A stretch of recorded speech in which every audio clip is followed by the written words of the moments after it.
You know, Robin, quite often people choke on a piece of food they're eating. Right. What can you do for them? Well, if I were choking, you'd stand behind me, wrap your arms around my waist, then make a fist with one of your hands and put it against my abdomen with your thumb against my body, slightly below my rib cage. Grab your fist and press in and upward. You might have to press and push up more than once. Try it again. It's important to get it right. Someone's life may depend on it.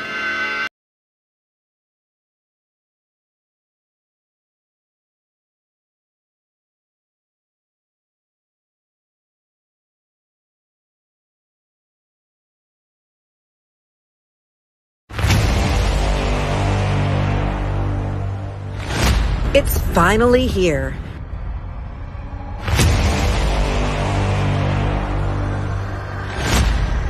New voices, new faces.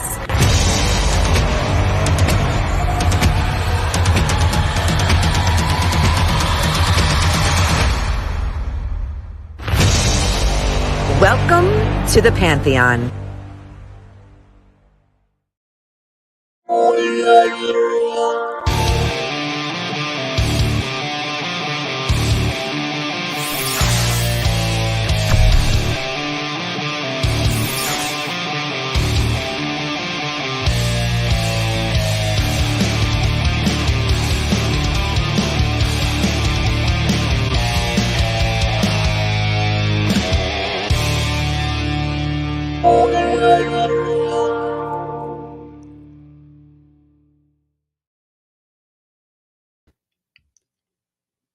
Oh, hi, neighbor. I didn't see you there.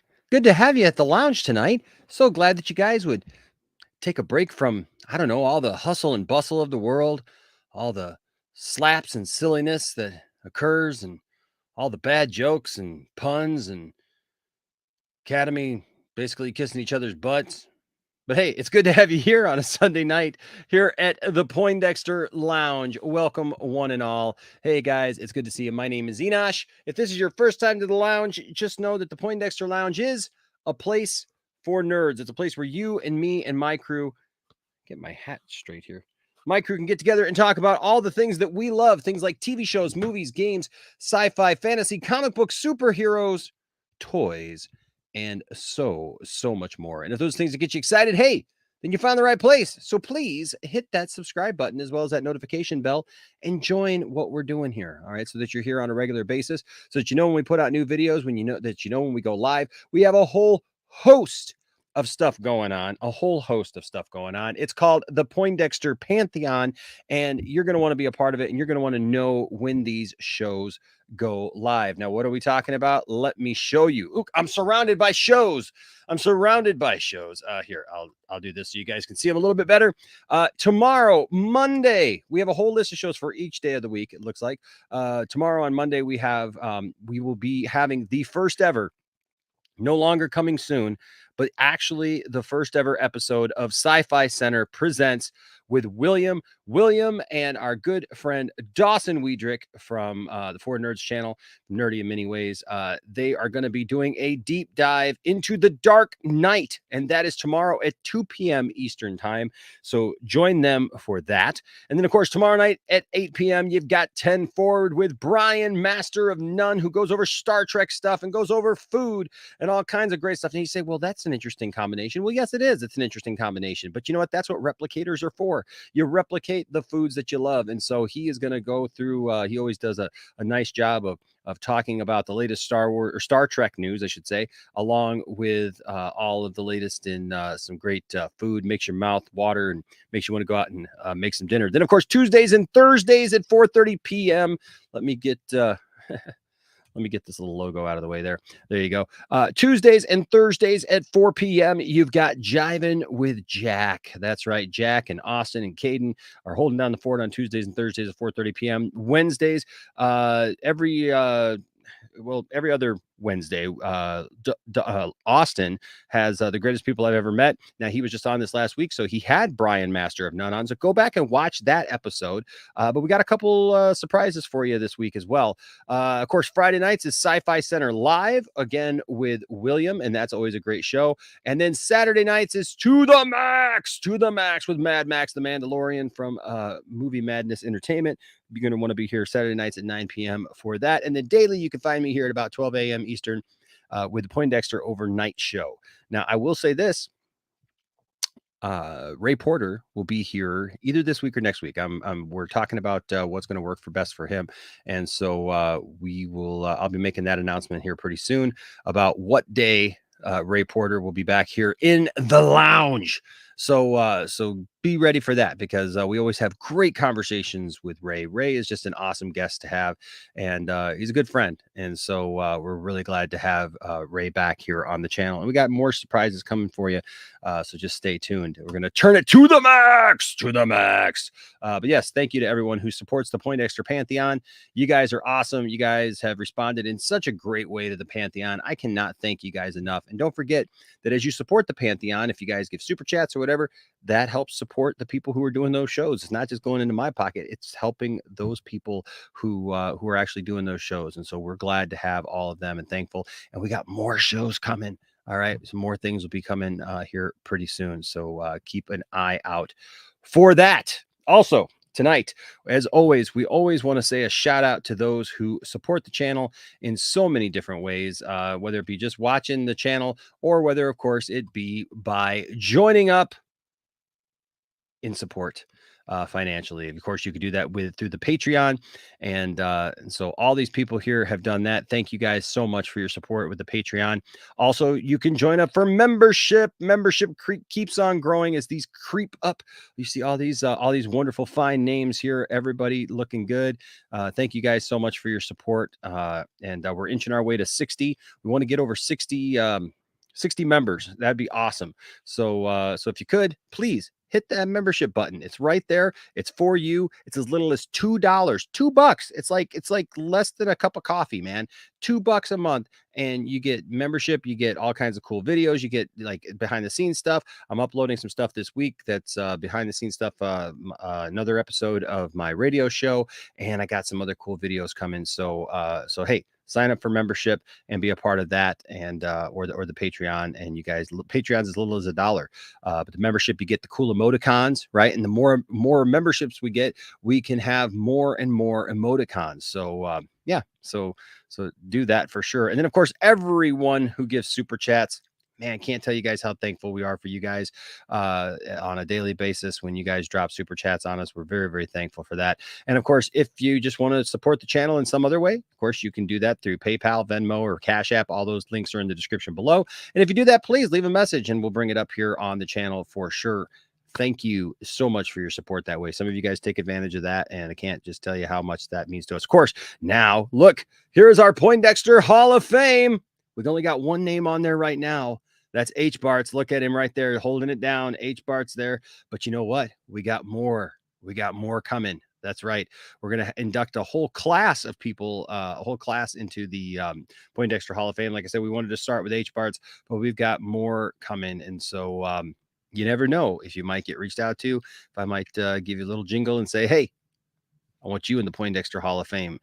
This it has nothing to do with people who've given money to the channel or been on the channel or any of that stuff. It's literally just people who have meant something very special to the channel. And so I've got a couple people who, some of you guys, you may not even know because they haven't been a part of the channel for a while. I mean, as far as like actively, like on air and stuff or in the chats and stuff, but they meant so much to us, especially when we were starting out in the early days of just getting things off the ground and stuff. And they were there, and they're still in the background. You may not always see them in the chats, and you may not always see them like that, but they are still there. And I'm very, very thankful for them and what they've meant to the lounge and the support that they gave to us when we were starting off and we were trying to get this thing off the ground. And so we're going to be paying respect to them and honor to them here coming up. And then, of course, you can always check out our merch stuff, our merch stuff, our store. The store is there with all kinds of cool stuff, and I got some new ideas for some new stuff. We may be retiring a couple of things. So if you've been looking at something, if you've been eyeing something, you might want to pick it up soon because yeah, we're probably going to retire a couple of these here pretty soon so that we can get some new things in there, get a fresh new look to it, and do all that. All right. So that being said, we have tonight is Sunday Night Shenanigans. It's the Sunday Shenanigans show. And we got a lot to talk about. We got a lot of things. I kept having to make changes. I had to take one story completely out and replace it because Army of the Dead won. And so I was like, oh, I thought that was going to be it. I thought that was going to be like the main thing. It's like, oh yeah, we're going to talk about like the Zack Snyder stuff that won. There's a whole bunch more to talk about. Holy crap that is there. So, but we'll get into that in just a minute. Real quick. Wow, you guys are awesome. You guys are already lighting it up here. I do want to get to these before they disappear. Let me go. Holy cow, man. You guys are hitting the chat tonight for sure. Todd says, I want to be in the Hall of Fame. Gives a $20 super chat. Hey, Todd. You know, I don't think I have a social media for you besides you just being in the chat. Hit me up on social media, actually, because I'd love to talk to you like off the air kind of, but thank you so much, dude, for the $20 super chat. I appreciate you. And we could talk about it. We'll be going down the list. Yes. Anthony Beltray says, I will be in the Hall of Fame in 2034. Yes. Anchorman Anchorman Darth Tasty is going to be one of them. Absolutely, Darth Tasty is going to be one of them. Some of you guys remember Darth Tasty, and he's still around. Him and I, Ryan and I, still talk all the time, and he's still here. He's still lingering and lurking in the shadows. He's like Batman in the Batman movie, right? So he is definitely still there and still part of the lounge. Even though you guys may not see him all the time, he is definitely still there. So, man, so many of you guys are already hitting up the chat. I may not be able to get to everyone and say hi, but just want to say hi to a couple people. What's up? Golden G's Production says, let's go. Zack Snyder's Justice League is #1. Oscar cheer moment. Let's continue this journey. Hashtag restore the Snyderverse. I'm all there with you. What's up? Mr. Wayne says, W's all night. Woo. Lucas Ironside, what's going on? Good to see you, my friend. Lord Sinise is here. Says Zack Snyder's Justice League, well done to team and all the hard workers behind that project. And DC WB will still not admit it. It was the best ever done for a live action film. I know. But then also you got Army of the Dead, man. Good night for Zack Snyder fans all around. What's up, Brodan? Says yes. Wait till you know she's a slap. I saw the slap.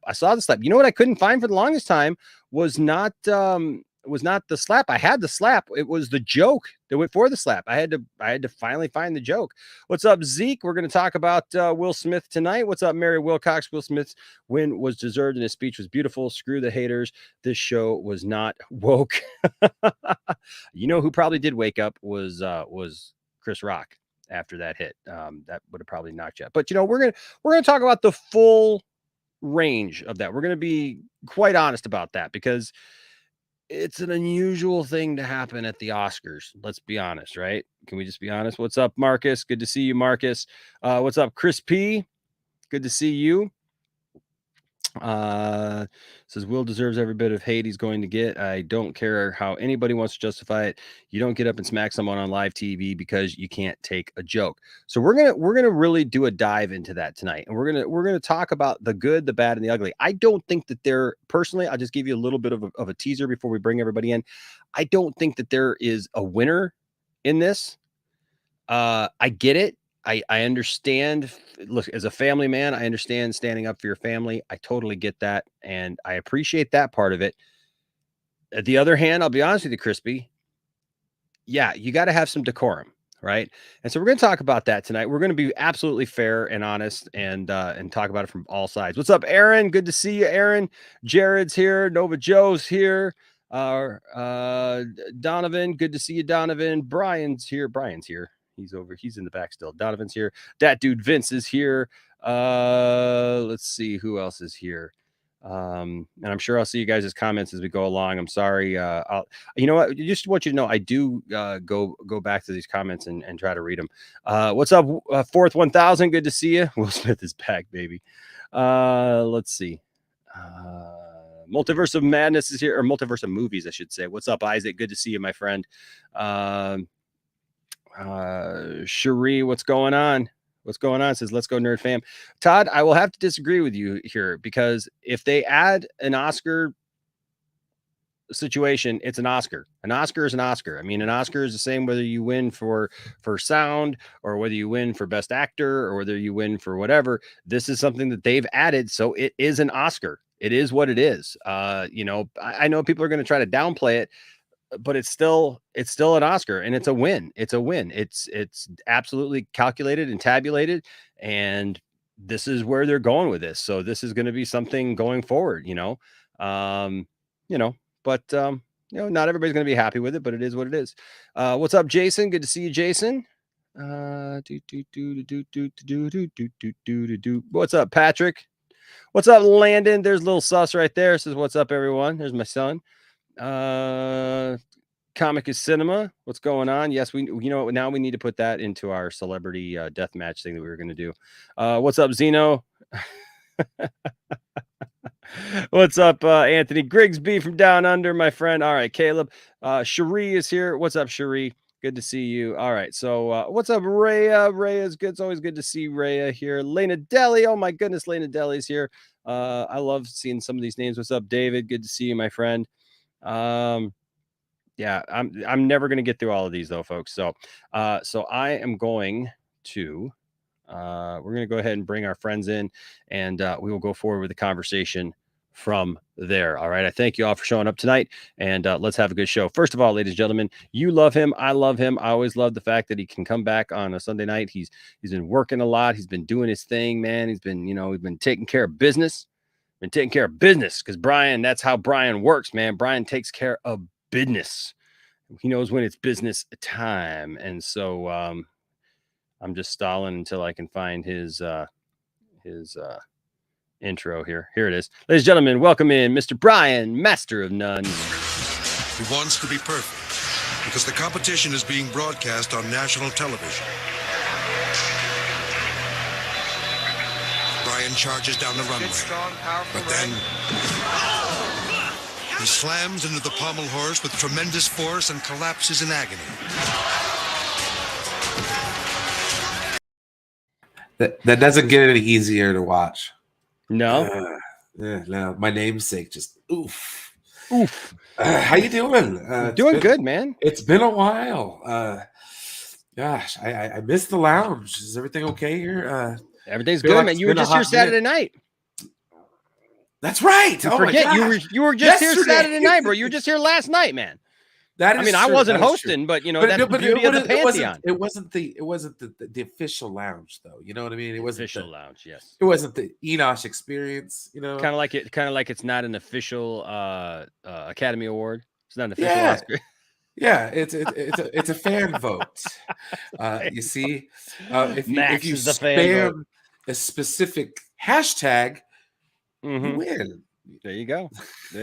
I like it. Also, ladies and gentlemen, here tonight, no stranger to controversy, ladies and gentlemen, himself.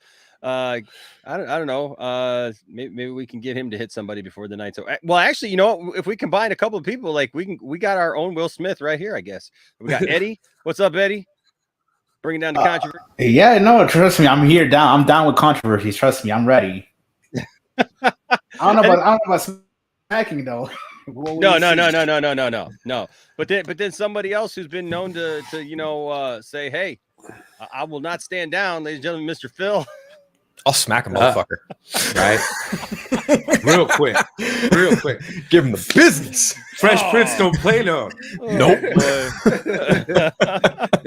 Yes, it's going to be that kind of night. It's Sunday night shenanigans, folks. Oh, my gosh. Wiki wild. Yes. Also, ladies and gentlemen, Mr. Anthony B. What's up, Anthony Beltre? What's going on, my friend?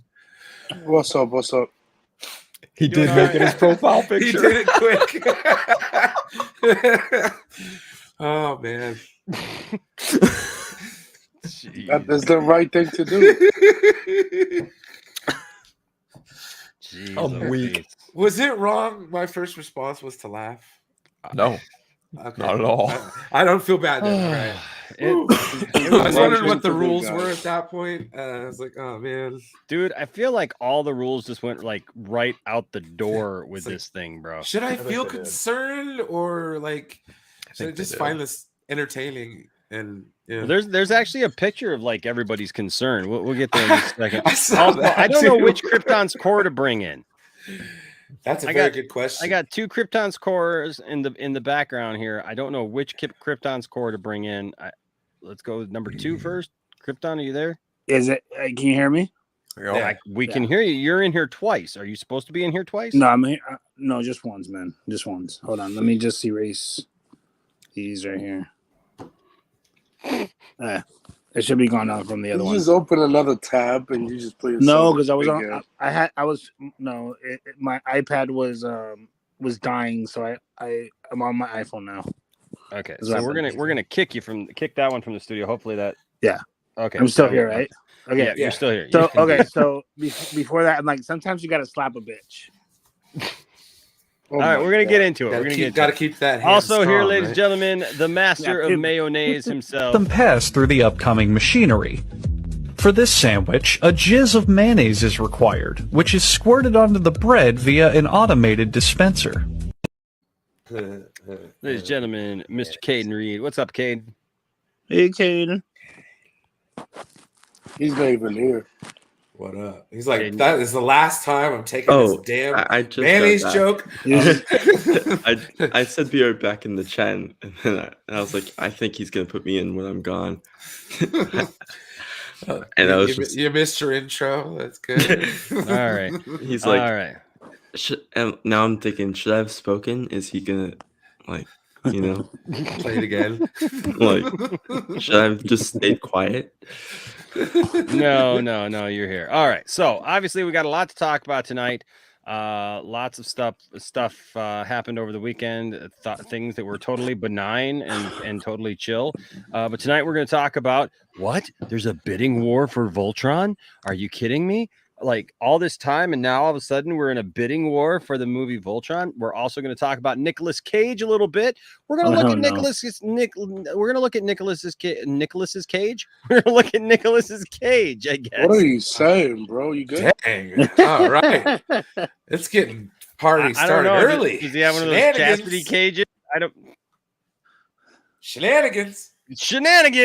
Is that the safe word for tonight? Yes, we will not be held responsible for anything that is said on a Sunday night at the Shenanigans show. Shenanigans. No, okay. So we're gonna do an actual dive into the Nicolas Cage Superman stuff because he's teased what? Nothing. He could actually be back. He could actually be from where? Man of Steel. From where? I'm just telling you, we're gonna read the article. We're gonna look at the look. I think he's gonna show up in the Flash. I really do at this point. He's cheap. He's cheap, of course. He's gonna show up in the Flash, dude. He never did a movie. This is all like bullshit. This is all his pipe dream. He loves Superman. They're gonna just give him like a. This makes no goddamn sense. I'm sorry. He was never in a Superman movie. Krypton. I'm sorry. They were literally a week away from filming, bro. But there was a week away from filming, and they never filmed. So it's bullshit. Dude, we got the pictures, bro. We got the picture. We got a documentary. You're gonna have to calm down, bro. You're gonna have to calm down because Sunday Night Shenanigans is all about having fun and laughter. Bro. I know. I'm having fun. Tone it back a little bit. You're gonna need to tone it. I'll tone it back. Bring it down just a smidge. I will. I'm gonna enjoy this with some tacos. Simmer down now. Then also the Flash. Like some people may not like it. They may not think it's official. Official, but it is official, ladies and gentlemen. We're going to talk about the Flash, Army of the Dead, and their wins tonight. And of course, it's not on the docket, but we got to talk about it. The slap heard round the world, folks. That was so great. I loved it. That was a masterpiece. What a masterpiece slap. That was better than Zack Snyder's Justice League. That slap, yo. So I don't know. Okay, so first we're gonna do this. First, let's look at the joke because this is what a lot of people actually didn't see. All they saw was the slap. They heard that there was a joke about Jada. I know what the joke was. Okay, for those of you who don't know, Jada Pinkett, his wife, Will Smith's wife, apparently has alopecia, which causes hair loss and things like that. So it's a disease. It is a disease. She shaved her head, and so she's got this this buzz cut look, where she has shaved it all down. Now, I don't know, is that like for treatment? Like, can they treat it then? Like, no. Alopecia. I had a few friends with alopecia. They don't grow any hair anymore. Yeah. So no eyebrows, no hair in their body. They just lose all their hair in their body. So if you see her head, she doesn't have a buzz cut. She's completely bald. She has no hair at all. No eyebrows. If you notice, no eyebrows, no nothing. They don't have any hair whatsoever. When you have, we got the video here, man. She's just. She has eyebrows. Cut. Yeah, she's got eyebrows. Those are painted on. Come on, you know how women are. I mean, but she's got hair on her head. It's not being like a bit general. Yeah, I mean, alopecia is what I'm saying with the disease alopecia, they lose all their hair. No, I get that. But what I'm saying though is that like at this point, like you can tell that her hair is just shaved down. It's not like you could tell that she is not like razored it, so I get it. I'm very sensitive to that. Okay? Yeah, might be new. It might be a disease she just got, so they lose them in chunks. Yeah, I get it. I know. She got it in 2018. She got it in 2018. She got 2018. Okay, so I've had friends who've had alopecia. Absolutely. So I'm very, very. I understand what alopecia is. I actually had a boss who had alopecia, and so it is something serious. But what I couldn't find at first was the actual joke. Everybody was like going off on Chris Rock, but and obviously everybody was reposting the slap. I want to thank everybody who did tag me. I had the slap. I had that moment. I had all that stuff, but nobody had the video beforehand. And finally I did find it. So we're going to watch the actual joke, what was actually said. So let's take a look at that now.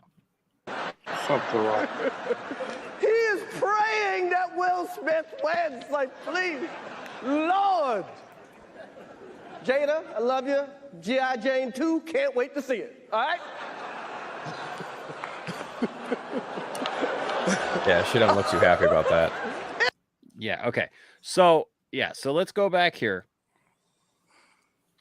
So there she is. You could tell she was uncomfortable with it. Yeah, now look at Will. Will's I'm laughing. about to kill you. I'm about to kill you. That's his laugh.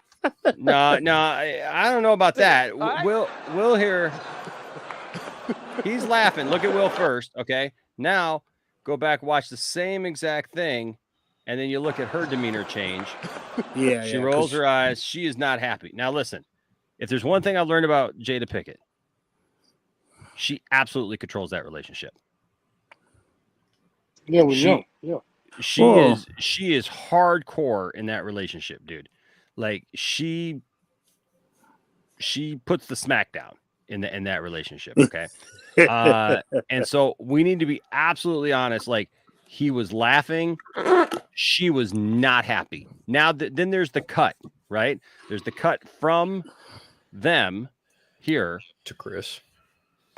Back to Chris. Yeah. That was a nice. So, Is that look, I'm not a listen. I understand, right? I am not making excuses for the fact that he made fun of her or whatever, or there was a joke, directed towards her. A couple of questions that I'm curious is, I mean, did he know that she has alopecia?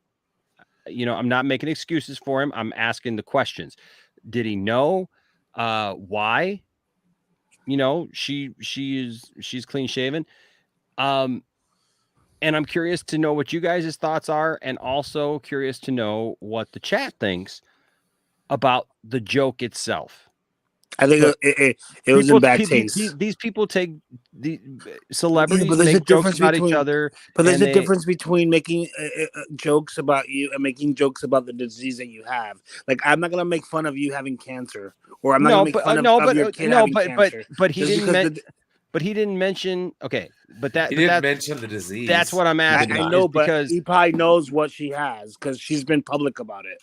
So come on, these comedians know exactly what's going on. He was talking about a movie. He's been public about this for like he said, dude, okay, for 4 years. Dude, I'm gonna be honest with you. Hold on. I'm gonna cut you off right there. Hold on a second. Just because they're comedians, just because they're in the business, doesn't mean that they know what's going on with everybody else. True.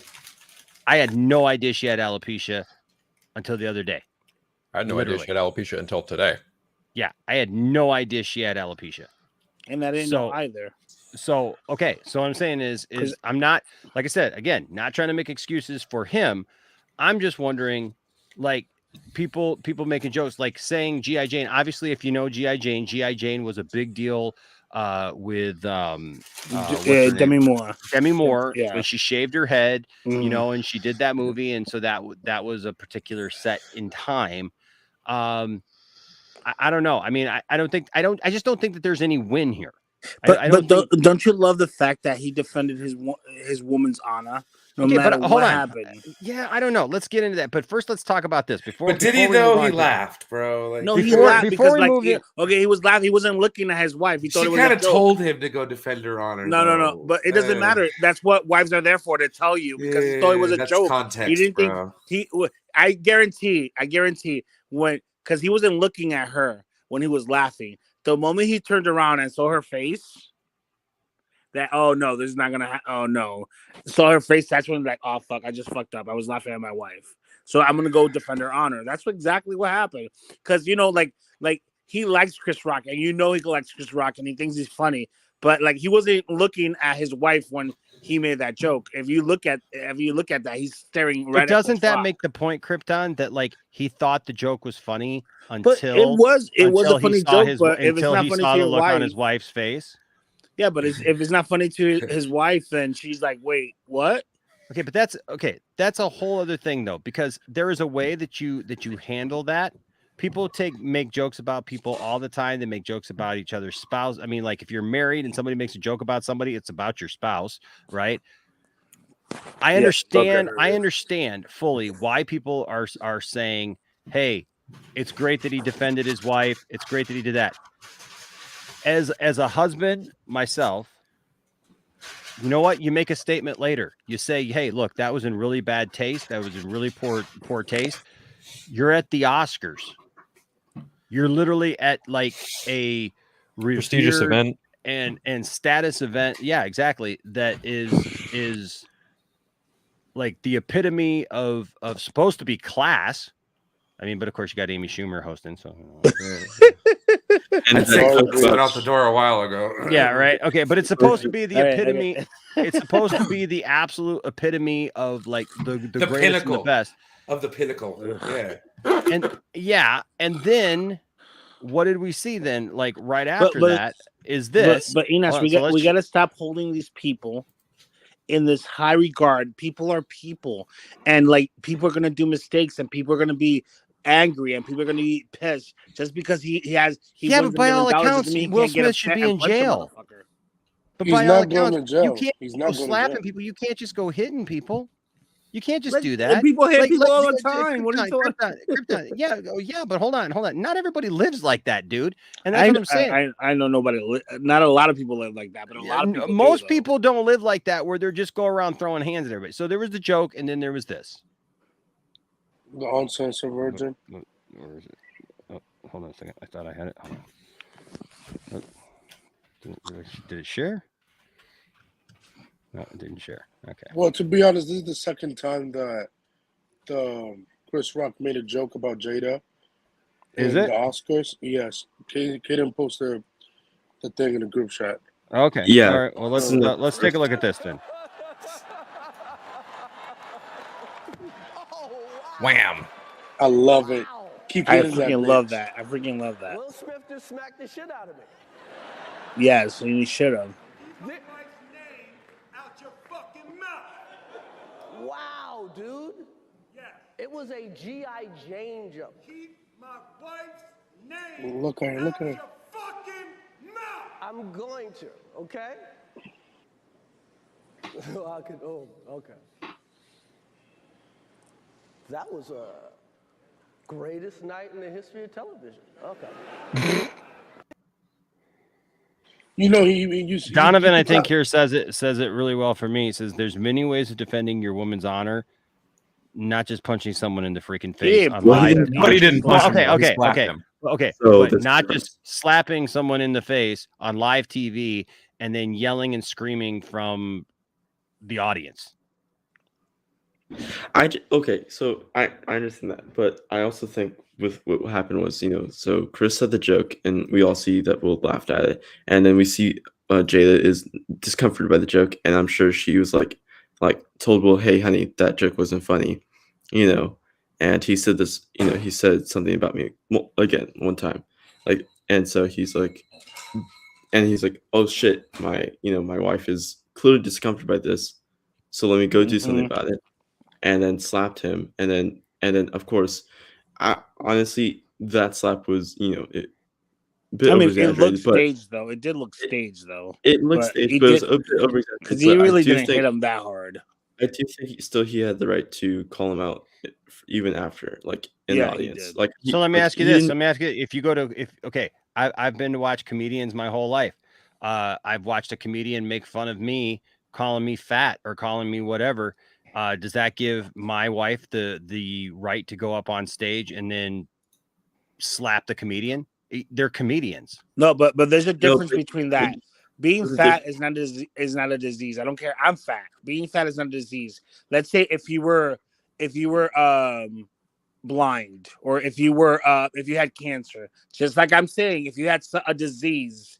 And they Okay, make but fun you know of what? you. No, I'm because like, I hope comedians. he die. I hope he die. Or some. Yo, come on. stupid thing. Wait, hold on a second. Whoa. Dude, there is no That's way way that too you can far. relate. There is absolutely no way that you can relate Chris Rock making a G.I. Jane joke to "I hope you die." I Like, know, but cancer that kills is people. no, dude. I'm not saying that, Enosh. But Dude. cancer, Well, that's what you just said, dude. That's what you just said. I know, but like, I'm not saying I hope you die, but you know, That's too far. you can die. You know, it's just I don't like people making fun of diseases. Okay, I get that, but here's the thing. There's a difference. People make fun of their own diseases, and literally comedians, like, they go to comedians for that.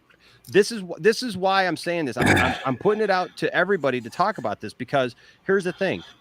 Comedians tell jokes. That's what comedians do. That's their job. They tell jokes to take you out of your personal comfort zone, whatever. Not just if you're fat, or if you're ugly, or if you're this or you're that, or you have that or this. I've literally watched, comedians make jokes about disabilities and things like that within context with people, and I've heard many people say with many of these issues, like, when it doesn't offend them to see a comedian do but it. that's the whole thing, Enosh. I feel like this, whether or not it was right or wrong to tell the joke. But like, not everybody is like that. Like, oh, so because a comedian can say something to me that is not going to offend 90% of the people, but that 10% or that 1% is going to be offended. It still doesn't give you the right to run up on stage and hit somebody. Dude, honestly, like you could see, like, he didn't think that was gonna happen. Nobody else thought that was gonna happen, because nobody bum rushed nobody tackled him. Yeah, nobody tackled him or whatever. And Chris actually leans into it. If you watch it there, Chris actually leans into it, because he thinks he's just coming up there to, like, joke with him a little bit, right? And here we go. You can see, like, here. So he leans in, like.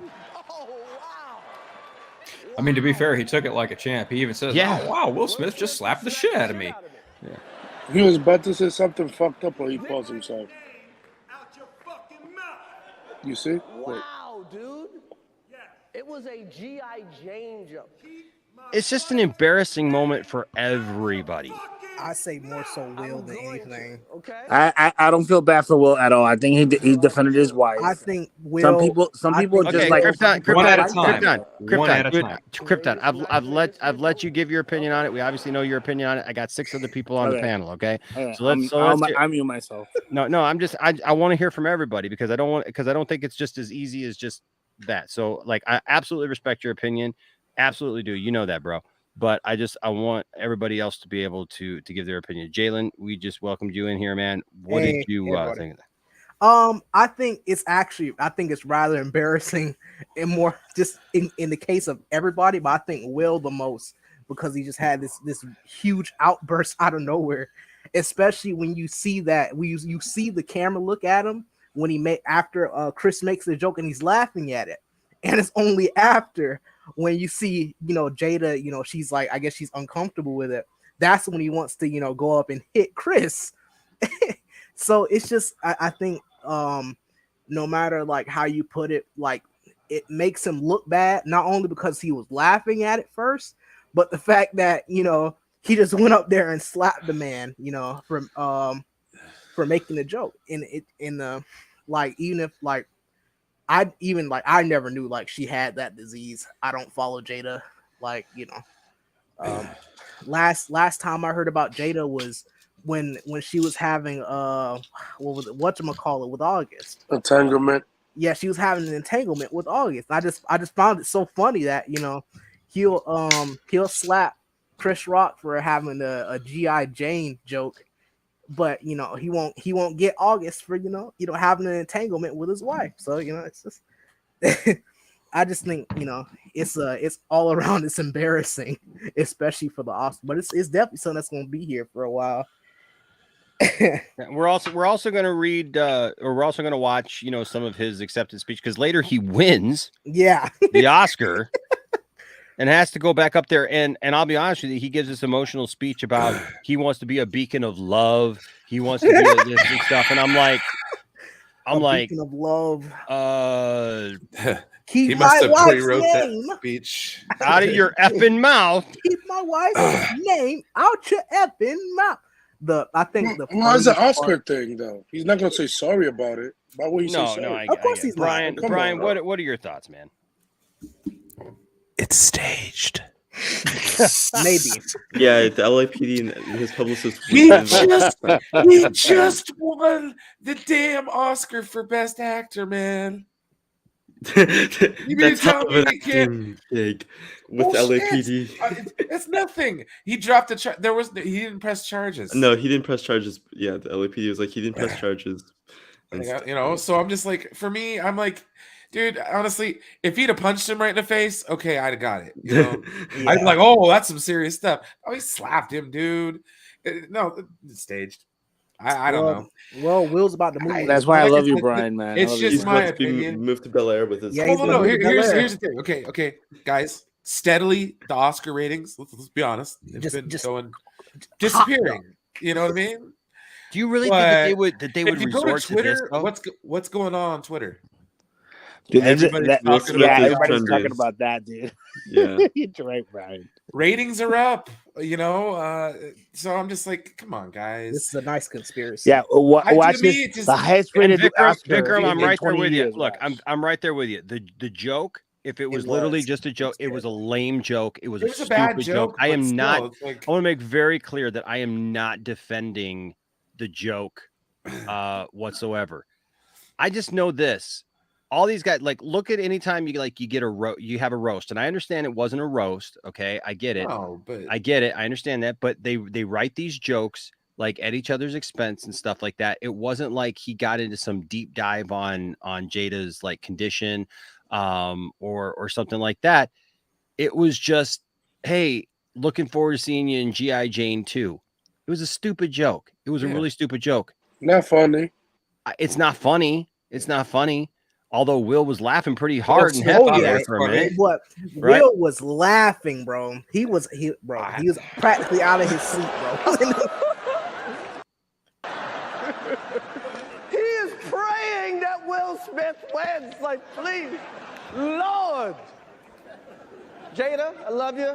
G.I. Jane 2, can't wait to see it. All right? And I think it's hilarious.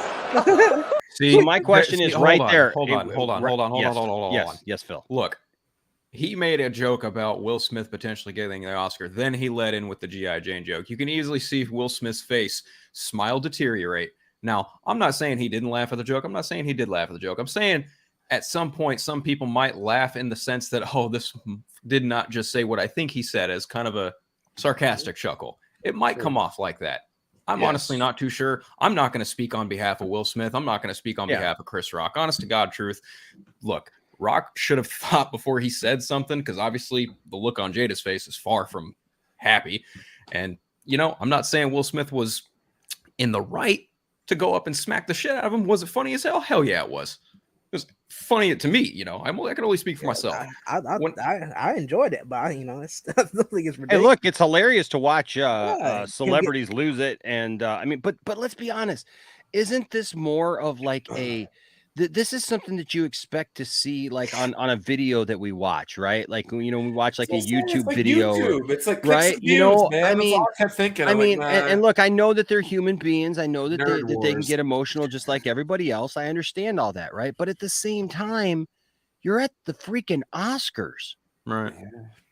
Like, yeah, but like I said before, it doesn't matter, dude. If he's it does matter. His wife, It does matter, Krypton. dude. Krypton. It absolutely does matter. We've had this society where black women have been treated like garbage, have been ridiculed. Look what happened in Congress. This is a black man who told a joke about. It doesn't matter. It's men doing it. It doesn't matter if it's a white man or a black man. That's a double it's standard. A man Krypton. talking bad about a black woman, and you telling me her husband. Dude, I just her okay, husband let me trying ask to you this. defend her honor I don't is a think bad that's thing, the and point, it's though. not, I just don't get it. Wait. Krypton. I don't think that that's the argument though for this, because the reality is that people. What are you gonna say, that people can no longer make a joke about a woman again, or a black woman, or a no, black but it's man? not. I mean, I'm not saying. I'm not saying that. I'm not saying that. Krypton is It's not okay to slap anybody. Period. Krypton. I'm not saying it was okay. That's what I'm saying. I'm not saying that I don't understand. Okay, though. I'm not saying that I don't understand the anger. I'm not saying that I don't understand the frustration. I'm not saying that I don't understand the emotion. Absolutely. But you're at the Oscars. Like, that's not where you get up and he, like, and this is Will Smith, right? So like, I feel like you do need to maintain yourself, and like it. And listen, like I said, it wasn't.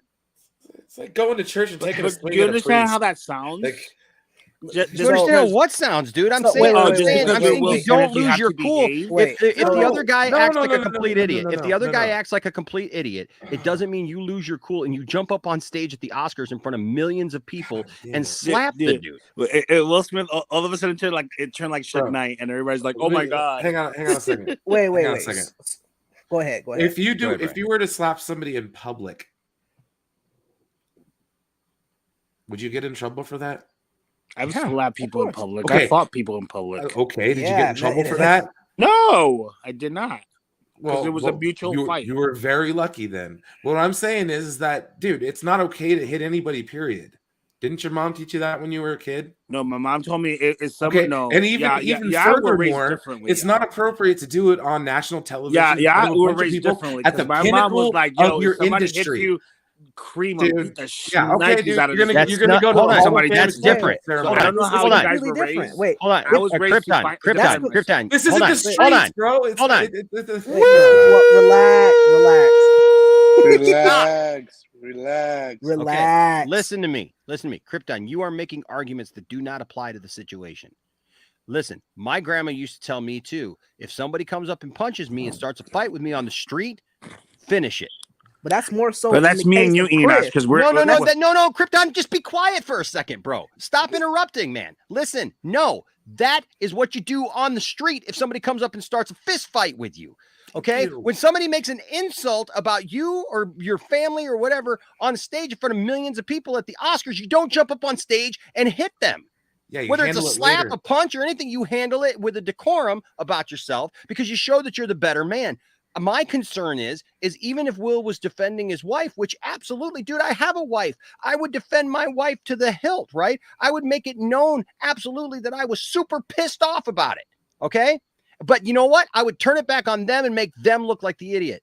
I don't think Will did himself any good by jumping up on stage and hitting Chris Rock, because all it did was make everything uncomfortable, awkward. Nobody knew what to do after that.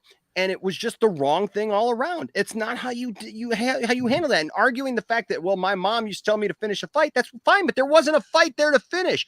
Will Smith jumped up on the stage and hit the man. Yeah, so that's in the case of. So by that logic, Chris Rock should have laid him out. I don't know that he can, but you know. Can I say something? Go ahead. But not everybody feels the way you feel, Enosh. Nobody's saying that, but I'm just saying. So like, I feel you're differently. making making arguments. Done what he did. I get that, but the arguments you're using, Krypton, does not apply. You've done this like 4, 5, 6 times now since we've been on the broadcast, dude. You're arguing from a place of emotion. You are, and when you're arguing from a place, I'm going to just mute myself and wait until this conversation I understand that, is over. but you're also talking from a place of emotion, and when you're emotional about a situation like that, you're getting different, like, you know, you're not being coherent with your argument. Like earlier in the text chat, you know, when I, you know, said that, you know, Will was, you know, laughing beforehand when he hit him. It's like, well, oh no, he wasn't laughing. It's like, well, you know, I looked at it again. Yeah, he was laughing for it. Now, whether or not, you know, you can apply further context, like, oh, he was laughing from the previous joke, you know, sure. But, you know, you can't just, you know, I understand you're talking from a place of emotion, but you have to be coherent when you're making that argument. But look at that video. He was laughing because of what he said, Javier Bardem, the joke he said to Javier Bardem. He was laughing. I wish Will Smith laughs. He's laughing at that same time. And then the moment he says his joke, he's still laughing. He says the G.I. joke, and they cut to him laughing. So you don't know between that situation they cut to him, and what she said to him is a complete. We don't know what happened because they cut to Chris Rock right away. So you guys can't say that nothing happened in between because we didn't see what happened in between. He was Doesn't laughing matter. at the Still same shouldn't have got up and situation. hit him. And he was laughing right at the joke. So I'm gonna stop laughing at the joke once a joke is made about me, and then he says that he throws away that G.I. Jane 2, and then it cuts to him right away. I don't know. To me, you're making Jada look worse because I'm not making Jada look no, worse. No. Let me finish. The reason why I'm thinking you're making Jada look worse with your argument is because of the fact you're saying that, in that sort of time, we don't know what Jada told him. It's like, she could have said anything. She could have said, hey, go haul off and slap Chris Rock. You should be defending me. It's like you're making her look worse because she's instigating. Because she's instigating She's not instigating anything. That's his wife. What are you talking about? I mean, I don't get what you're saying. I really don't understand what you're saying. That's his wife. He's probably looked at his wife's face. Then understand this, and then we're gonna stop arguing about this because I got to show something actually that was just sent to me by Donovan, and I think this is gonna open up another can. Yeah. But Cherie says something good. She says, "Oh, look, we spent a good part of an hour discussing the Oscars because of that very moment." Exactly. Right. So Brian actually makes a good point. Like it now the problem is it the Oscars or is it Jerry Springer show? Or is it 30 Rock show? Because Jamie Lee Curtis was just holding a dog on stage for the memoriam, and then boom, Chris Rock gets slapped. Or is it 30 Rock sketch? Well, and so I would just say this, Krypton. There is the point I think that you're missing because again, I think Jalen is right. You're getting emotional, and I understand emotion. I understand emotions, dude. I would defend my wife if somebody comes up on the street, dude. If Brian came up and slapped my wife on the street or insulted my wife on the street, which I would never do. First of all, no, you wouldn't. But here's the thing. Too many people are looking to get into a fight with somebody. Okay, women will beat my ass. If somebody insulted my wife on the street, you know what? I would speak up. I would say something. I would investigate what the problem is, and if somebody wanted to make it something, we would make it something. Okay, but here's the thing. I'm more of a man for walking away with my wife and keeping it right, especially in a spot like that where it's not about me. It's not about my wife. Look, if Chris wants to make a bad joke, you know what? The headline should have been Chris Rock makes a horrible joke about Jada Pickett's alopecia. That should have been the actual conversation. Instead, the conversation is Will Smith, of all people, jumps up on stage and hits Chris Rock. Right now, all of a sudden, they both look bad. They both look bad for what they did. I need to get a couple of these things, and then I want to show you something that Donovan sent me that, wow, this is going to be interesting. Fourth 1,000 with a $5 super chat says, wait, was Smith laughing at Rock's previous joke? He was already laughing. Then the G.I. Jane joke happened. Well, I got it. We could take a look at it again. Right, kind of. I guess. Back so there was the previous joke. He is praying. Look at Jason in the left. Look at Jason in the background. Okay, so there's that joke. Jada, I love you. G.I. Jane 2, can't wait to see it. All right. That's a different laugh. Yeah. That's a different laugh. The only difference is Will started laughing and she did not. Jada was pissed.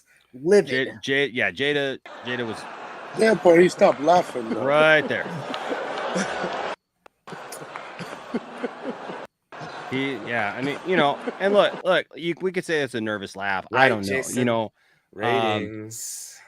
There's a lot there. Somebody that I know ratings are gonna be huge. The producer's sitting there going, "This is gold." Right. Camera B. Ratings gold. Right. Somebody I know that will be in later that I am looking forward to hearing from on this. But hold on, William. Before we move on, there's breaking news that Will Smith may be asked to be. I'm bringing that up right now. Hold on a second. Hold on just a second. Okay. So Arkham Gaming here. I wasn't saying that. I was saying somebody who later will have something great to say about this is William, because William had a lot of really good things to say in our private chat about this. He just can't be on right now. He's going to be on in just a little while. Arkham Gaming here with a $4.99 super chat says, "This is my opinion. Both Chris Rock and Will Smith are in the wrong, but Will Smith should not be assaulting people. That's unprofessional to do." That's what I feel about it. I feel that Chris, if he went off the cuff there with that joke, absolutely in bad taste. Absolutely in bad taste doing that at the Oscars. Listen, it's also not a comedy club, right? So it's not a comedy club where you go and you expect to hear a joke like where the comedian looks out in the crowd and says, hey, this person, this, that person, that, so I get that, right? So totally in bad taste, but it does not give you. It doesn't warrant a slap to the face. It doesn't. Especially in that setting. Just doesn't warrant the violence. John Collins here with a $10 super chat. Thank you, buddy. Says, I know this topic is all over the internet now. Does it look like anyone else if he totally missed that slap? If he totally missed that slap, a punch, if someone got legitimately punched on live TV, would they keep laughing? Well, I think that his reaction was a nervous. Chris Rock's reaction was a nervous. Thing after. I mean, oh wow! I just got the shit slapped out of me. Will Smith just smacked the shit out of me. I think good for you, Chris. I think he at that point is trying to kind of keep it together himself. Unlikely. Let's see. I had a couple. Did I have a couple? I didn't put the memes in there. So we're gonna take a look at this here in a second too, but because Twitter is all about this all of a sudden, of course. But there is this news now that's very interesting. Will Smith may be asked to hand back his Oscar after breaking the Academy's code of conduct. Yep. Okay, that's bullshit. Okay, no. Well, No. consequences, guys. That is some Hollywood fucking BS. That's weird. That is weird, bro. Like if it happened, like say this happened like an award show like 2 weeks ago and they were still counting votes and stuff, I can see it. But it happened the day of, and I love the memes. There's one that was like it's like Marvel's Will Smith and like Chris Rock is Marvel fans asking for a Thor trailer. West Philadelphia. Born and raised. Yo, he's from Philly, yo. The Fresh Prince. To be honest, people who's from Philly don't fuck around. So, well, let me ask you this though: if they do damn, do you have the video of Chris Rock talking about Jada in 2018 or 2016? No, I don't know. If you have that, if you want to share that, it's in a good chat. Why is it relevant though? It's not relevant to today's. It is relevant because not really. Because Chris Rock has. This is the second. People are saying this is the second time Chris has made a joke about Jada, and this isn't the first time. That's why it's relevant. It's not relevant. It is relevant. It's the second time we talk about it. It just needs more of that, like I don't know. I mean, what was in there in 2018 when he's talked about Jada twice? Oh my god! Son of a bitch. Yeah, guys. Hey, look, I'm on record as saying I really don't care for Jada Pinkett. Either. I mean, didn't she cheat on him a couple times? Like, okay, so they had a break. They had a break.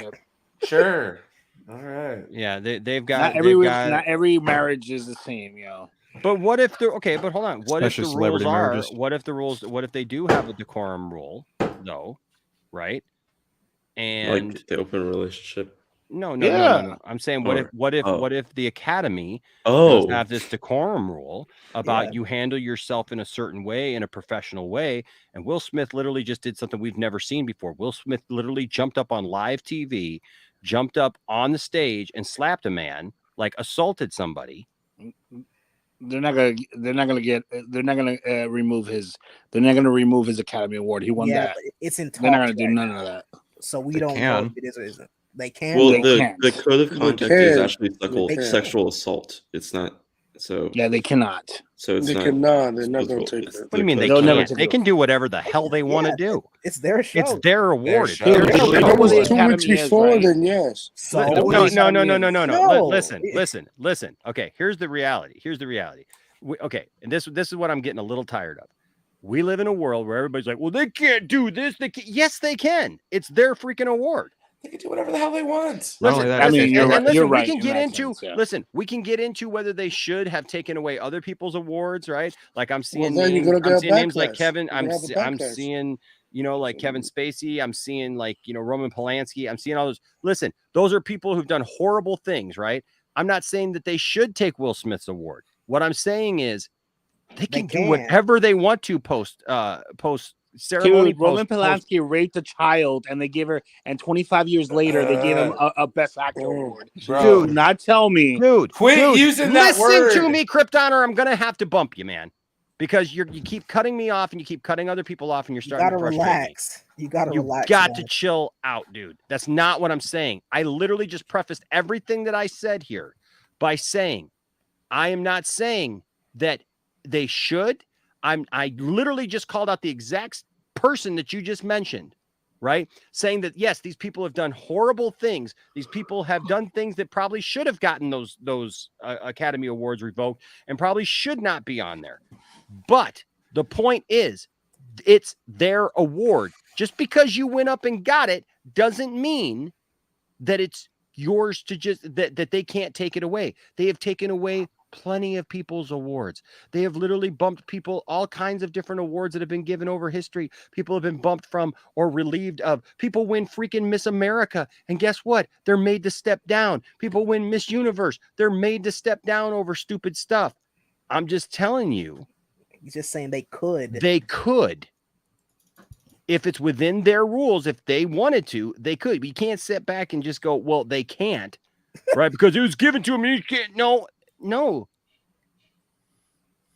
I guarantee you Enos, I'm not saying that, Enos. I'm agreeing with you. I did agree with you.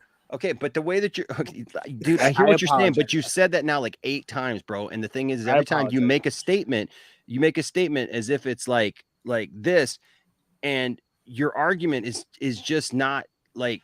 I think you need to think about what argument you want to make before you just make the argument, because you say something and it's not really going along with where you're wanting to go with it. That's all I'm saying, bro. Okay.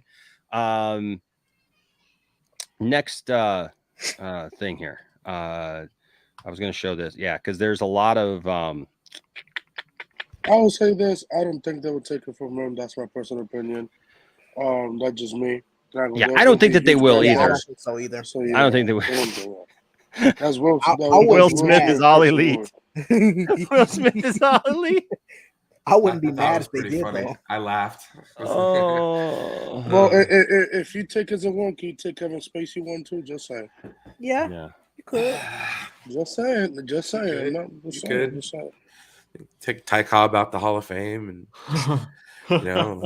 just start slap for you and a slap for taking out everybody that next Oscar. We're gonna have a matter of fact, take Jessica Chastain award too. Matter of fact, yeah, take everybody. I think going forward, we're probably not going to see any more physical altercations at the Oscars. I think this is actually one of the first times this has ever happened. I think they're gonna put security guards everywhere. Next time. Did you guys see Jason Momoa up front when? Yeah, I saw Jason. He looked fly. He looked fly as hell. It was great. His glasses, he's dope. He was fly as hell. Jason just up there dripped out. Doesn't know what the heck's going on. Just like everybody else. I like the reactions of the celebrities in the crowd where they're just like, no, Jason Momoa reactions. I was like, oh shit. You guys see Andrew Garfield give Will Smith a hug after he got his Oscar? Oh, he did. He did. He did. And speaking of which, shout out to Jessica Chastain for winning Best Actress. I was hoping for that. I'm glad it happened. She well deserved. Oh yeah, Isa Tammy Faye was a phenomenal movie. Andrew Garfield's in that as well as Jim Baker. Oh my god, just an absolute spectacular film. I'm sorry. I thought that I was sharing this. He wasn't. This whole time. I thought that I was sharing this. Nicole Kidman. Is that Nicole Kidman? Yeah, it's Nicole Kidman. Is that Nicole Kidman like post that's why nobody was laughing when I said that joke, because I had hold on a second here. I had this joke. Where was it now? Now it's gonna be gone. Yeah, the totally different reactions. Good job, Enosh. You lost it. I'm sorry. I thought. Correct. Oh man. Oh, jeez. I was gonna say that would be the opposite to right now, right? Like, Jason just tripped out. Warner Brothers slapping around. Jason Momoa face. Jason Momoa face. There it is. There it was, right there. Yeah, I thought that was hilarious. Will Smith is all elite. Lupita was like, "What the?" And that's what I was saying. A slap for you, and a slap for you, and a slap for you, and you. Oh man! Do you remember that parody, The Slap? Yeah. Yeah. The slap from the snap. Yeah. Yeah, of course. Lupita Nyong'o. That's so funny because her face was like that one right there, dude. Stay out of black folk business. The hell? Hold on. Is that trying to say that like Reminder nobody to should white like folks, comment the about it? slap, any memes, jokes. I think that might be a little bit thereof. more geared towards what Judd Apatow was getting at. Oh, yeah, I don't know. Okay. Let's not talk about that. He wasn't even on. He wasn't even there because he wasn't even there. I think that was another thing. No, that was The Rock. She The wasn't Rock. there. Meryl Streep wasn't there. Meryl Streep was there for Don't Dude, Look Up. someone Yeah. photoshopped Paddington behind Lupita Nyong'o. Oh my I saw god! that, and I died. It was hell of oh shit. This is hilarious. I like this one right here. It's the Impractical Joker. I go up there and slap Chris Rock. Tomorrow, a new episode of Impractical Jokers behind the Will slap. Smith replaced Joe Gatto. Impractical Joker. He should replace Joe. Lupita, bro. She Lupita, was I feel like- so bad. Like, what She's the like, world? "What is going on here?" Didn't she finish Black Panther 2? Yeah. Yeah, that's Yeah, just rap. she- Me opening went to- Twitter yeah, she blissfully went to unaware of the slap. Yeah, I got off work not too long ago. Now I don't know what this Look at her face. Yes, here are all the reactions tonight from everyone. Holy shit. Ryan Holy Gosling. Dude, Matt Damon. He's like, Is that Mel Gibson? Yes, Yeah, Mel that's Gibson's Mel like, Oh my, whoa, he's no. like, glad it's not me. Right? I had the Rock's reaction. I had the Rock's reaction to the slap. The slap Slap. 2023. One moment will change a family forever. 2015. I completely forgot about that terrible show. Oh man, the slap. Oh, Will Smith on his way to make the Oscars more interesting.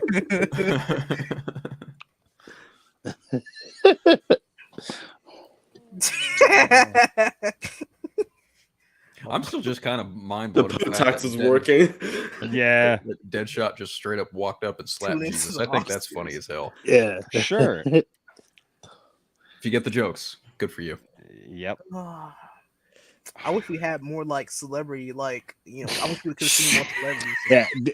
Deadshot just killed a Joker. Keep my wife's name out. Oh man. Oh, Yeah. The That Academy switching the Best Actor winner to Will Smith after the slap. Damn. Well, by the way, Denzel Washington was talking to Will Smith about it after the Yeah, the Denzel break. and Tyler Perry took them both to the side. Yeah, they have like a 10-minute talk about it, and then the Will Smith Publicist. publicist came here, Yeah. It's a whole thing now after. and then after his speech, he went to backstage and left. All right. So anyway, look, it's in slow motion. Oh. Damn, nice that and hurt. clean. Oh my gosh. Look at Rock's face. He's like, Wow. This is funny. I mean, he deserves it for such stupid shit. So. It looks fake. It looks fake though. Not from that's that. a Not real- when that's it's a real slow mo. hit. It doesn't look fake slow-mo. anymore. That's a real Fake. hit. That's I know it looks that- real, that's but spit I've flying still from gotta his hit mouth. people. Dude, I've gotten Oh, yeah. slapped God, before. you're right. Yeah. Wow. I got slapped before, when I did theater stage. Look, it's not even, doesn't even look real. He didn't even hit him with all his Bro, strength. that slow mo looks real. Look at that. in the No, slow mo but looks more real. Look at than it. Look at it. Look on- at it. He hits him, but not full force, and not. You don't Like have it to. would have hit him in his. You don't have to square in hit his somebody face. with You don't have to full Like hit force, slapping the full hand of a force. child. You He's don't have to not. hit somebody with full force. He's like. And he leans You're into no it too. handout. No slap Yeah, you in the he face. leans into that hit. Look I at that. think it's all staged, yo. It's true, Brian. You're right, Brian. I'm I telling think you so. guys. What the I think it's all five staged. fingers say to I'll the be honest face? with you, man. Watching it broken down like this in Slap. slow motion, this does not look real. Look like It does not look real. Will's everything body I said language back. even looks weird because like he doesn't follow through with it. Like and he's all smiling. I'm like, what the hell, man? Yeah, He he's fool smiling. me. Look at him. Yeah. Oh, He didn't I'm have enough- working. he didn't I'm have working on enough- my own right now. Hang on a Look, second. look Oh, how he this is tilts his head back before he even hits him. meme magic. I mean, that's guys. just you Ooh. can flinch. Look, on a hit. no. If you're gonna get hit, really, look. He's moving already. You saw before he even switched. He was already moving his hand. I think it's all staged, man. Yeah, that's He was called already flinching. moving his head It's before called the hand flinching. came in. You've never been flinched when you've been hit before? No, normally when you get hit, you get hit. Yeah, You don't I move get- your head towards the towards away the slap. You already know you're gonna get hit. Yeah, Bro, it's it called depends. flinching. It looks fake. It's a It looks nervous fake, reaction. Now, Your mother. I will say though, Will did not have enough Ooh, room someone's in to trouble. increase the reach of that slap. You know, It looks so he fake. couldn't build up enough kinetic energy for that hit. You know, yeah, there wasn't a lot of energy. To be before. honest, he's not gonna. John like, Collins slap here with and a $5 strike super him. chat says he slapped the guy before he received the award. At that point, they could have decided the committee not to give the Oscar to him. True. They didn't do that. That's true too. That is absolutely true You too. know, at the end, honestly, at the It's end like of the day, wrestling. you It's gotta- you like gotta- Jason said, it's wrestling. Wrestling. What's Wrestling. God, keep it kayfabe, guys. Keep it kayfabe now. Yeah, keep it Now, kayfabe. Scripted like wrestling. You know, like look, I don't know that it's I'm not ready to say it's fake. I mean, you know, but because too, I just don't think that I don't think we were talking about this a little bit before we went on, right? Live, right? That like it's too risky, you know, it's too risky of a thing to just put out there like that. You know what I mean? Like in the public, like because you put something out there like this, you don't know how people are going to react to Will Smith. You don't know how people are going to react to Chris Rock. Like if this was staged, that's a really risky thing to do to people, man, to like put them out there like that. I'm just saying that's But yeah, I understand that, Inash. I'm just that's well, all. I'm saying. everybody at the Oscars was quiet. So Yeah, like, but every year there hasn't been the Oscars are getting lower ratings. Well, sure, but I don't know that this is where you go though. I don't know that this is where the Academy goes with that. I mean, it looked like the Grammys when it started. I don't think more people are going to tune into the Oscars now because of Will Smith slapping. Yeah, no. Yeah, they will. Sure, they'll get their like. They'll be like, okay, now people can be slapping people on the Oscars. Now let's watch every year. Watch that year. replay on. They're gonna get their 2 ABC. weeks of fame. Was that ABC? The app, ABC app, the app that's gonna go crazy tomorrow. They're gonna get their 2 weeks of fame, and then they're gonna fall off. Yeah. Well, they only need like ratings. They only do ratings for a day or day. But who Just had, look amazing. but guys, who had Are you all Will safe? Smith slapping someone on their bingo card? No. Are you all safe? Mark safe for being Hayden, you're slapped by hilarious, Will Smith today. Did you guys want to hear his? Oh, jeez. The Academy put out a tweet. They said the Academy does not condone violence of any form.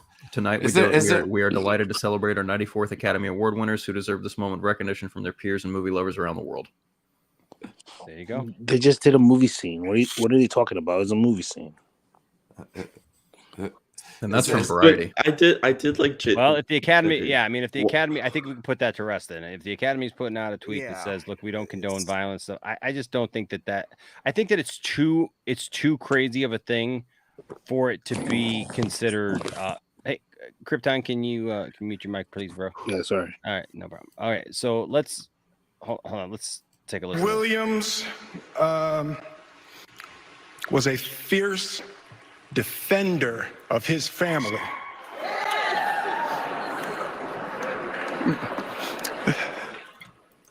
Oh, we know you do, Brodan. In this time in my life, in this moment, I am overwhelmed by what God is calling on me to do and be in this world. To slap people. As he should. Making this film, I got to protect Ingenue Ellis, who was one of the strongest, most delicate people I've ever met. I got to protect Sanaya and Demi, the two actresses that played Venus and Serena.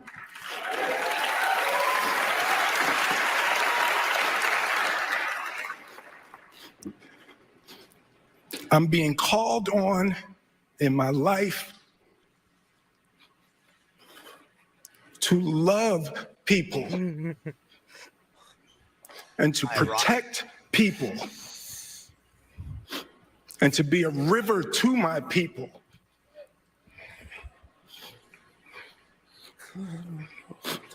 Now, I know to do what we do,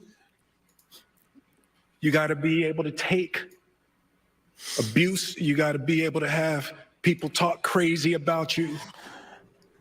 In this business, you got to be able to have people disrespecting you. And you got to smile and you got to pretend like that's okay. That was a shout out, Chris, right there. But Richard Williams, and what I loved, thank you, D. Denzel said to me a few minutes ago, he said, at your highest moment, be careful, that's when the devil comes for you. He said that after he slapped him. Yo, Denzel's is the GOAT. Yeah, of course he's the GOAT. Yeah, I don't know, man. I got one for you. Any How I Met Your It's Mother like- fans? Yeah. Oh, just wait for it here. I want to be a vessel for love. Oh, shoot. I'm sorry. I want to be a vessel for love. Well, it's a speech. It's not funny though. I don't get the laugh. No, it's ironic. It's very ironic. He just said before that he will not take any disrespect, and now he's saying he'll be a vessel for love. So he's saying that, like, although yes, what happened just now was in the moment of something that I should not have done, I will now be a vessel for love. It's not saying I will always be. He's like, now I will be a vessel for love, because what happened was not okay. Yes, and I will switch out. I will alternate between my two forms.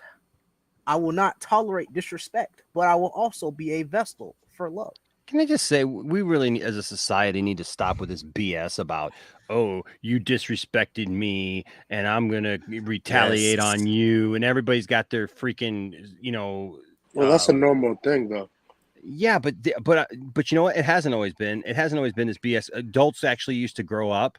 Yeah, people don't act hard all the time. Right. Thank you, Brian. That drives me nuts, dude. Like, I hate it when people act hard all the time. But when have we seen? Can I just say something? Okay, hold on. Let Brian finish what he was saying. I'm just saying, like, not every hill is a hill to die on. Not every slight has to be the biggest, affront. I mean, people could chill out, take it easy, let things slide.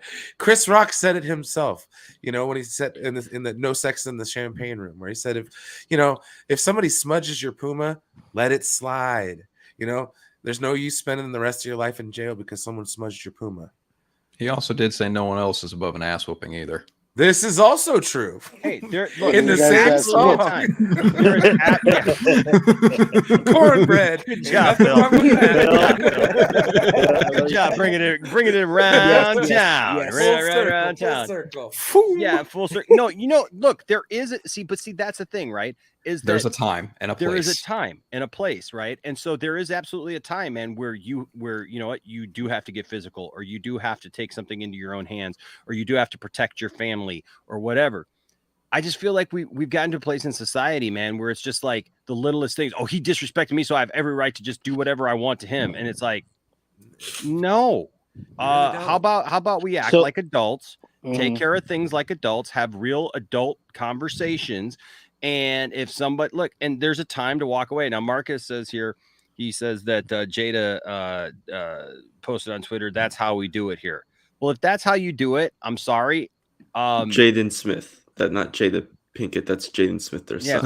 Did I say Jaden? Jaden already been on the slippery slope. So Jaden's got a whole bunch of other issues like that we don't even get into, right? He's playing Miles Morales. Well, but the thing is that here's the thing. If that's how we do it here, then you need to change. Because if your dad's out here talking about, I want to be a vessel for love, love is not about, hey, I attack anybody who attacks me. That's not that. Love is not just about getting physical on stuff. That's why I'm saying, like, I understand the frustration. I understand the pent up, frustration. I get that. It's your wife, man. Listen, somebody said something about my wife, Tiffany. Right? But Enosh, but I'm not going to run up on a stage on somebody and slap them for it though either. I understand that. I can't condone that. I cannot. It was an appropriate. Here's a difference. That occurred.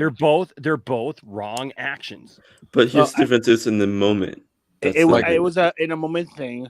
Whenever we ever heard something bad, of like now we're like condemning Will Smith because of one situation that he did.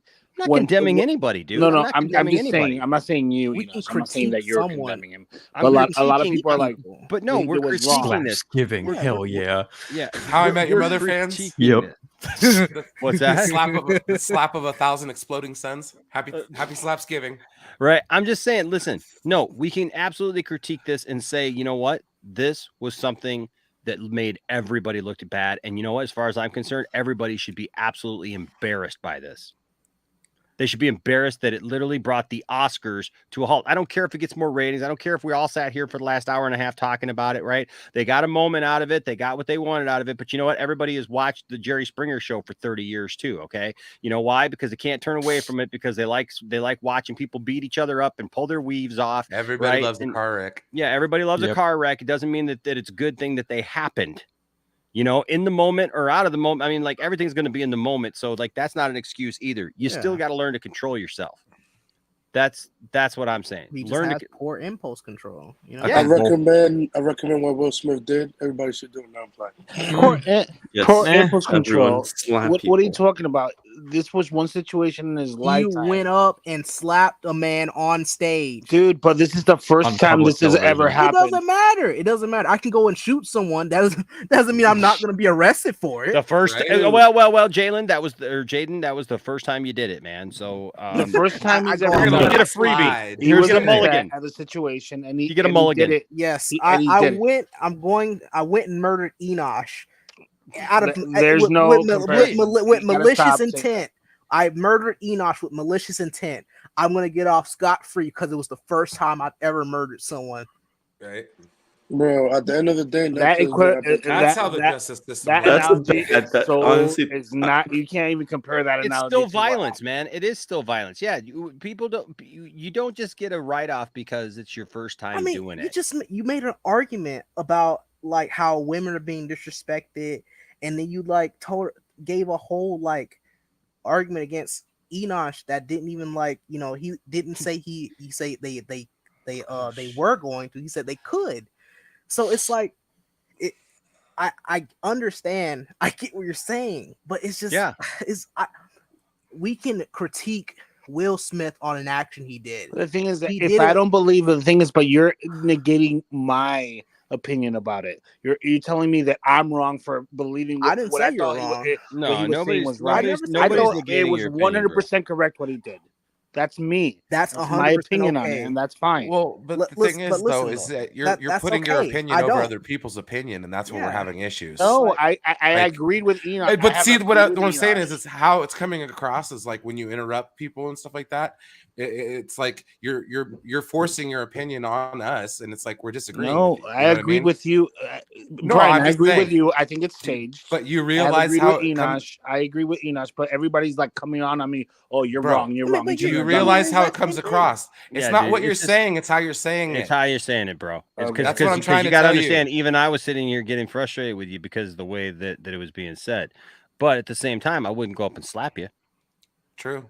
You know, and all I'm saying is, I think that it's come to a time where like these kind of things we need to actually have conversations about and have honest conversations about that. Nobody won here. Nobody was in the right here. Chris Rock was not in the right for telling a joke about his wife, but at the same time, Will Smith was not in the right to go up and slap him. Exactly. Yeah, Will Smith took this way too personal, way too serious in a public place in the middle of millions of people watching, where it's not all about Will Smith here. It's not all about Jada Pinkett Smith. It's not about any of those things. It's about the Academy. It's about giving awards to people. And what he did basically here was basically he stole all of that from everybody who won an award tonight. Okay, because all the focus Kinda is upstaged everybody. upstaged the whole thing, and let's I wanna let's say a little bit more of this. Thank you to Venus and then we're gonna be done with this. and Serena. I'm gonna skip here because he just thanks people. And Venus and Serena, the entire Williams family. Yeah, she's like, I don't know whether to clap or not. Kind of nervous right now. She got $10 million Art in her pocket, imitates so it life. doesn't I matter. look like the crazy Yeah, right. father, just like they said. Sitting pretty. I look like crazy father, just like they said about Richard Williams. But love will make you do crazy things. He loves his wife. Mm-hmm. And he to loves my mother. sex. A lot of this moment is really complicated for me, but to my mother, she didn't want to come out. She's had her knitting friends. She has a knitting crew that she's in Philly watching. She probably would have slapped you if she was there. Watching with.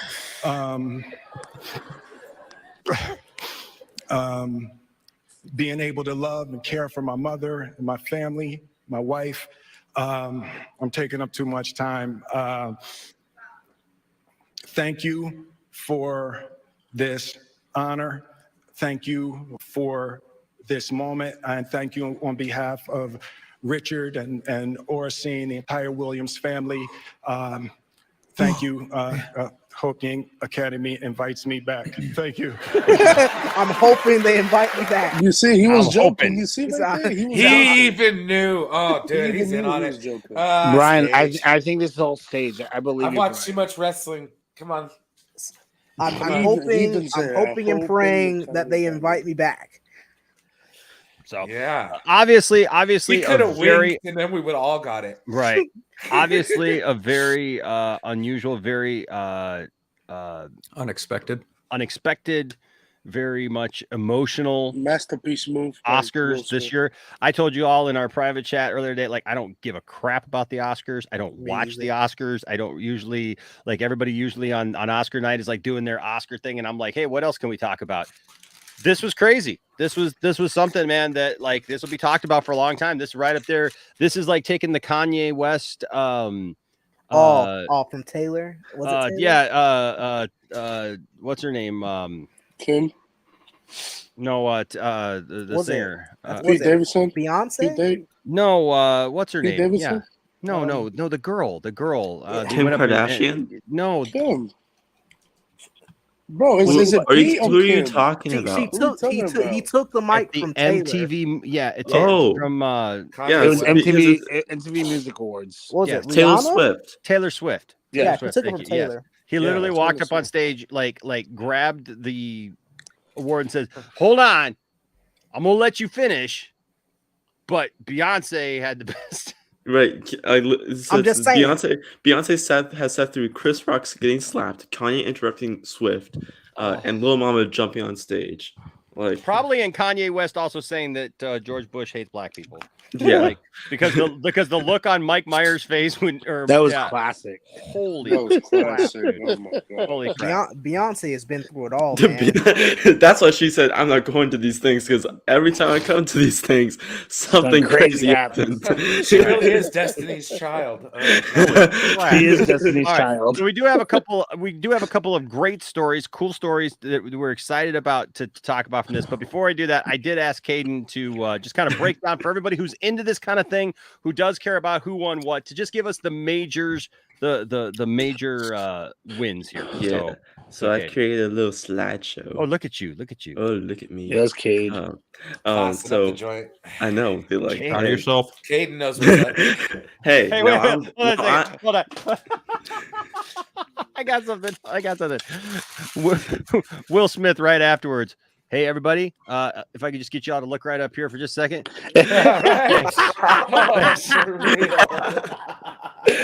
That Y'all go about your, you all go about your ways now. that would have been. Whew. But That of was course, awesome. tonight, we all know today was the Oscars, and What? we took home the best director was Jane There was an Campion for Oscar show in the middle of that fight. yeah, there was an Oscar show. Crazy, I know. It wasn't just a Will Smith versus Chris Rock. It was an Hey, actual. you guys show. want to place bets on how many of these movies that actually won that I've actually seen this year? I haven't seen Yeah, any of them. yeah. All right. I've So only seen I don't Dune. know anything about this. No. All right. Jane Campion won Best Director for Power John of the Campion Dog. won? Jane Campion. Didn't she like say something controversial not too long ago? Yeah, but They all have.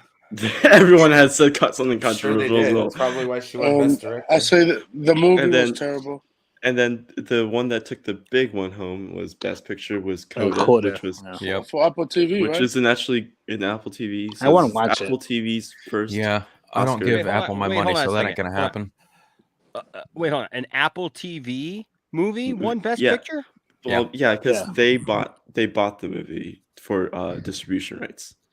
So I don't give Apple my Was money. it in so I never theaters watched though? it. yeah, it was in theaters. It was theaters for like a week, and then it went out to the TV. Yeah.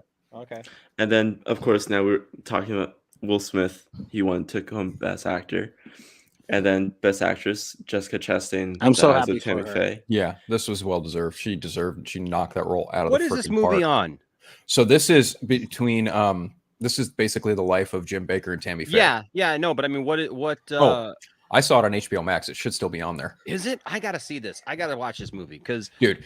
look, this is gonna bring back like bad flashbacks for me as a kid, man. Yeah. So- having to watch Christian television all day. It was kind of the same deal, but like legit, watch this for not only her performance, watch it for Andrew Garfield. He plays a pretty sinister Jim Baker. Yes, Andrew Garfield is Jim Baker. Yeah, he's Jim Baker. Yes. Yeah. He's Holy crap. amazing. Have you guys watched The Righteous Gemstones? I'm about to No, start. but it I was watched good. some episodes. Yeah, it's so amazing. Oh, dude. So I finished season 1. I just started season 2, and I gotta say, man, wow. Like that brings back some PTSD too from this stuff. Holy cow! But no, man, I didn't know Andrew Garfield. When did this movie come out? It came out. It came Sometime out like last year. in September or something like that. Yeah. But it went straight to it was only for a week, and then it jumped to. Oh, really? Shout out to Silent Scotty, by the way, for turning me on to Righteous Gemstones, man. Yeah, for sure, because it's a pretty good show. And then we have Best Supporting Actress, which was Erin Du Bois in West Side Story. I haven't seen that movie yet. She's really in Craven, amazing. right? She's about she plays Calypso in Craven. Gosh, I still haven't seen one of these films. Okay. No. And then the person who took home Best Supporting Actor was Troy Kotsur in Coda. Yeah, All right, I'm not gonna watch that. Loops in with the one before. Yeah. What's that movie about? What is that movie even about? It's children of deaf adults. That's what Coda means. Oh, children of deaf adults. Okay. Yeah. Yeah. Oh, okay. And then we also have Best Original Song, No Time to Die by Billie Eilish and Phineas. Really? Not surprised. Not surprised. Boo. Boo. And then we have the movie that took home a bunch of awards, Dune, which took home Best Sound, Best Editing, Best Visual Effects, Best What are you talking about? Dune Cinematography, is like the Best best Original movie Score, ever. Best Production Design, and then we have Best Animated. Wow. Feature. So hold on. What? So it won for Best Editing, Best Sound, Best Cinematography, Best Visual Effects, Best Original Score, Six Best Oscars. Production Design. I noticed it didn't win for most blank stares. There's gonna be Dune 2. There's gonna be Most Doom was a most unheard dialogue. Right? I'm still. Look, okay. I apologize. I apologize to all the Dune fans out there because I get it. I get it. I have plenty of friends who love Dune through and through, and I didn't hate it. It just wasn't my thing. But my apologies. I don't want to sound like I'm like taking a pot shot at Dune because I'm not, because I think it is well done. Obviously, it just wasn't for me, and I had those moments, just like I think it was Brian there whispering, like I was like, wait, what? It was a line from the movie. It was a line from the movie. Was the line from the movie? Thank you. No. You know, I there was freaking love people. Dune. You know, there was people on Shit, Twitter sorry. saying that Toby Emmerich will keep his job after Dune. I was like, oh my god. Hell no. No, he's not. No, he's not. Like, I'm also still dude, mad. Dude, I'm he already still- lost his job. We already know who the person got his job. He already lost it, yo. I'm still mad that Denny got snubbed for best director for this because he absolutely deserved it. But Dune 2 is going to be so much better than Dune 1 because that's where all the action starts, and I think that's when he's going to win his best director. I still haven't watched this one yet. Best animated feature Encanto's film. amazing. It's I haven't so seen good. Encanto's so good. It's so good. Yeah. And then best Eddie costume Speeches. design, Cruella by Jenny Well deserved. Evan. You're kidding. It's yeah. No, I'm not. I'm not kidding. Oh my god, that's so disheartening. It's costume design, and it's all The about costume fashion, in this so of movies course were they great. I Yeah, haven't I mean, seen it. people I love the didn't watch it. costumes. I didn't have It's any all about desire to watch the whole. Yeah, the whole movie is about. The movie's this- good. I figured Dune would have took that with all that Same. single color, just The single color and just like that monotone of color. all that bland, And it's like there's no diversity of costumes in the movie. It's gonna totally take all those best dark costumes tones. Then best original screenplay, which was Kenneth Branagh's Belfast. Yep. I can't believe he stars, just won one stars award. Judi Dench and Jamie Dornan. And then best adapted screenplay, which was Coda. Damn. Coda again took all awards that it was nominated for, all three home. And then of course we all know the fan favorite films. The top three were 1, Army of the Dead, 2, Cinderella, and 3, Minamata. I don't know how to say that, but it was Minamata, which was stars Johnny Depp. And fan favorite film, man. Hold on, go back one. So fan favorite film, because this is what we're going to talk about here in just a second. Is Army of the Dead and The Flash winning. But Army of the Dead, man. Like, fan favorite film. And what was it? I think what was it? And then No Way 4 Home came in like number 4, right? Was the fourth one, yeah. That's and just then number crazy 5, to me. And number 5 was Tick Tick Boom. Do you think that people just slept on it because they just figured that like it would win, or like what do you think? I mean, like I didn't even know about Minamata. So the fact that No Way Home was number 4 or 5 and not number 2. Well, they already nobody said can say was that number 2. Yeah, nobody can say that it was us trying to like screw everybody over, because look who was number 2. It was Cinderella. Well, look. There's going to be people who are like, I already know. There's going to be people who, of course, who are just going to hold on. There's going to be people who are just like, well, yeah, of course it won because like, but of course, just a little while ago they were saying there's no way that Army of the Dead's going to win because of No Way Home. Right? Let's just be honest. The same people who are saying today that, oh yeah, of course they won because the Snyder fans all went and voted. Well, they voted within the legal ramifications of the vote, right? They were able to vote. Yes, they were. The Snyder fans are absolutely unionized and together, and they voted and they won. You can't gripe about that. Stop griping about it. Like a lot of these same people, like I said, just a couple months ago, when everybody started doing this, started voting for this, we're like, there's no way they're going to win. No Way Home's still going to beat them. Like these Snyder fans, they just think that they could just take all of stuff. Well, obviously they came together for something, and guess what? There it is. Army of the Dead, number 1, fan favorite film. Be happy for him. Like it's the same thing as any other fandom getting together and voting for their favorite movie. Exactly. Why are you so? This is where I draw the line with Not people who go, number well, one? the Snyder fans are such toxic people that they just went and tried to control everything. It's a freaking vote. That's what you're supposed to do. Yeah, that's what you're supposed to do. You're supposed to go try to make your movie win. The movie you like. That's right. Big surprise there, huh? For a reason. Big surprise.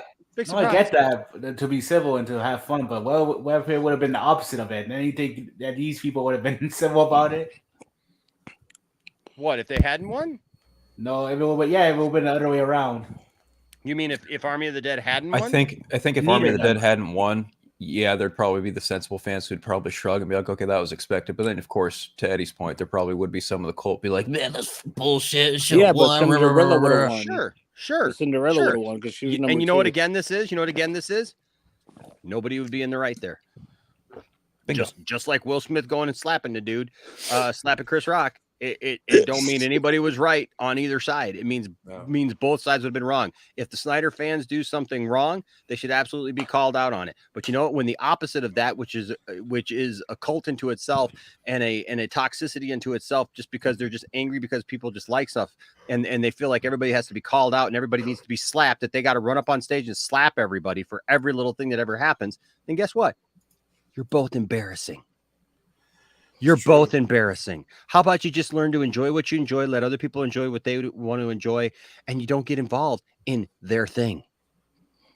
You don't have to. You don't have to. Everything doesn't have to be something like, I don't understand this like responsibility that we feel to call out everybody for everything.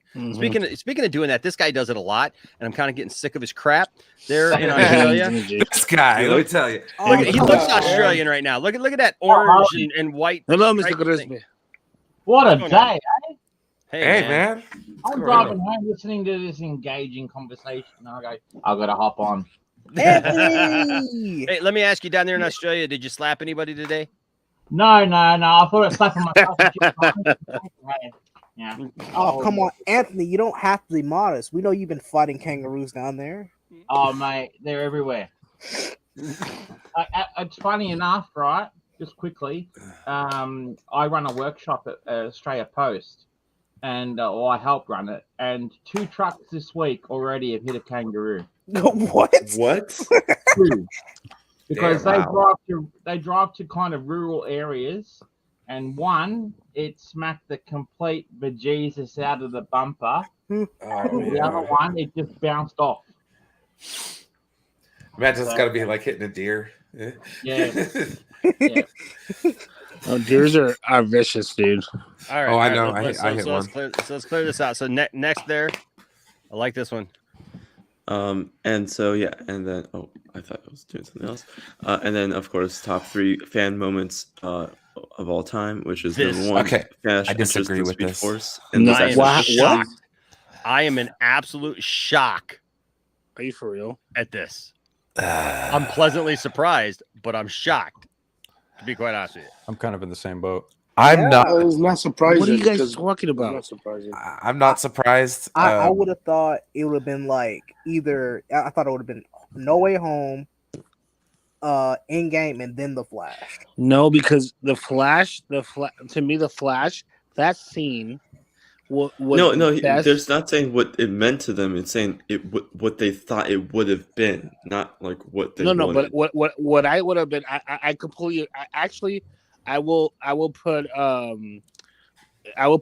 the Endgame Assemble above the No Way Home.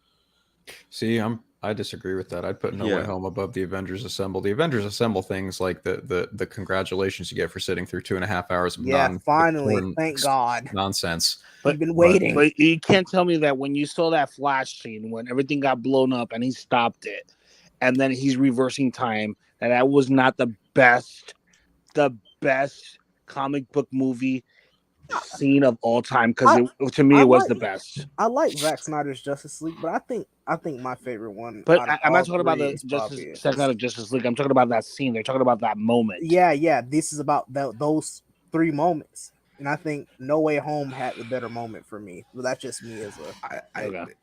I disagree completely with this, and I understand that like this was a fan vote, and that Snyder fans. I saw this on my timeline for like a month straight, so I knew that Zack Snyder was going to get something as far as this was concerned.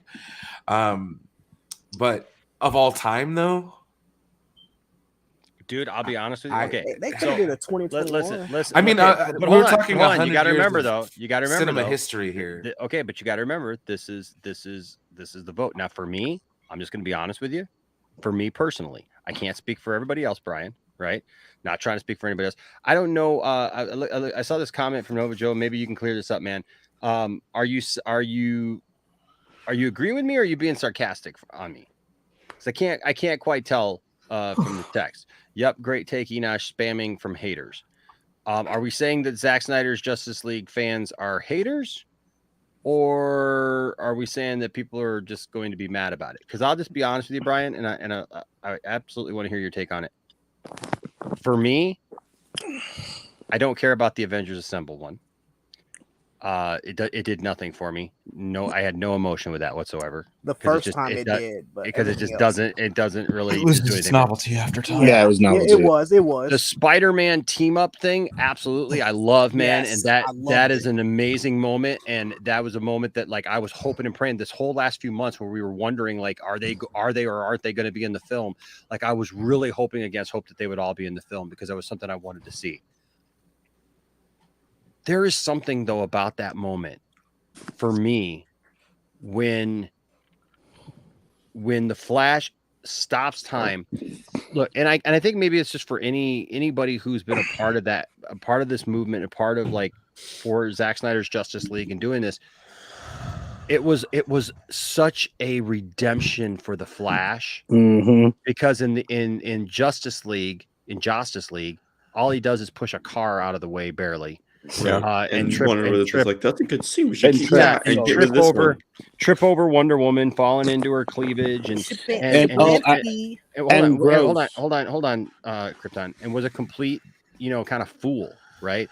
Falling over, tripping over. I've never done battle. How do you do battle? All that stuff. So there was that, but also it's just such a powerful moment to see the Flash do that because you realize the power the Flash has. This is what gives me hope for the Flash movie, is because you see the power that the Flash has and what he can do. Now, I will say this. I get what you're saying, Brian, because maybe to you, it's not of all time. It's not whatever. The point I want to make and the why I brought up this right here is it's not spamming. When people vote, the system. When what's that? It's working the system. It's there. People can vote. People can do whatever they want to vote. The vote is there. If people who love No Way Home, it's like watching American Idol, okay? Where they're like, hey, vote as many times as you want to vote in the next week, or like next 3 days, and we'll have your results for you. If No Way Home fans and MCU fans did not get out and vote as much as Zack Snyder fans, this isn't the definitive thing saying, well, this is the absolute greatest scene, whatever. This is the opinion of the poll, right? That this is it's basically a poll. It's all it is. It's just like when I put a poll up on the community page for Poindexter Lounge, right? People vote. There's times where I've heard people go, I can't believe this, like that one, this one, whatever. And I'm like, did you vote? Yeah.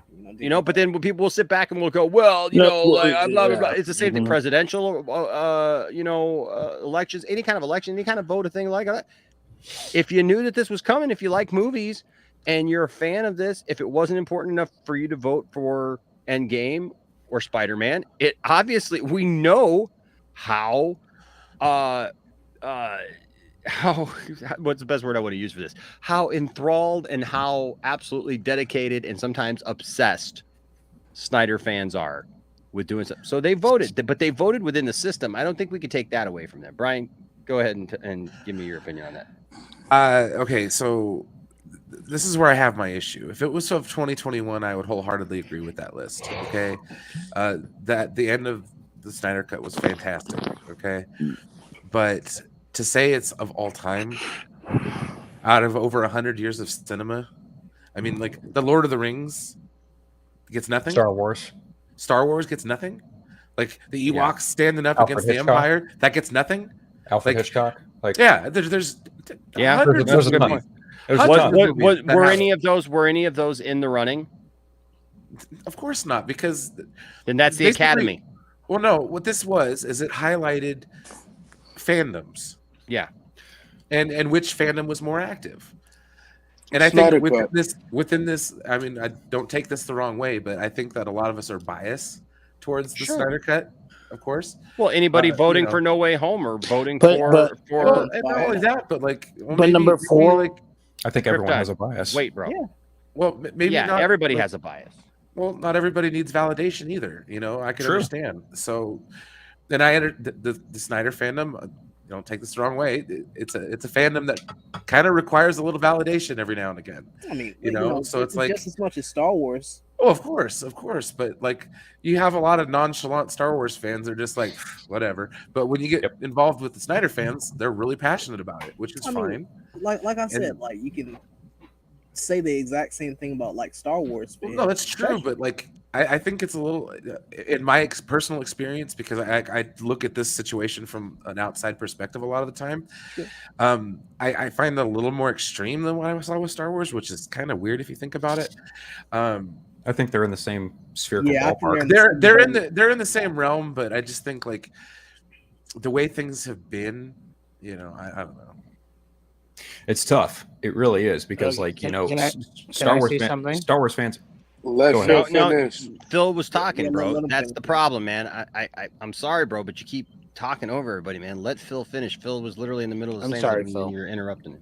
I was just gonna say, like, the Star Wars fandom has had 40 years, and I don't mean this in a shitty way, but like the shitty part of that fandom has festered for 40 years, right?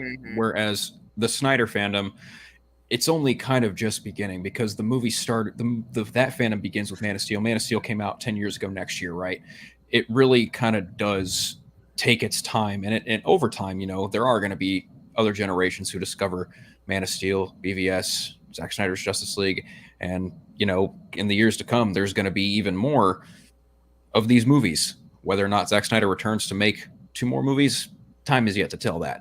But one thing's for sure is WB is probably not going to stop making DC movies, and they're much to the way that Snyder's first few films were kind of held to a pretty unfair standard that Christopher Nolan kind of set with his Dark Knight trilogy, and even before that with like Burton's Batman and Reeves' Superman.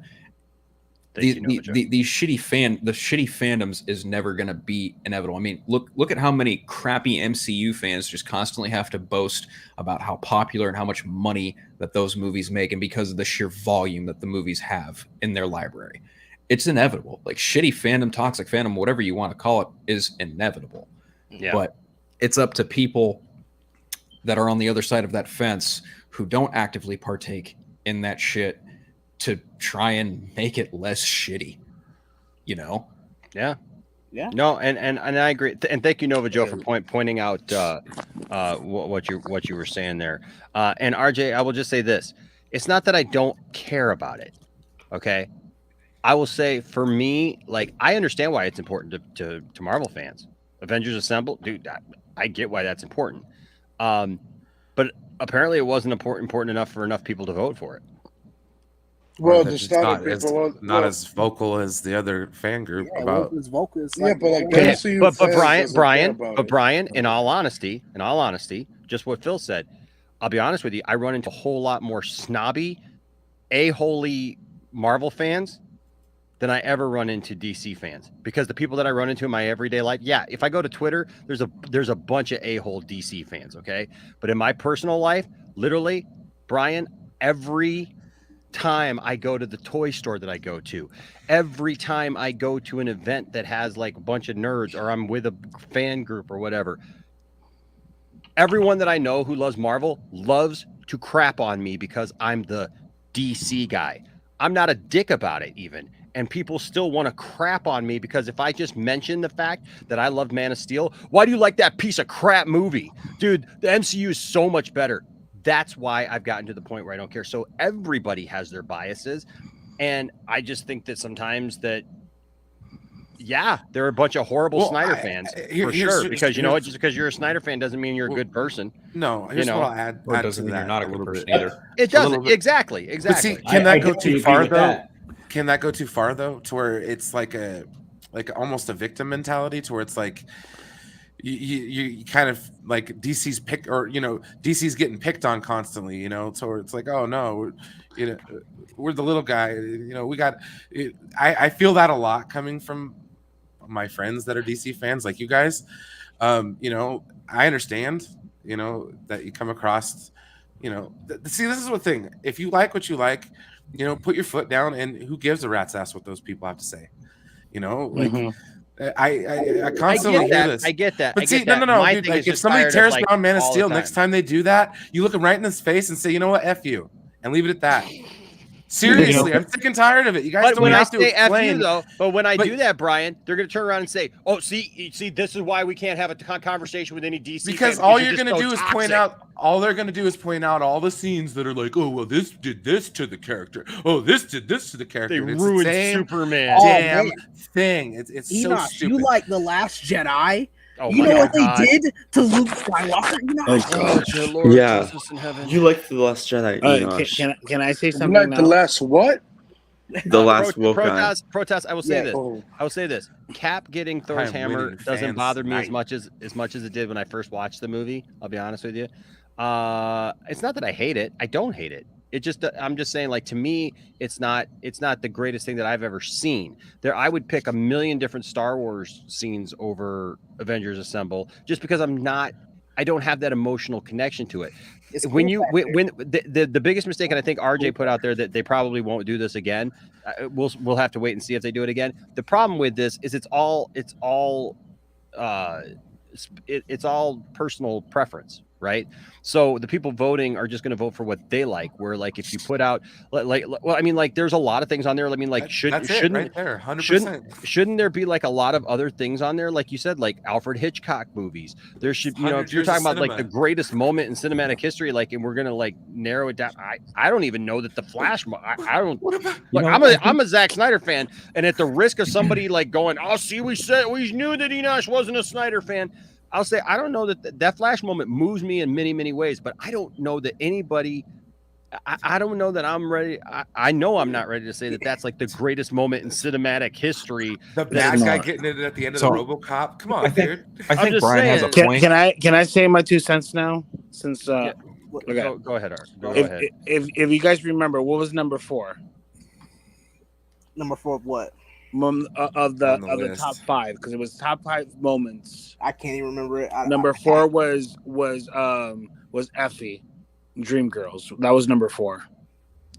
When people saw that, I remember when I went to the movie theater and saw that, everybody got up with their chairs and clapped like they were watching a Broadway show.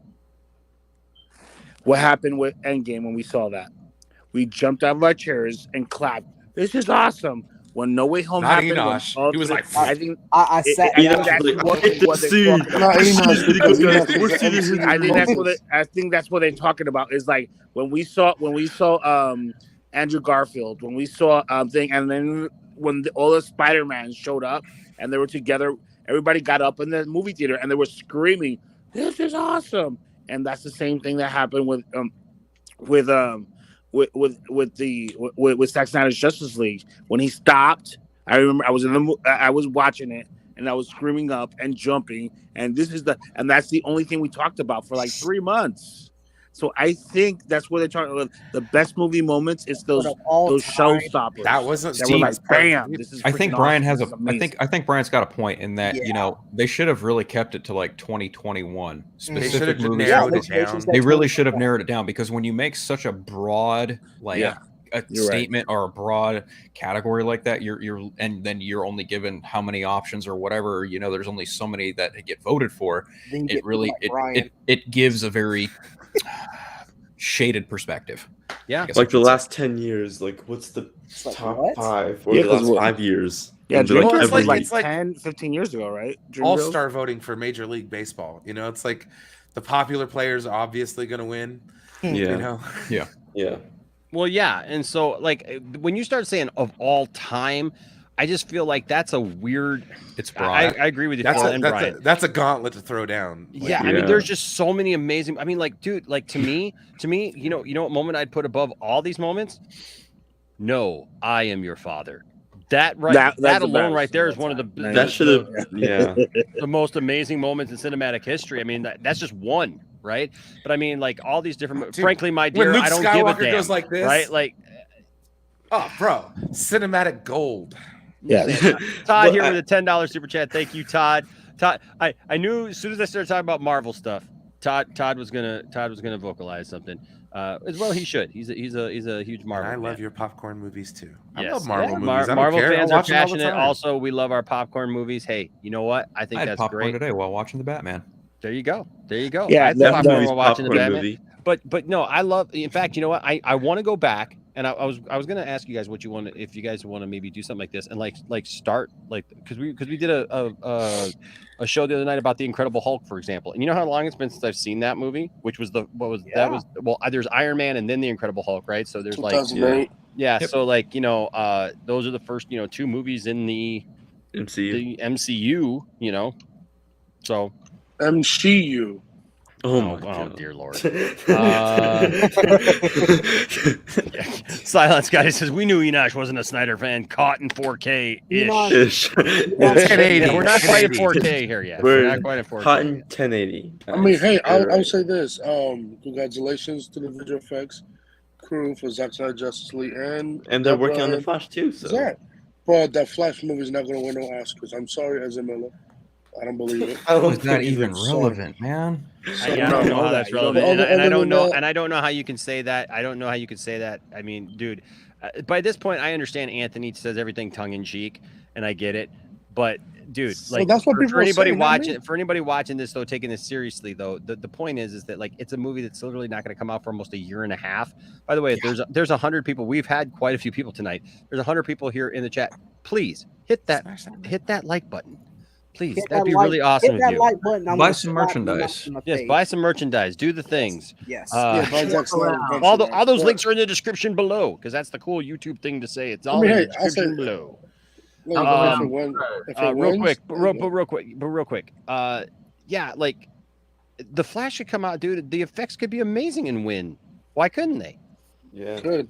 I said could. Do you guys think That's the reason why I say there if, was a good. conversation piece about the Batman, and of course we also just had best cinematography today was which one by Greg Greg Fraser. Fraser, who did Right. Greg Fraser, did the yeah. He cinematography did for Dune. the Batman And Dune. So that's what he won for tonight.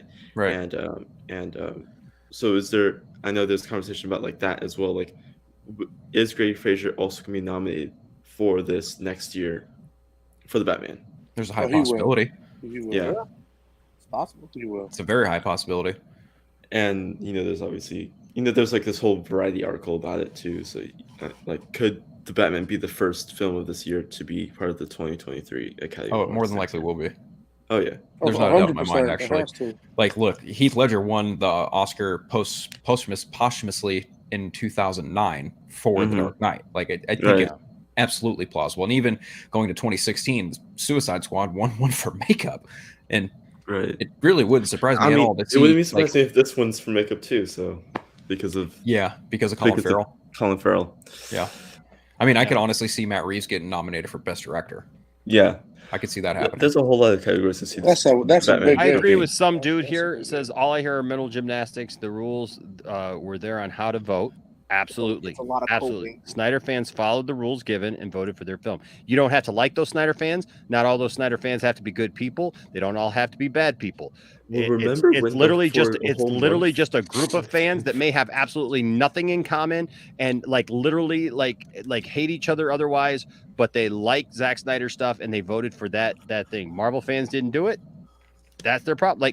That's just where we're at with. That's just where That's we're why at. I say Todd, work in go- the system. Work in the system. Just Yeah, doing but it's just doing what you had to do to get the job done. Oh, And good on him, man. I forgot to bring out this one.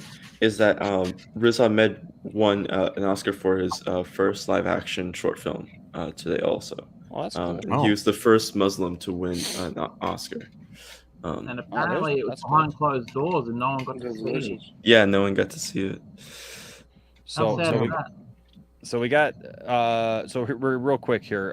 Todd with a $20 super chat. Thank you, Todd. You're awesome, bro. I appreciate Todd so much, man. He knows that I'm going to go on about Zack Snyder's Justice League, but you know what? He loves me just the same, and I love him. That's how it should be. Treating each other. DC and Marvel fans coming together. Todd with the $20 super chat says, Enosh, I enjoy Snyder movies, but when I said I did not like BVS, some fans insulted me many times. I know all fandoms have toxic parts, but the toxic Snyder fans can be cruel, and yes, other fandoms are like that also. So Todd, you know what I tell you, man? Yeah, you know what, man? There are some really bad people who are Snyder fans. Okay, but we just talked about this the other night, and it came up somehow that you know what you should watch? You should watch me and Stephen Colbert. We were having these conversations because we were talking about why me and Stephen Colbert and his wife Amanda and my wife Tiffany, why we're friends, right? It's not because, and he was bringing up the fact, it's not just because we're both Snyder fans, right? We both happen to like Snyder's movies. We like, DC comics and stuff like that. But that's not why we're friends. We're friends because of our personalities, our shared things that we like, because we've met each other and now we talk and we have these things that we like in common, right? There are a lot of people who are fans of Batman. There are people who are probably murderers and in jail and have done atrocities and hurt people who are who are fans of Batman, right? It doesn't mean that I, or that anybody for that matter, agrees with them, right? Yep. What they've done. there are absolutely people who are fans of Zack Snyder's Justice League or fans of Zack Snyder's work that I have absolutely nothing in common with in real life. And I would actually like, I don't care if they're fans of that thing that I like. I would absolutely like say that these are horrible people. On the same hand, I noticed that I run into the same thing with Marvel fans. And like you put there, not just Marvel fans, but just fans of anything in general, right? I think too many times we make it about the thing, right? Like it's Marvel or it's DC. It's not that. It's not like all Marvel fans are the same hive mind and like all DC fans are the same hive mind. It may appear that way sometimes. It may feel like that sometimes. But what? There are different kinds of Dodger fans? I thought they were all evil. Look, there are different kinds of Dallas Cowboys fan. I mean, I'm not a huge fan of the Dallas Cowboys, but a couple of my friends are. But at the same time, I recognize that there are some really horrible people who are fans of Dallas Cowboys, and that's fine. They can stay taking the L's. Scotty here. Just pretend the like button is Chris Rock's face and you're Will Smith. Slap it. Wow. Slap it. So, okay. I will recommend to Smith. We're going to end this segment here in just a second because I'm going to to basically put together that, and then we got a couple of fun things that I just want to do. We got Army of the Dead, one fan favorite film. Congratulations, Zach. That's cool though. That's super cool. Congratulations. It's a good win. No matter how you look at it, you guys got it. Anybody watching this has got to give it up for Zach and the fans, because look, they did make this happen. And so whether or not you like it or not, it is what happened. But there's that. I thought this was cool. Deborah Snyder posted this on Vero, watching this. Zack Snyder's Justice League for the fan favorite moment. That's cool. And she put Is that a 70-inch TV? I don't know. She put likely. Yeah, I mean, I got a 65-inch. Our fans are the best fans. Thank you for the recognition. Oscars cheer moment. What a great thing for them with after all that they've been through and everything. Everybody who just wants to take it out on them and be mean to them and everything. Hey, way to go. But yes, the big surprise, flash moment. There it is right there. Love seeing this. This is a big win for us, man. And so how would Toby Emmerich have felt when that happened? He was there. He was there for. He was there in the audience. He was in the audience for Dune. Hey, I'm gonna get running. But before I leave, I do want to say I'm very happy that those won. Okay, like don't take it as my criticism of it being like I'm upset that they won somehow. No, I think that's awesome. Congratulations to the Snyders. I hope they're living it up right now. But anyways, I gotta get going. What's your thoughts on Nicolas Cage? Honestly, if they did have like an Easter egg type thing or have him be a form of Superman somehow, I would get a kick out of that. Just because, knowing full well that he could have been Superman, it would be like remember the Flashpoint Superman? That was like they kind of just locked him in a cage. Yeah. There you go. Yeah, no, I hear that'd be the Superman of that timeline. But anyways, I got something here for you, Brian, on your way out, bro. Awesome. You don't have the screen up. I don't. Nope. No. We don't talk about Bruno. A few minutes, if that's okay, and just maybe. Yeah, there it is. Slapped you. You probably think I'm finished, huh? No, there's another one. Oh my God. Don't worry, bitch. I didn't forget about you. There's a slap for you. Slap, slap, slap. Oh my God. There you go. God, I missed this episode. Oh God, please. Lord have mercy. You won't ever stop. I'm going slap happy. I'm going slap happy. Slappity slapping you, teaching you a lesson for coming in my house. What are you looking at, Robertson? Yes. Oh my God. I love it. And you might be physically abusing. I so miss South Park sometimes. Oh my God. Have you seen COVID and post-COVID? Oh yes. Yeah, I saw the COVID one, but I haven't watched the post-COVID one yet. But Okay, anyways, so make sure to check me out tomorrow, 5:00 Pacific, 10 forward. We're gonna be talking a lot of food. I wasn't very impressed with the last episode of Picard. Oh. I haven't started yet. I haven't started the new season yet. I just restarted Next Generation. Nice. Yeah. Nice. Oh, yeah. It's good. Dude, it's a good show, man. I love that show. I know. I missed it. All right, guys. I've heard some weird things. I've heard some weird things though about the last couple episodes. I don't know, man. Okay, so it's really starting to chafe against my old Trek sensibilities. That's all I'll say. Are you becoming Strike a Menace or whatever you call it? Yes. No, it's just I don't know. Okay, everybody knows the last few years haven't been the best in society. Okay. Yeah. But when I watch a show that's supposed to be about the future, I don't want to hear about how crappy the present is in a hyperbolic and snarky way. That's where I have a problem. So, Picard, fix it, please. There you go. There you go. You. All right. Well, as he's going out, we're going to continue the shenanigans. I got something funny for us to kind of cleanse the palate from all this slap happiness. All right, and then bring us around because we're going to talk about Nicolas Cage and Voltron here real quick.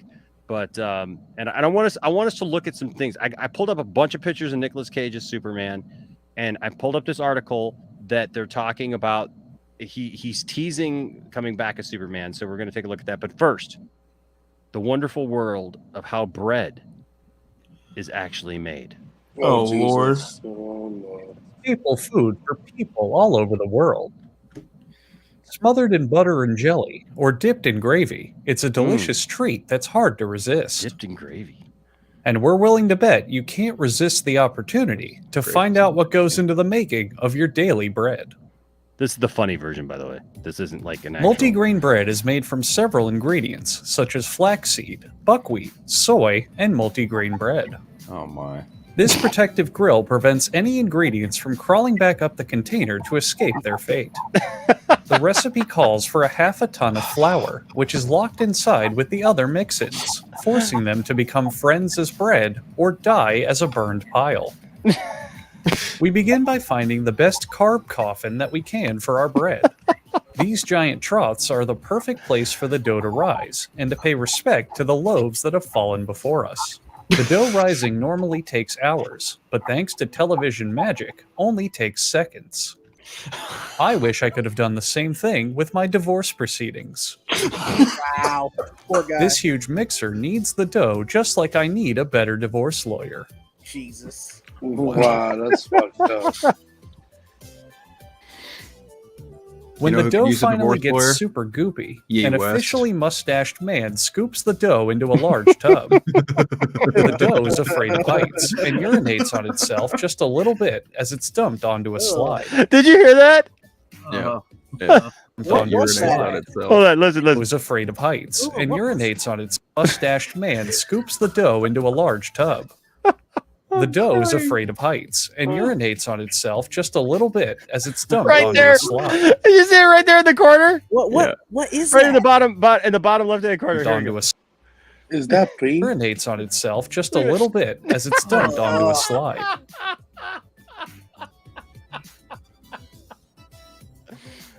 It's dough. It's bread dough. No, Guys, I feel like we're watching the origin of the blob. Then here. it's on to the batter bitch slapper. Two Well, bitch slapping arms form bitch two lines of slappers. dough Wow. while simultaneously teaching the dough its Or like they call it now, the Will Smith slapper. place. So is the dough called Christo? The dough pieces are then rolled into balls, the familiar shape of bread.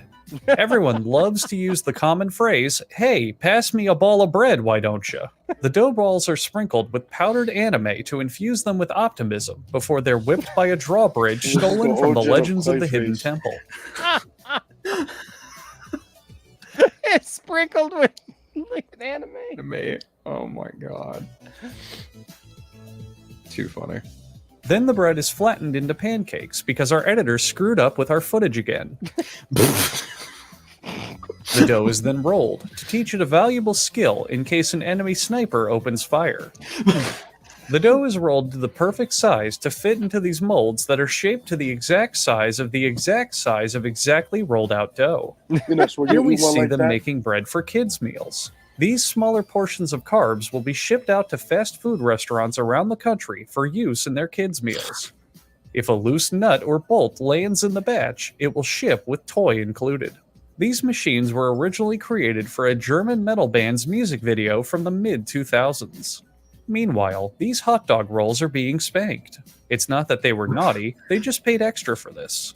The hot dog What? pieces must not touch one another, so Wolverine from the X-Men helps in separating them. You're telling Well, me I that have was to pay weird. extra to get Back to the spanked? multi-grain bread. Did you see Wolverine I did. in the upper I did, right I hand did. corner?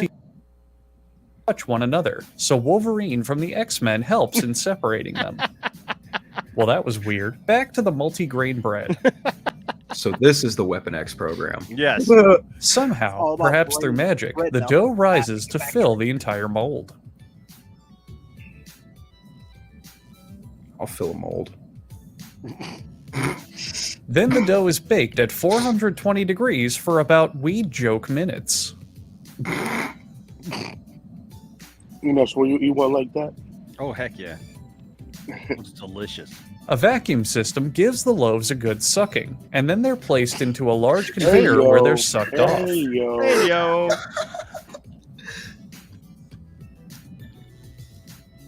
Bread traffic is then directed across the bread highway, which has notoriously awful traffic because of all the bread tourists We and look loaves so of bread confused. driving like they're the most important loaf of bread on the road.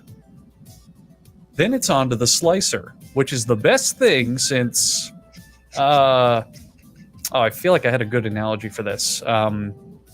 It's the best thing since Sliced bread. it's the best thing since bread that you don't need to slice yourself. Yeah, something like that. Yeah.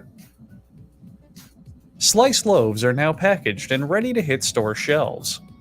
Just in time for you to go to the store and realize they've already sold out of that specific kind of bread you like.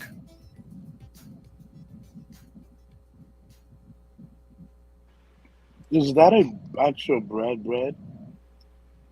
What's that? Gee, Anthony, I don't know. I don't know, Anthony. Frozen pizza. Millions of pizzas travel daily from the frozen food section of the supermarket to the dinner table. Thick or thin crust, meat or vegetarian, their convenience makes them a staple in the freezer. But how do they end up tasting so fresh when they start out so frozen? How do they? How does it Cheese, work like that? sausage, sausage with carrots, and deluxe. All It looks like the varieties pizza of we used to get at the pizzas roller require skating a rink. maze of machines. To make the dough for the crust, they combine flour, salt, cornmeal, water, yeast, and flour in a large mixer. Yummy. Then they add a bit of cornmeal for flavor. Heck yeah. A mixer turns the ingredients for about 4 minutes. This powerful machine needs almost 30 horsepower to knead the dough.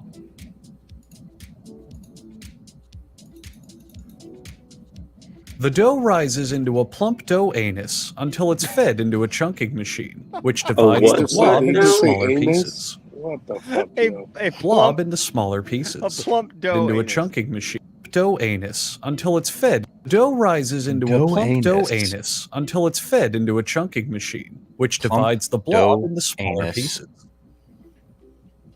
So the dough got anus? The Plump chunks dough travel anus. to a sheeting machine, which rolls them into 2.5 centimeter thick sheets. A light dusting of flour makes the dough 2.507 centimeters thick, so the company can eventually save costs when selling in bulk. How thick? Thick enough? A flour brush tickles the dough to get it to drop its defenses as it's eviscerated by stainless steel rotating Bro, what spikes. the fuck? This is disgusting. Oh my god. The whole will make the pizza dough faster through production. A large plastic roller cuts the dough into circular pizza crust shapes.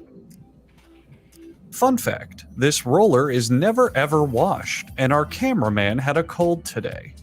What? That is disgusting. A machine called the Divorce-O-Matic separates the dough. You separate your mother? The pizza crusts are given a spray tan to make them more appetizing and to try to slow the effects of aging. Some pizzas stick to the ceiling. Science cannot explain this. Next stop is the tomato sauce waterfall. This waterfall is the only one of its kind in the world, except for all the others found in other pizza-making factories. And anywhere else that someone decides to build one. That looks like a In waste fact, of, most researchers would call this a kid shitty science fair project more than anything, and would give it a C-. Wow.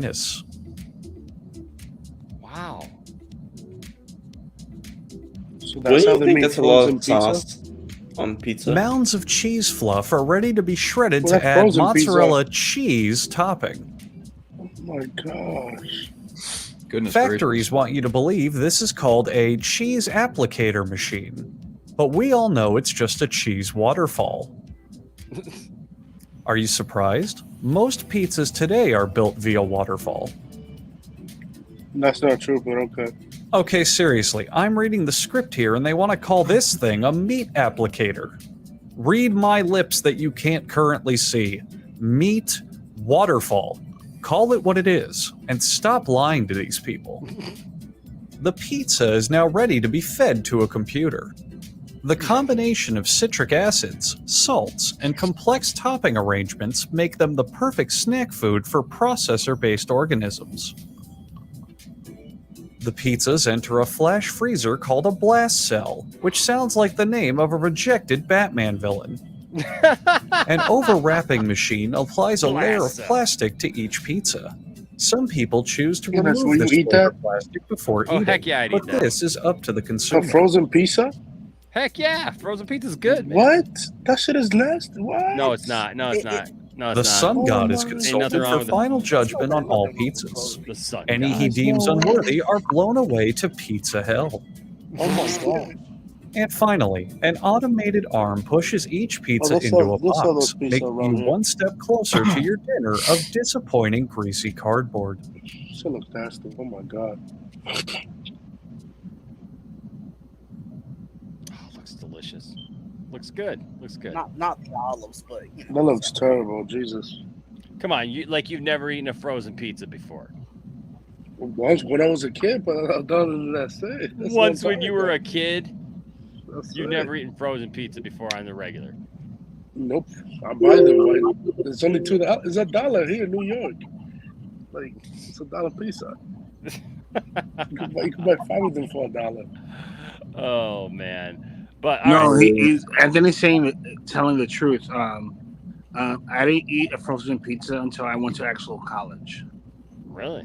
Yeah, because in New York they were $1 for a slice of pizza. So Yeah, but you And can the get like a steroid whole for $1. pizza. what? Yeah, you get a whole frozen pizza though. Not just a slice. You get a whole frozen pizza.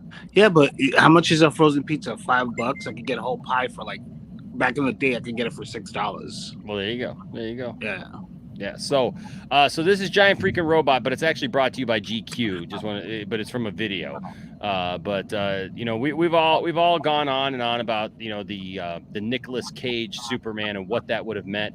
I literally saw a guy online today talking about how if Nicolas Cage would have been allowed to be Superman, that it would have ruined the entire character forever. That there would have never been anything. It's such hyperbole.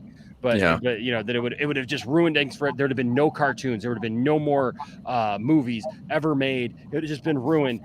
I would suggest that you all go watch the documentary if you haven't already. How many of you guys have watched the what was it called? The death of Superman Lives. The death of Superman by Lives. John Schnapp. Yeah, John Schnapp. Great John Schnapp. Oh, great film. That detailed. Josh Schnapp is the only person that believes in the Snyder Cut.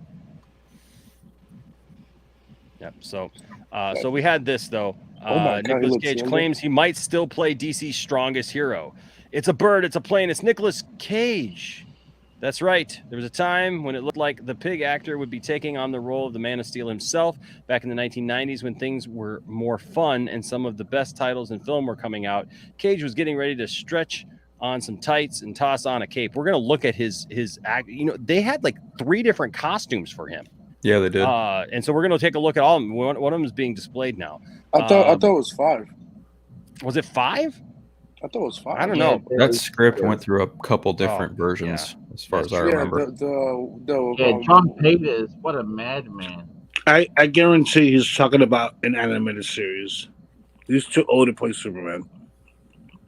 No. He voiced Superman in Teen Titans Go. Yeah, he already did that. So, but in a recent interview with GQ, the actor answered just about anything and everything fans could throw at him. When a fan brought up the Nicolas Cage starring 1997 Tim Burton directed Superman movie, Superman Lives, things got interesting. A commenter on the post asked, "Why can't they just make this now?" And we began to see the wheels turning in the performer's head. Following a brief pause, the face-off actor said, "Would it matter how much time I appeared as the character?" And just like that, a conspiracy theory was born. This isn't talking about an animated thing.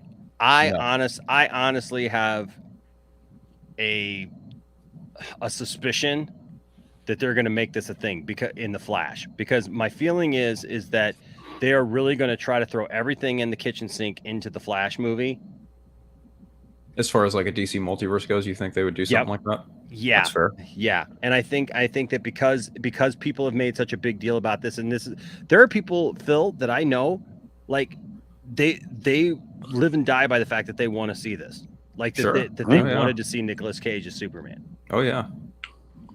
But it is interesting that he says it is interesting. Don't you think it's interesting that he said here? Would it matter how much time I appear as the character? You're right. Yeah, I didn't see this before.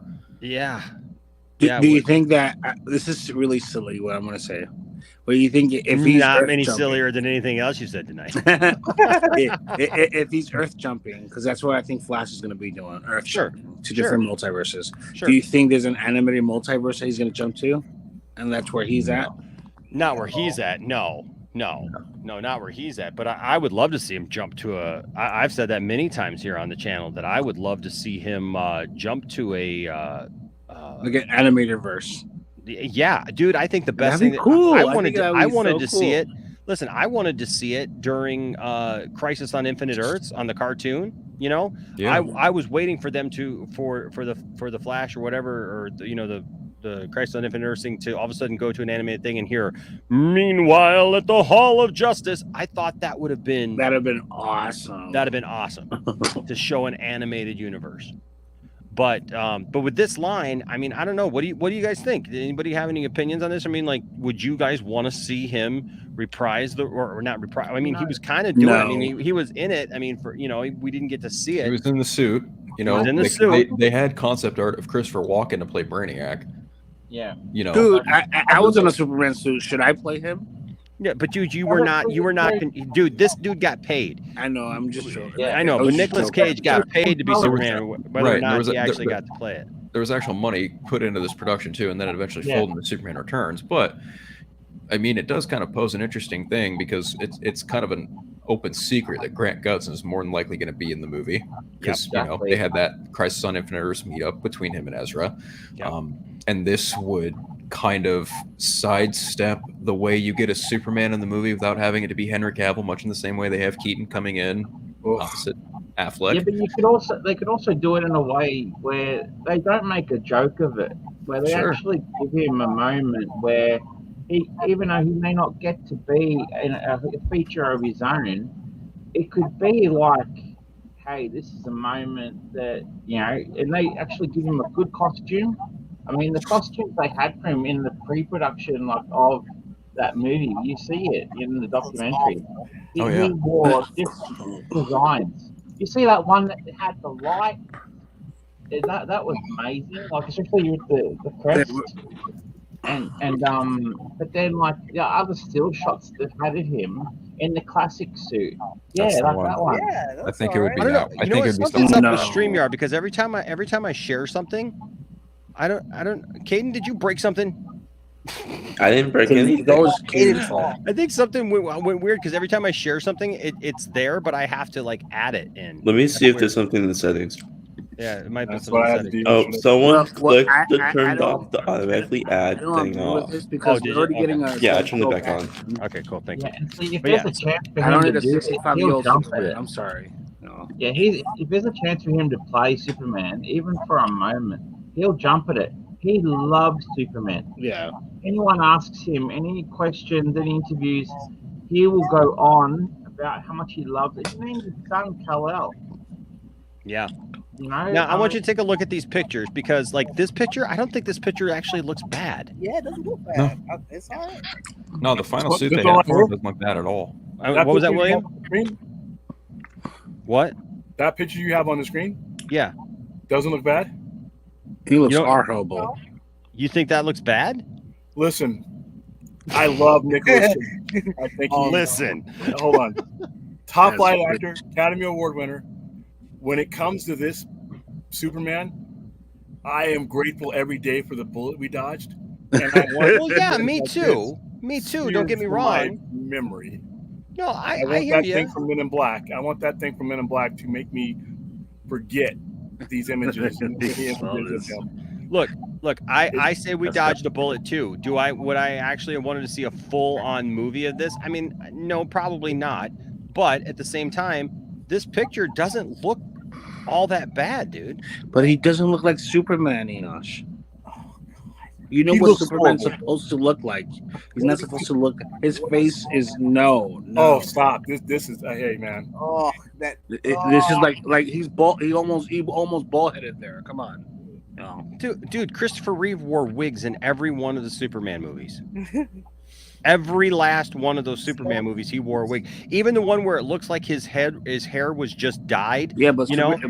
it wasn't. It wasn't. The wig was dyed like that in a weird way. And I've seen the wig. Dawson was there with me at the Superman Museum. It's right there. Like literally, it has streaks of blonde in it for some reason to make it look like they had just put black into his hair for some reason. So every one of those Superman movies, he wore a wig.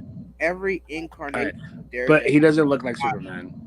Anybody can become anybody. You just got to do a good job at it. This is not a good job. I'm sorry. I don't know, people say the same thing about. Look, now this is Oh, horrible. sorry. This is the thing that nightmares are made of, and usually where people go to. I don't know what the heck this outfit like. This looks like one of those like weird, like I don't know, like This looks like a suction Happy cup. Meal toy. Oh my gosh, dude! Like look that rubberized. It looks like the vulcanized kind of thing, like where people wear those suits that like vulcanize around them and stuff. It's just like oh. He's an eye patch away from being the lead singer of Dead or Alive. Damn. Yeah. This is a wretched image right here. Please. Oh, this is a horrible image. Don't get me wrong. But the other two are all right. Yeah, no, this is not so bad. This I just don't costume like is the not hair. so bad. The hair, I don't know. The underwear is a little weird because it goes too high up the thigh, I feel. But this right here, look at those colors, man. Like for a 90s Superman. Yeah. You know, I mean, for the 90s, I mean, think about what was going on in the 90s. You had Friends, right? This looks like a Superman that could be flying around, you know, at the time of Friends. This looks like a Superman that would be opposite of like George Clooney's Batman. That texture of that suit is almost too similar to what Schumacher was doing with Batman. Yes. But like if you put him like in a regular thing, like I don't know, like there's just it's weird because as I look at some of these pictures, like I feel like if they would have done good by him, he might have been able to pull it off. Here's some concept art. That same thing. Here's some artwork that people just did. I mean, you know, like when you think about it, you know. But see, this is what I think might be. I have a feeling that because you notice we haven't heard a lot from Tim Burton on The Flash. We haven't heard anything from Tim Burton about The Flash. He was pissed. Yeah, he hasn't said jack about it. Said Jack, and Michael Keaton has gone on record as saying he would not ever return to the Batman character if Tim Burton didn't have something to do with it. What if one of the ways that they kind of nuzzled in there with Tim Burton and kind of got his blessing and got Michael Keaton back involved was to reintroduce his version of Superman? Not totally impossible. Yeah, I'm just throwing it out there. It's literally just this speculation. I just thought it was interesting, given the fact that Nicolas Cage said this. Like, how long would I have to be on screen for? What if this Superman? What if Sasha Calle is his Supergirl, and he died? No. What if he dies in this film? What if he dies in this film? right? But he was the Superman in this Batman's world because he looks like he could be a part of the It's the Tim Burton connection, right? Yeah. So he looks like he could have been the Superman in the Tim Burton world, right? That over the top, crazy, kind of world. It's possible. Sure. Here's sure. Don't be too excited. Here's one of the versions of the costume. The No, actual that's costume Superman of the Marvel. flyby. That's different.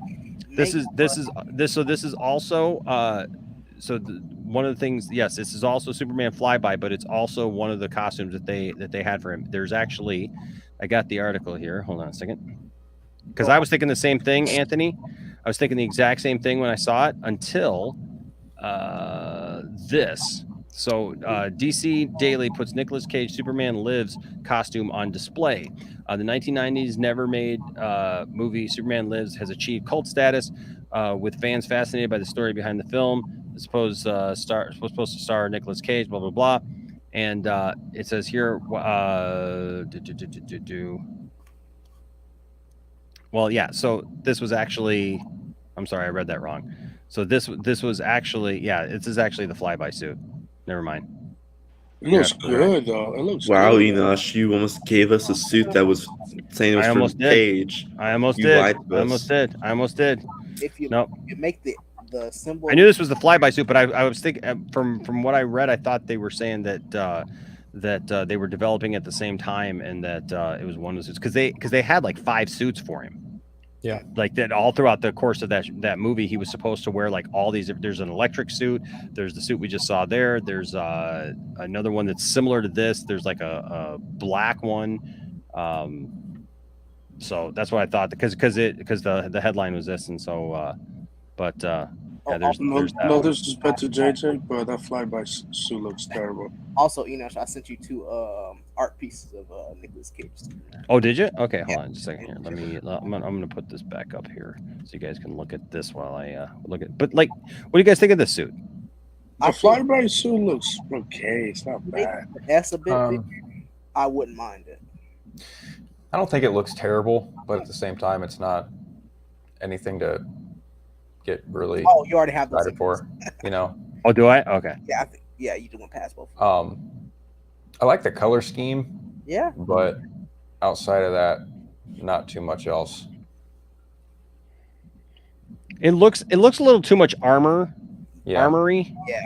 For me, which is a problem that I had with the new 52 look. Oh yeah. Because the new 52 had that look. I think it's probably New 52 is probably one of my favorite looks for Superman. I think on that note, I'm probably going to go to bed because I do have a doctor's appointment in the morning. All right, bro. Hey, it's good seeing you, man. Thanks for being here tonight, bro. Always a blast, my man. Anytime. You guys take it easy. All right, man. We'll see you. Take care, Phil. Fourth 1,000 here with a $2 super chat. Said that's too clever, Enosh. Remember who the writer is. Fair enough. Fair enough. Yeah, that's also you remember that Kevin Smith had his take, and then that got nixed because John Peters was just crazy, and they ended up using his thoughts in Wild Wild West. I'm sorry, I missed that last part. What you said there? Sorry, I just said that Kevin Smith had his script and everything. John Peters basically knocked it on the head, and they ended up using part of that story in Wild Wild West, the giant spider. Yeah, yep. And he wouldn't let his Superman fly, and it was absolutely nuts. Yep, said that he didn't want to see Superman flying around, and that's just dumb. That's just dumb. Yeah, Superman can't be bulletproof or have super strength. Yeah. Nope. Why would you want that? Also, why not bring Brandon Routh into the Flash movie? Just like. Brandon Routh? Yes. Oh, I'd love to see him in there. Now, the only problem that I have with this costume here is this area right here. The underwear looks terrible to me. That just looks. It looks like they put all this great design into the S shield and stuff, and then it was like they got to about here and they're like, we ran out of red material, so we're gonna make this cod piece. It's just gonna be a cod piece. Look at that. It's awful. It looks tough to move around in. Like It literally looks it's like bad plastic. cosplay, man. Looks like it has to be vacuum sealed into it. Oh, I see where Superman and Lois got their ab idea from. Yeah. Okay, relax. I like the size of the S, right? I like the size of the S, and I like the colors. Just, oh man, I would have hoped that they would have done something there. Now, this is an interesting look for an older Superman. I see No, I'm sorry. I already saw Brandon Routh. I'm good. Nope. Right. Now, this is actually surprisingly probably one of the better things that I've seen. Which, if you were, are any of you guys a fan of long-haired Superman? It's all right. I've never been too much. No. Really? It depends on how they do it. I love long-haired Superman. I've always loved long-haired Superman, and so I think it only goes well with the black suit, but that's just me. I don't know. I loved it that he was. It just reminds me of a time of Superman storytelling that just wasn't very good. So that's what. Well, you know what? There were some bad artists there at the time, William. Right? I mean, there were some bad artists that drew Superman in some really, really weird ways. You know,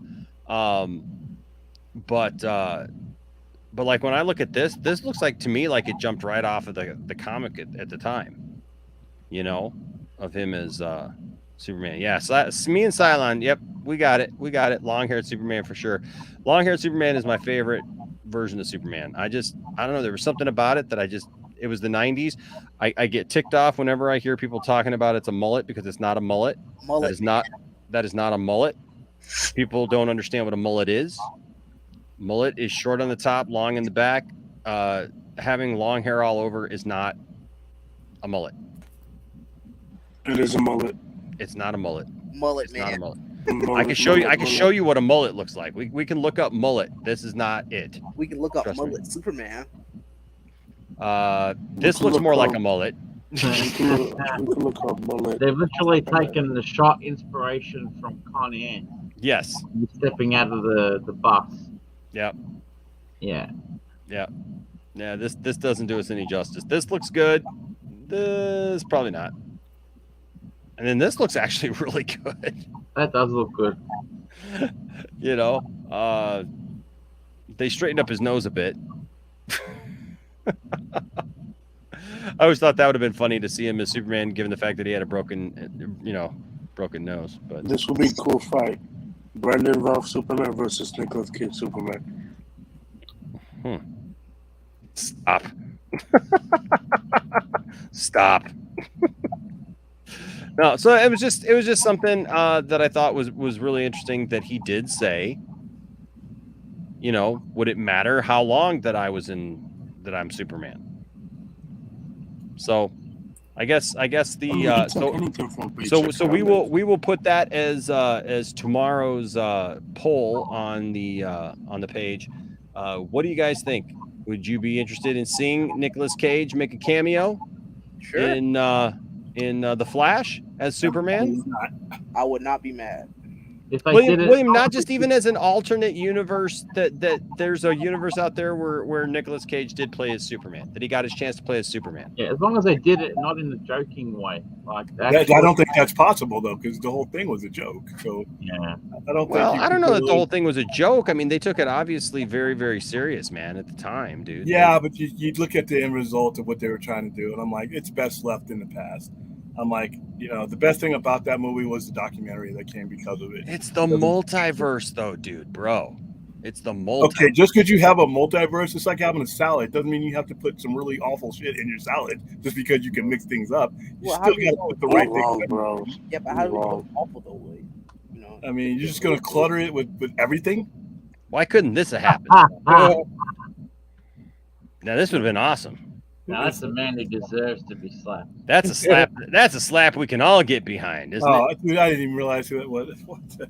That's a slap we can all get behind. That's what I'm saying. It's a masterpiece slap. You know, speaking of which, you know, I think we are a little late into the night, but I do think that this would be a good time to check in with our good friend Andy Signor and go back to another, to yet once again, something we like to call, what's Andy Signor up to right now? Stretching out my hands. Oh! Oh! Oh! Oh! They! They! Give me!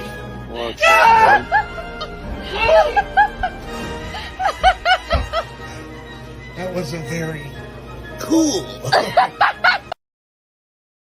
He wishes he could get his legs up that high. Disney of copyright you muted. Disney said, "Ladies and gentlemen, we got him. We got him. We got him." Oh wait, hold on. He's on to something else now. Hey, you think you give me a ride to Dunkin' Donuts? You need a caramel macchiato with oat milk? Okay, I'm just gonna get in. That's what he does. He just invites himself in. Nobody can tell him anything. All right. Finally tonight, ladies and gentlemen, the last one. What did I just walk into? There you go. There you go. Aussies are taking over. All right. I would love to listen. I'm not a fan of Nicolas Cage's Superman. I'm not a fan of the idea for a movie or to go full on tilt with it. What I am okay with is in The Flash, if they arrive at some place where Nicolas Cage played Superman and he kind of looks up and you know that it's him. You know why? Because I know that Nicolas Cage is a huge Superman fan. I know that it would mean something to him. Absolutely. I don't have to give him the full movie. Don't have to give him that full, full on whatever. Just give him a chance. What do you think, Eddie? You've been awfully quiet. What do you think there? Yeah, sitting there on your phone. Huh? What do you think, Eddie? Got all this feedback going on. Think of what, guys? What's going on? He wasn't even listening with this. Wasn't even listening. Just wake up. Thanks, Eddie. Just taking up spot, taking up place in the. That's a lot of feedback, Rob. Sitting there playing. I saw you. I was listening to some of it, but I'm kind of confused at what we're talking about now. We're talking about Nicolas Cage's Superman. Oh, I thought you guys moved to something else. Oh no, I was just listening to that partially. I think that. Plus, I did already see the thing about him possibly returning. So if he comes back, or if he actually plays a character for the first time in live action, because obviously he did voice Superman Teen Titans Go, in the movie version of the film, I think it would be interesting. I do agree that with some people saying maybe it's for the best that he didn't get to play the character. I definitely don't know how that movie would have turned out, but maybe he could surprise people nowadays. How films are with CGI and special effects, maybe even with suits, because the suits nowadays that these teams can make are definitely more advanced. So this we just waiting to see if he's in the Flash or anything else. I'll see how he performs as a role, and if he's good, I'll give him praise. But like I said, we just had to wait and see if it's gonna be true or not. Maybe he was just pulling people's legs when he said that. I'm not sure, but yeah, that's pretty much my take on it. I mean, who knows? He could get the Brandon Routh treatment, Yeah. You never know. It might be redeemed, in the role. Now, here's something as an 80s kid. Oh, yes, ladies and gentlemen. Live action Voltron movie with Ross and Marshall Thurber to direct ignites bidding war. Words that I never thought that I would see regarding a Voltron film. Okay. And I've showed you guys, I just recently, for those of you guys who haven't seen, I just recently picked up this. Is that a Superman candle? Is that you doing the feedback? That shit, no, it shouldn't be. No. I don't know what that was. So, for those of you who have not seen, I just recently purchased this, the Castle of Lions complete Voltron castle. Bro, who feedback, bro? No, that's not me. No, it's not me. Somebody's getting feedback. But anyways, so I love Voltron. Me and Voltron go way back, and so I have not thought that I would see a day when we would see an article Do you that says think it's because there's a bidding war for it. Do you reckon this would include toys as part of the deal, Enoch? Oh yeah, well if there's a movie, dude, there's totally gonna be toys for it, man. Of course, Yeah, bro. like if like it's made by the Netflix, then makers, yes. yeah, because like the makers of it, would they, you reckon, get involved in the toys, in as in get some of that revenue, or would it be part of the package for them to get it made? Yeah, that was William. That was William. Yeah, that one was William right there. I don't know what was going on, but no, dude, it'd be a total thing, man. Together, I don't know if it's that. I mean, like, I don't know who owns the toy rights to to it right now, but Do you think it's because of Master of the Universe live action movie? They're making of Voltron live action movie. it might be. I mean, it I might like be. I like the But they've been animation. trying to get I'll show you guys in just a minute. There's all kinds of concept art out there for a live action Voltron movie. Let's read the article and then I'll show you guys some of the concept work or concept art and stuff. It says a bidding war has erupted in Hollywood over Voltron, the mecha anime featuring a giant robot that has amassed a popular following worldwide. Rawson Marshall Thurber, the filmmaker behind the Netflix hit Red Notice, is attached to co-write and direct a Voltron live-action feature, a hot package that has attracted multiple offers. Warner Brothers, Universal, and Amazon are among the 6 or 7 studios and streamers in the mix for the package, according to sources. Netflix, which was behind Red Notice and streamed the animated series Voltron Legendary Defender, is not in the running, say sources. The package hit the town about 2 weeks ago with pitches and a teaser reel. Thurber came up with the story and will co-write the script with Ellen Shanman. Don't go to Warner Brothers, please. Don't do it. Let's see. Todd Lieberman and David Hoberman are on board to produce with Bob Koppler, the head of World Events Productions, the company that controls the Voltron property. It is unclear at this stage where the package will land, although sources say a deal could be wrapped up by the end of the weekend. So we could like wake up tomorrow and there could actually be something in place. Yeah. It talks about what it's based on. It's based on the Japanese sci-fi series Beast King Go Lion and Kikau Kentai Deirugger. So it got dubbed. It got sent here in the 80s. The show became an instant hit and was maintained a cult following in the decades since. DVD sales were in the hundreds of thousands, and the show was rebooted for Nicktoons in 2011, then Netflix in 2016. Hollywood has tried to launch a live-action Voltron movie since the early 2000s to no avail. Mark Gordon and Pharrell Williams were part of a team that tried to mount a project in the mid-2000s, and later New Regency got involved in the early 2010s. Relativity Media was developing a feature with Thomas Dean Donnelly and Joshua Upheimer. DreamWorks at one point tried to develop an animated feature.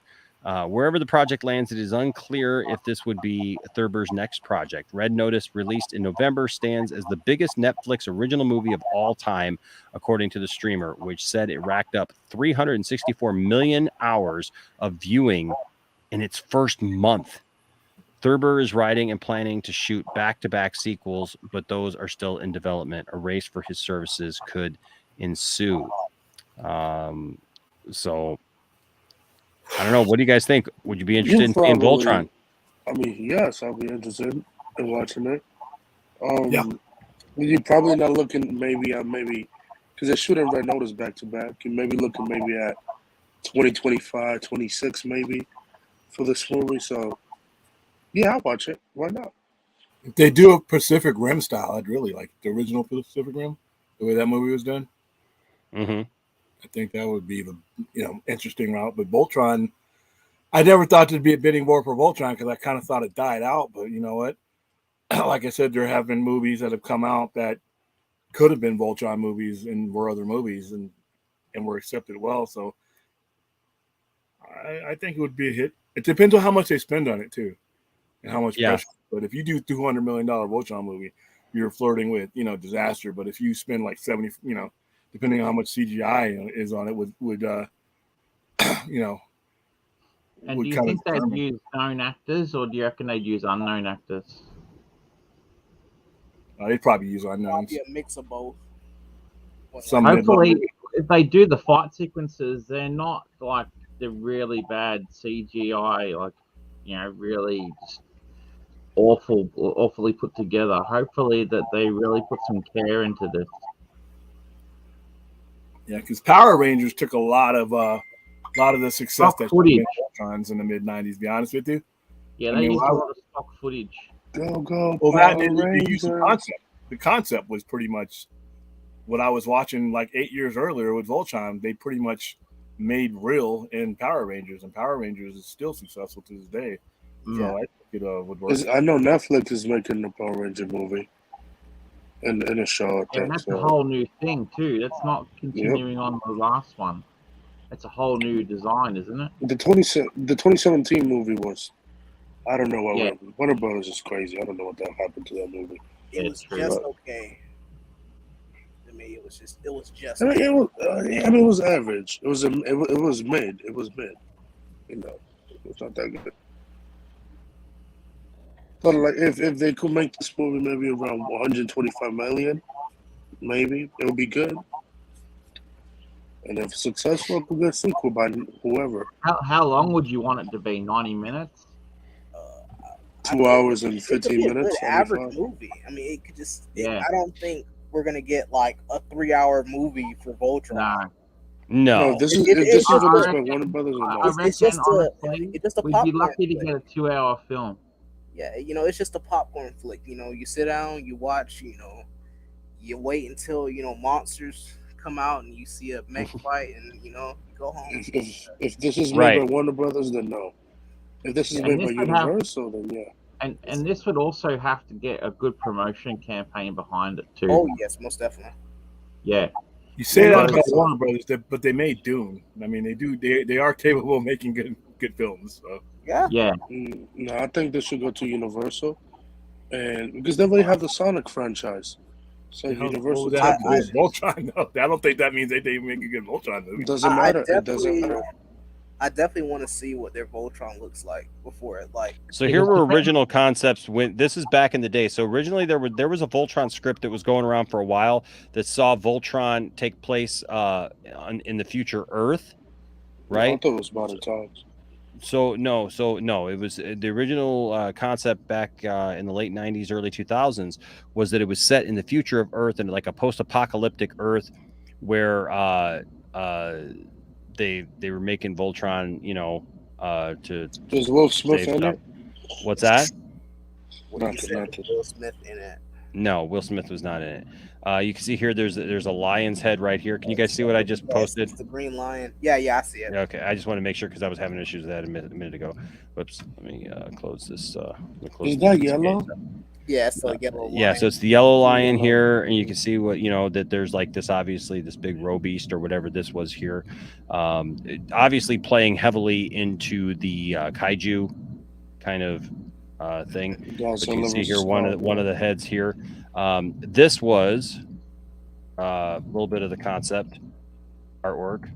Looked pretty interesting. I remember when this came out, it was very jagged, very different than the cartoon, but still yet it was kind of cool. And then here was like you can see here like the blue lion kind of in stasis, That looks good. I don't really like the yellow lion concept. Yeah, the yellow one, but the blue one looks good. I do like the blue one though. Yeah, the blue one looked pretty good. Here's that picture again, and this could show you that it was in modern times because it was there's a Statue of Liberty, for example. It was supposed to take place in New York City. Yeah, so I don't think that I like that concept so much. Yeah, it's not. I think it looked too much like regular like house cats or regular big. Right. Yeah, me too. Like when you go back to like see like the yellow lion, it looks a bit too like a house cat to me. Like not a lion, yeah. Yeah, rather than a lion. What if this is made by HBO Max? They would do it. Possible. After the merger, if Warner Brothers get it, they could do this after the merger. That'll be cool. Yeah, but this is not the current stuff. This is not the current, stuff. This was all, back, like I said, man, it's almost like 20 years ago now. 1999 to 2000. Yeah, this is over 20 years ago now. Oh, man. But still, yeah, it just gets me excited because I've always said that I wanted to see a live action Voltron. And look, I understand, like, there's a bunch of Power Rangers fans, they kind of beat us to it, like I was never a Power Rangers fan because I was a Voltron fan, and I always felt don't talk shit about Power Rangers. Hey, I'm just saying, I always felt like Power Rangers felt to me like it was Voltron light, like it was not really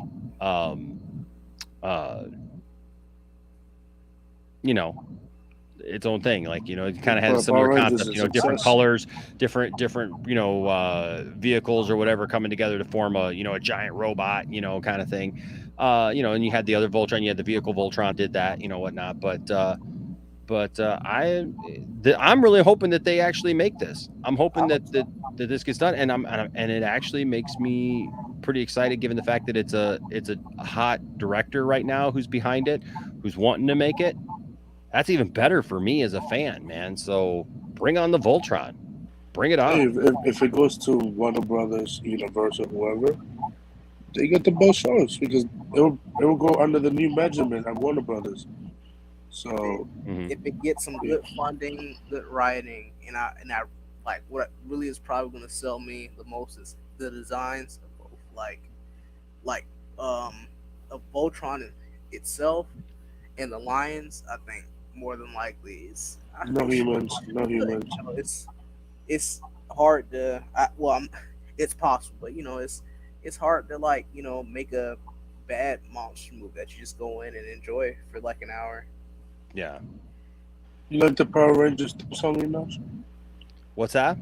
You like the Power Rangers theme song? I do. We once played with a band in Detroit, which was a really cool. It was like a hard rock metal band, but it was all. I just thought it was really cool. They were all young black kids in this band, like stereotypically, like they would not have looked like they would have sounded like they did, but it was like a metal band made out of just like, I mean, first of all, they all looked like kids from almost like a prep school. Like it was kind of funny, but man, they played metal and they were so good. This band was so talented, and they opened up their show with a theme song to Power Rangers. It was awesome.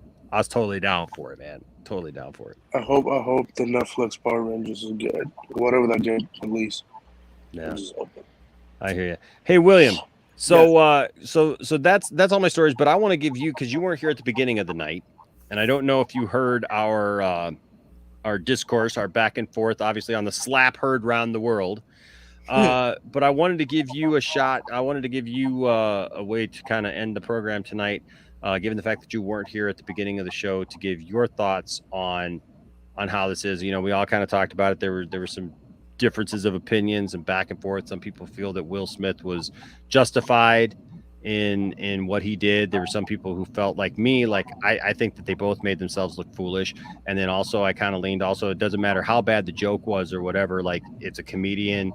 Like, why would you pick that moment of all places to get up and jump on a stage and slap somebody? Even if you're defending your wife, I get it. I have a wife, I have a family, I would defend them to the hilt. But there's a time and a place for everything, and I don't think that necessarily the time for going up and hitting somebody is at the Oscars, like jumping up on stage and making that moment your own instead of realizing that the moment is for everybody. So, but that being said, I don't want to speak for you. I want you to give your opinions and your thoughts, because you're the only one so far. And Anthony wasn't here either, I think, but I do want to hear your opinion, William. I thought it was absolute trash behavior from somebody who I have the utmost respect for, is how he's lived his life, how he's conducted himself, how he's held his ground, both as an actor, as a rapper. And when rap was going in a specific direction, he stayed the course with his, as far as keeping his content what he wanted it to be. I was embarrassed for him. I was embarrassed. It was an embarrassing act under no circumstances. And listen, the higher up in the stratosphere you get, you have more tools to handle things with dignity. And I hear people comparing that. Well, if it was me, listen, it's not you. And here's why. And it's not me. Nobody cares about us.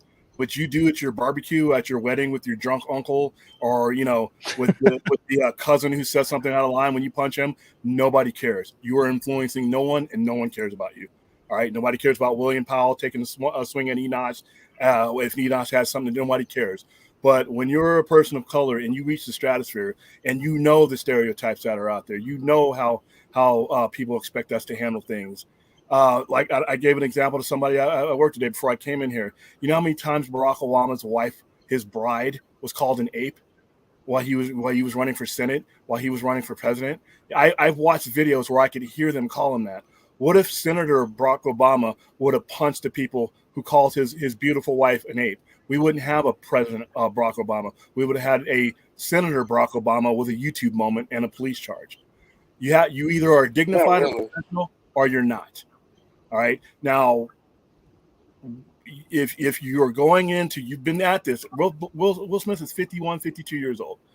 He's been in these ceremonies before, and that's not the first joke he's heard. Now, not even condoning the joke, because it was a horrible joke, and there should have been immediate consequences for it.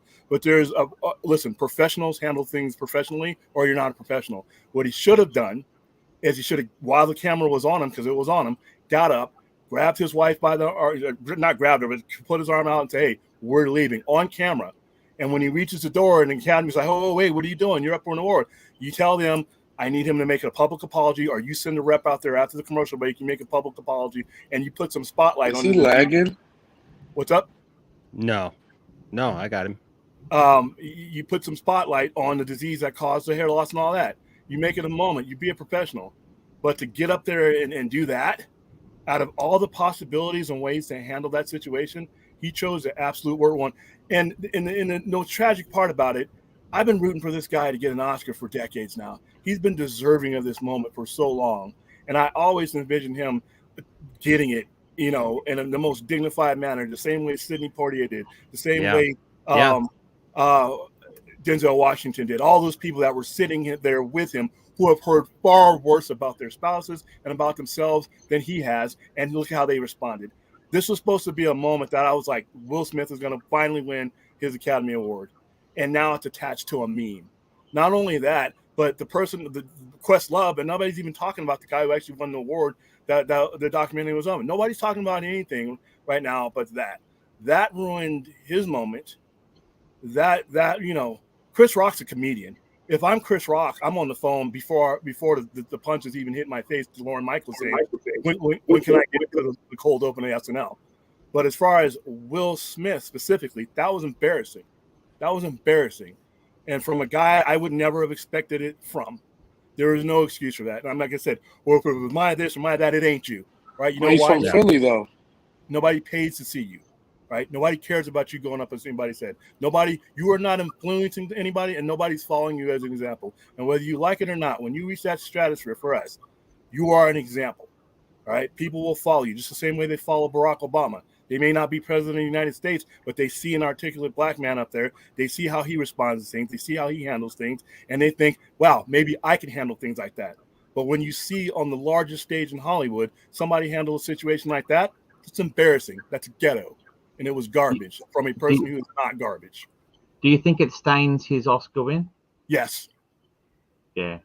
He had to give an apology speech laced with an acceptance speech. Whenever you have to apologize for something stupid you did, that's part of the moment. That's part of the history now. Well, his Oscar speech was amazing, though. Yeah. No, it wasn't. Yes, it was. Yeah, but some people are writing he's justifying what he did as well in the speech. Yeah. And what's going to happen next year? Listen, if it's not your humor, I've seen people sitting there and make fun of all kinds of things and be in the front row and listen to it. They may not laugh. They may give a dirty look. Don't get up on the stage and hit somebody. Are you out of your mind? And what precedence is that set for any time a bad joke happens and you're personally offended? Get the hell up and walk out. And make a scene that way. And then use our social media that we have in 2022. If you think you need to eviscerate Chris Rock and make him pay for that moment, that's how you do it. But you don't drag your moment down. He ruined his moment. Yeah, someone else wrote, "This is the death of the Oscars live, like in our faces. The death of the Oscars." Well, it's a disrespect for the Academy. It's a disrespect for what the Oscars, you know, represent. Um, you know, it's very, very frustrating because I think they both made themselves look very, very foolish. Like, you know, the joke itself, I don't think is It's funny. It's not funny. I don't think it's funny. I don't think that it was comical. It was a bad joke, but like do you just get up and slap anybody who tells a really bad joke that like you don't appreciate, and that you like, I get it, man. I totally get it. I'm a husband, I'm a father, I'm all those things. But man, emotions, you got to be able to keep them in check. And actually, William, I agree with you, man. Like Will Smith has been one of those people that like we've always looked up to and seen for his candor and who he is and how he conducts himself. Yeah, And it just I was shocked. I was shocked, and I was like, I couldn't believe it at first when I saw it. I'm like, what? I thought it was a joke at first, and I'm like, what is? And then like I said, I saw the stupid ass memes, but that's it though. This is an Academy Award winner who deserves it, who's earned it, and that is forever attached to his what should have been his biggest night. If you're that thin skinned, stay the hell home. He had an amazing night. Being in the general public because of something like that, if you know a comedian, that could happen to any of these guys. I mean, that could happen. There have been guys facing sexual allegations that are in the audience where a comedian has lined them up. You didn't see them get up there and kick somebody in the balls. You have to. This is the difference between human beings and wild animals. We just don't do that. And for him to do that, I'm like, look around you. Everybody that was nominated for an award that night, everybody who won an award that night, we're not talking about them now. People aren't talking about them.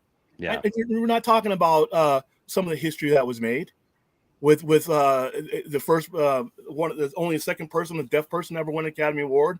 I mean, all kinds of history was made tonight. We on this screen had something near and dear to us win a couple awards as far as Zack Snyder in that moment that won. We're not talking about that now. People aren't talking about that. We're talking about Will Smith losing his mind, getting up on a stage and slapping somebody over a joke he didn't like. That is unacceptable, and that should not be approved by anybody.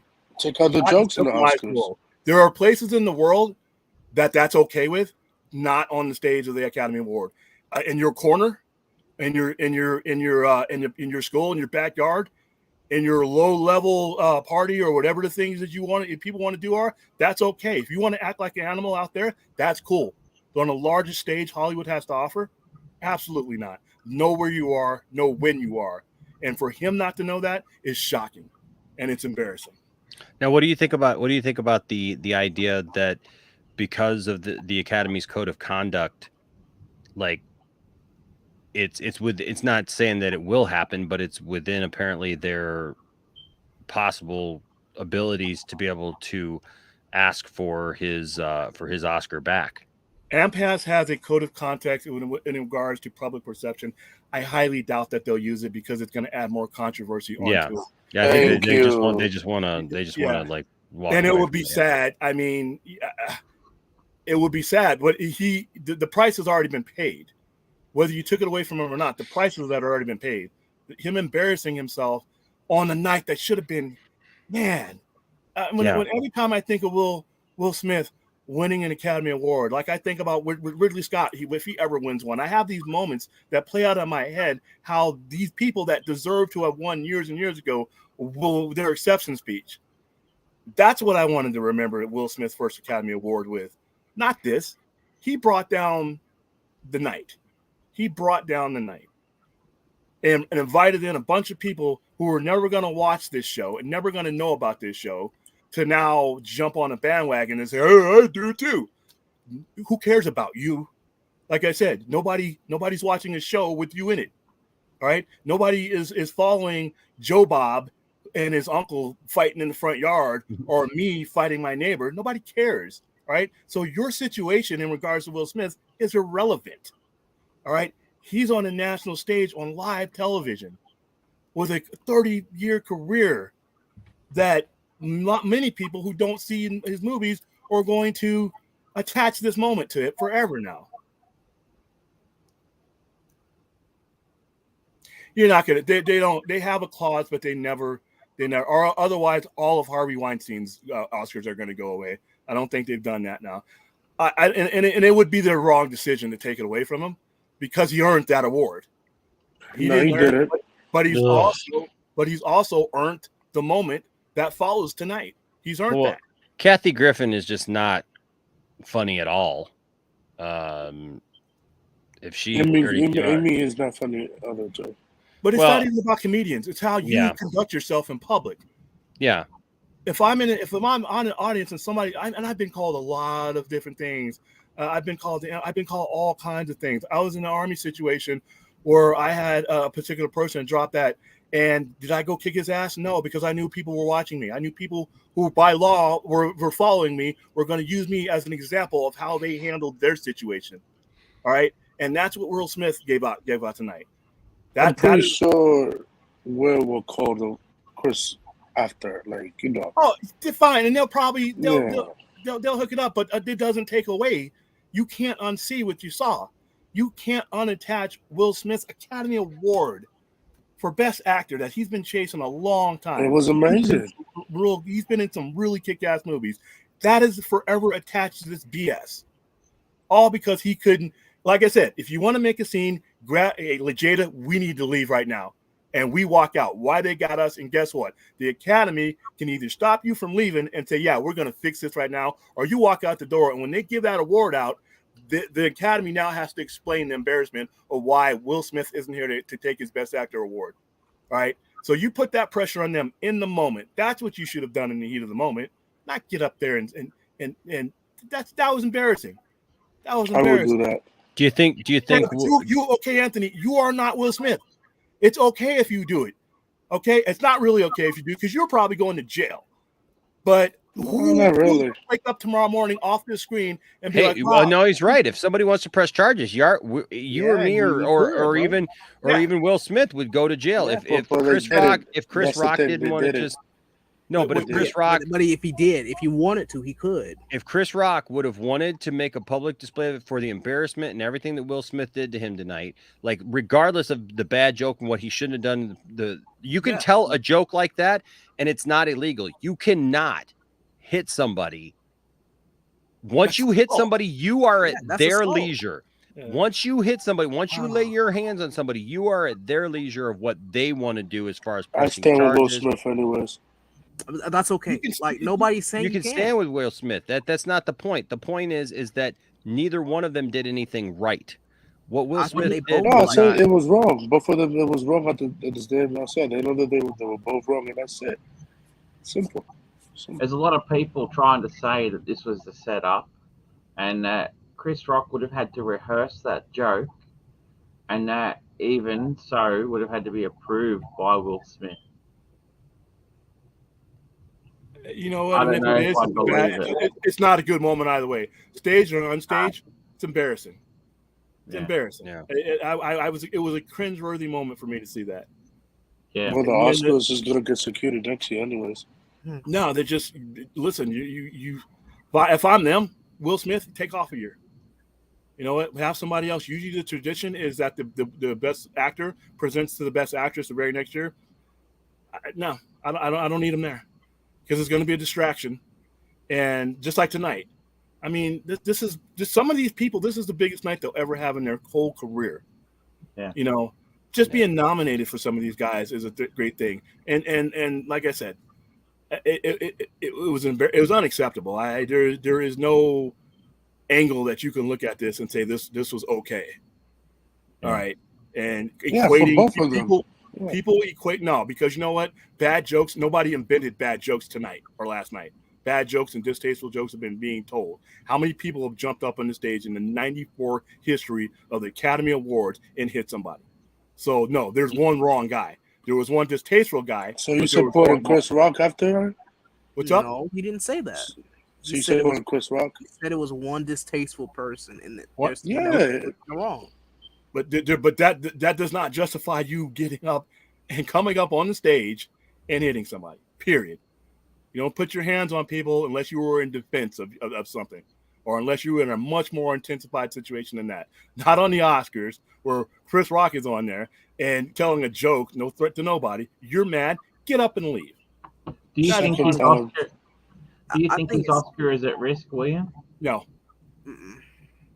No, and like I said, the damage is done. The Oscar is stained by the moment, and that's the saddest part about it. Is a guy who absolutely deserved this night, ruined his own night. I think it's absolutely like Enosh said like earlier. If Will would have sat there and he would have kept his cool throughout that situation, it wouldn't have been Will Smith slaps Chris Rock for Oscars 2022. It would have been Chris Rock makes a terrible joke about Jada Smith, and possibly and we destroy him for it. Yeah, and which is what happens. And Chris Rock would have came out and said, "Hey," and that would have been it. Will Smith would have got his award, would have had his moment, and the moment wouldn't have been attached to this meme. And I every time I see this meme, I'm like, that is what we are now. But now it's a beautiful meme. But now I get to make fun of Will Smith. Yes, I get to make fun of Will Smith. I will say this. So Gary B here says, don't disrespect his wife. Then Gary B tries to make a really bad joke himself by saying beta male mentality talk. Then says this is a lesson for anybody who wants to talk crap. Expect to get your butt beat. That is a lesson. Well, hold on a second. And then says, my father told me don't take crap from nobody. Well, let me tell you something that I said earlier, apparently, if you weren't watching, and I still stand behind it right now. My grandma used to teach me something too when she raised me. She said, if anybody starts a fight with you, you finish it. You don't sit there and get beat. You finish it. And I grew up on the streets of Flint. I grew up in a bad part of town. I grew up in a place where there were gangs, and like, man, you didn't want to be out sometimes, in the area that I grew up in. It was a bad part of town. There's a huge difference, and I'm sorry if you don't get the difference between being on the street with somebody and somebody starting some crap with you. First of all, if your go-to is to get physical with everybody, you're going to live by the sword and you're going to die by the sword. Oh yeah. I have a friend. My friend Mark has had to learn that the hard way. My friend Mark, who has now come through, he's lived to be 45 years old by the grace of God. He lived that way when he was a young man, and he got stabbed, gutted, hospital stays, almost died a couple of times, and has had to live a really rough life because his whole life was based around, don't talk, you don't disrespect me, don't say anything negative to me, or else I'm going to hit you, I'm going to beat you up, I'm going to do something back to you. If that is your way of living life, I'm sorry. A dose of reality. I'm sorry, because that is no way to live your life. And there's a huge difference between being somewhere like in front of your house, or being in your house at a dinner or something, and somebody disrespecting your wife, and being at an award show in front of millions of people. And there is absolutely no excuse for that. They both made huge mistakes. But like Will said, or like William just said, one is expected because there's bad jokes all the time. You're seriously going to get that butt hurt over something. It shows that you're a beta male if you literally are that offended by something that you jump up on a stage and feel the need to hit somebody over that. I agree with William. You walk out, you make your presence known, you act like somebody with class, which I have always respected Will Smith for, because I feel like he has always adapted that mentality and has always acted with class. So it's very disappointing to see him act this way, because he's never really shown this kind of this attitude about things. There comes a time, there's absolutely a time to defend your family, defend your wife. You always do that. You always stand as the man of your house, and not because it's a macho thing to do, but because you defend each other. Okay. When you start getting physical with people over bad jokes or something, a joke that's told at an award ceremony or whatever, it doesn't matter second time. Yeah, irrelevant. Jokes are written, man. It does matter. But it doesn't. It's It doesn't. irrelevant, bro. It We're really talking doesn't. about It's now. irrelevant. It's irrelevant because you know what? Most of these comedians have told jokes about numerous people, and they don't even remember the jokes that they told. And if Will Smith is sitting on some joke from 2-3 years ago or whatever that like he's never vocalized any disdain for or whatever, there's still no excuse for jumping up on that stage in front of millions of people and doing that. It's absolutely embarrassing. It's embarrassing. It's embarrassing to him. It's embarrassing to his family. For both of them. It's embarrassing for all. We've been saying that. That's literally what we've been But it's saying. more embarrassing for Will because you know what? Will should have been He's able from to. Philly, though. It don't matter where you're from. Will is an almost 50-year-old man. Will has not been in Philly or on the streets for all that time. Like so that's not anything either, dude. That dude has been living in Hollywood in his mansion, in his cushy, plush world for the longest time. And whatever. I live in Florida. That doesn't mean I wrestle alligators for a living. Stop stereotyping people. I can tell you now, this is going to be dragged out in the tabloids. Oh, of course. All over. They're going That's to try and unfortunate. make a molehill out of this, I'm telling you. And it's unfortunate, like I said. I mean, they're gonna have a call after. Who knows? They're gonna probably talk to each other. They're gonna maybe hang out and make a video about it. Yeah, but the one thing they love about this stuff is they love the drama and magazines that'll sell, the news stories, everything. They'll make so much out of this. The reality is do better. Be better. Yeah. This is not anything about defending one guy over another, defending Chris Rock. Nobody's defending Chris Rock. Chris Rock told a stupid joke. He told a bad joke. But Will Smith had an opportunity to let it die there. Everybody feels like we were talking about this earlier, and Brian said it then. I'm so sick of seeing everybody having to be so hard about everything. And like, you disrespected me, then I'm going to come back at you. No, you know what? Sometimes it takes a bigger man to walk away from the fight and say, this isn't something that I'm going to debase myself or bring myself down to this level because I don't need to. I don't need to answer everything. And the fact that there are people who will literally sit there and defend that kind of mentality shows why our world is in the situation it is right now, where people don't have conversations, where people don't try to talk to each other. And you know what? If you don't get that, that's on you. That ain't on me. That ain't on me. You could say whatever you want to about me. It really doesn't matter.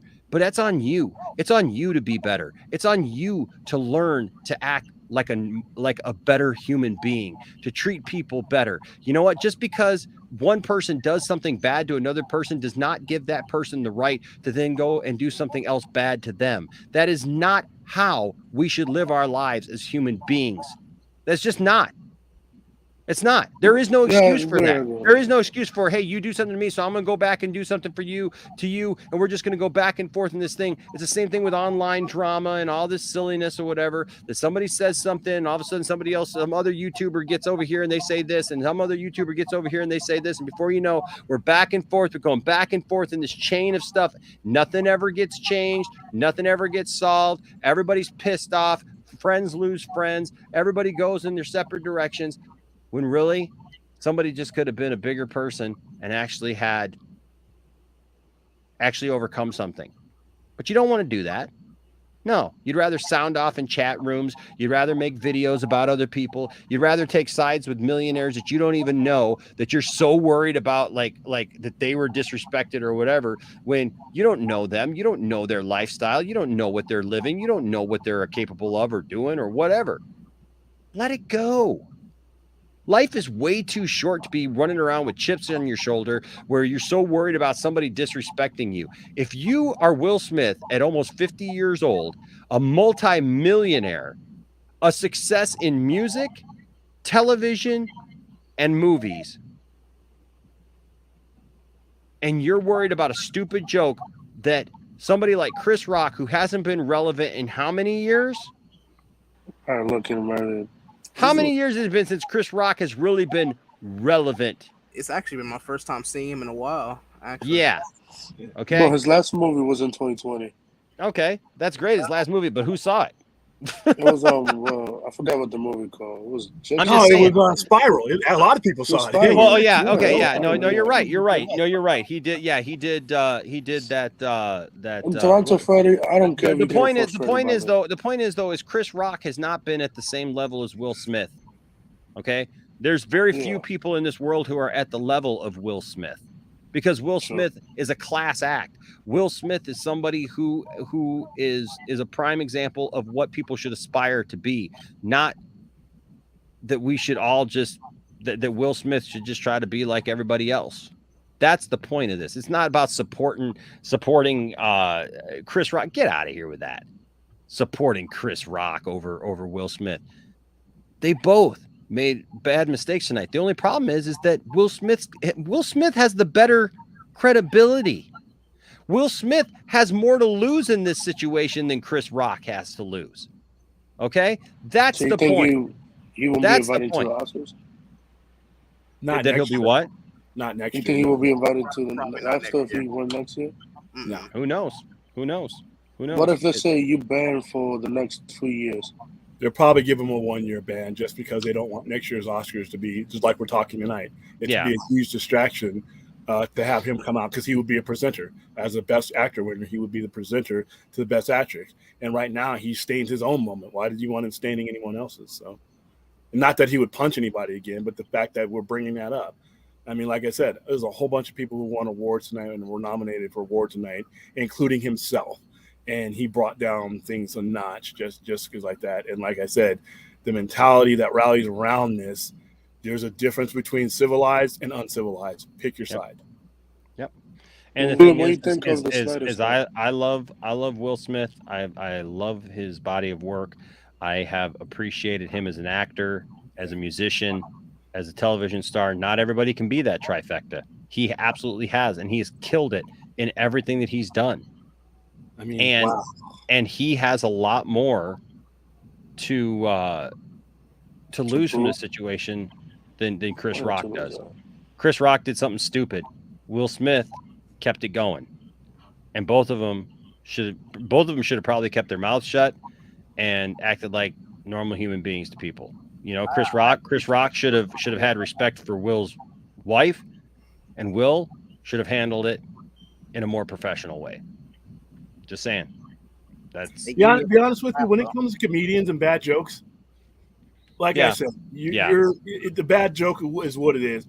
Be honest with you, I'm not siding with Chris Rock. I think the joke was horrible, distasteful. I think as somebody who had befriended Will Smith before, that Chris Rock had, I think afterwards, if you saw how it affected him, you saw that it made him mad afterwards during commercial break, you come up to him and say, "Hey man, my bad," or you come out, in public and Twitter, do whatever you need to do.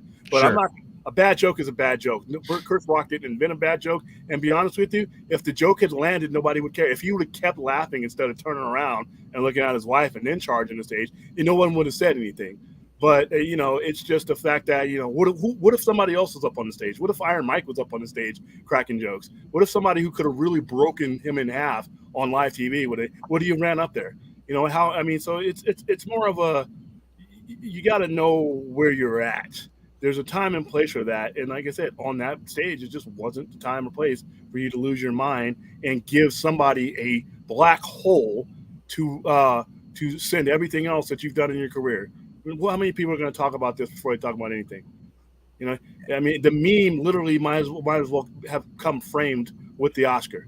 The stupid ass meme now is going to come before. It's a great meme, though. Stupid ass meme that's going to come before that Oscar trophy. And that's tragic. And I appreciate it. I appreciate it. Thank you. It was amazing, man. Making my night. Thank you, Will. That was a masterpiece performance, masterpiece speech, and great stuff what you did there. Amazing. Yeah. That's what we are now. Listen to what we have here. That's what we are now. Oh, so you're gonna shame us. You're gonna shame us. I didn't shame you. I didn't make the meme. This is what we are now. That's what we are. We like I said, that meme comes before his Oscar win. Well, you gotta admit, the memes are funny. Most of the people pimping that meme, you were a rat's ass the fact that this man was nominated or won an Academy Award.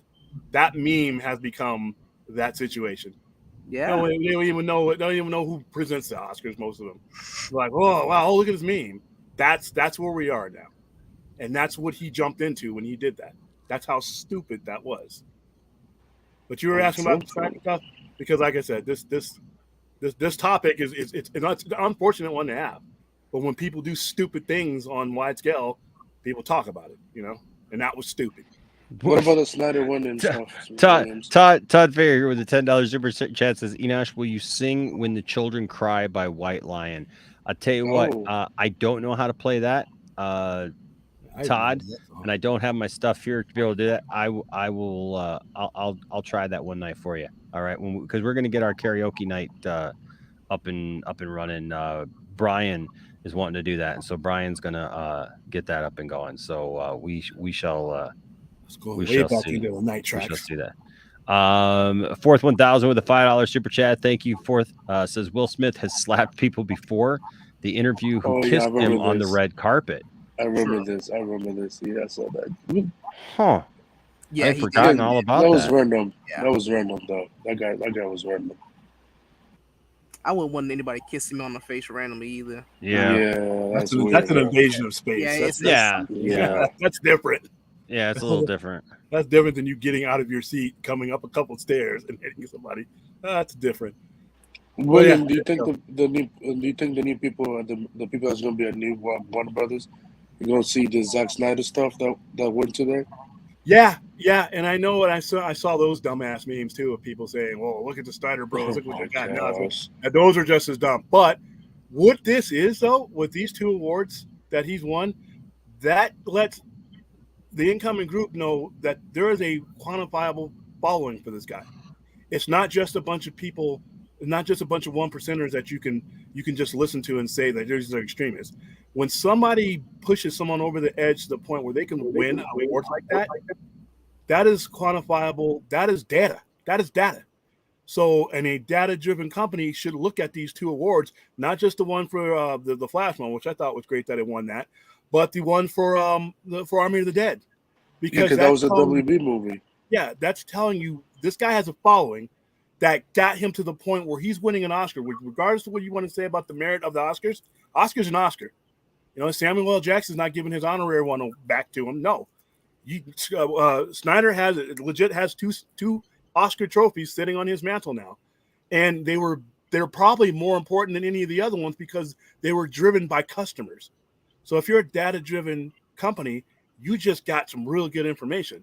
So I think these are great. I mean, people are going to take shots at them, but that's okay. But if you are a numbers and data guy and you can drown out all these haters and all these knuckle jaggers, and you're just looking at the raw numbers it took to get to that point, that's good data. That's good data. And I thought that was a good moment. I wasn't expecting it. Toby Emmerich was probably falling. Well, Tommy Emmerich is there. He was there at the Oscars. He was there. So because he's going to get credit. He would have gotten credit for some of these movies that won if he, as a producer, and that's fine. And he can put it on his resume for his next job. But I think that the people who are watching it are the incoming people. Because say what you want about that, numbers made that happen. Customers, forget about fans, Snyder fans. Customers made that happen. And if you want to make money, you do what customers guide you to in most cases. So that's a big moment. And like I said, I'm sad that kind of stuff got lost in the conversation. And I thought those were the only stupid ass memes I was going to see tonight because I saw some dumb memes. Oh, Snyder Bros are going to blah, blah, blah. I'm like, come on, man. And then all of a sudden that got derailed by this mess that happened right afterwards. But to us, comic book fans and people who like that tone of movie, you got two big wins tonight. And he can, that's on his resume now. It's Academy Award winner Zack Snyder. That's technically what should be on his IMDb page. That's technically what should be when you Wikipedia him, Academy Award winner. And then when you look up what did he win for, there you go. So that's a good that was a good night for us. So we can say Zack's award-winning, Oscar-winning Zack Snyder's Justice League. Yeah. He should be getting a trophy. That's an Oscar. Most people in their lifetime, thousands and thousands of actors and directors make movies. There's only been 94 directors to ever win a movie. Actually, less when you consider the multiple people. There's only been 94. Spielberg. There's only been 94 people. If you less than that, if you consider the multiple people, 94 women. Zack Snyder is among that number. Or whatever you want to say how he got there, Zack Snyder is among the number of the 1 percentile that has won an Academy Award. If I ever meet the guy, I'm gonna be like, hey, Academy Award winner, I want you to sign that under your name, just like a Hall of Famer signs Hall of Famer. Once they've been inducted, sign Academy Award winner under that if I ever get your autograph, because it's legit, it's true. And like I said, I mean, well, that's why I said there's going to be people who try to downplay, like what these, Academy Awards are for.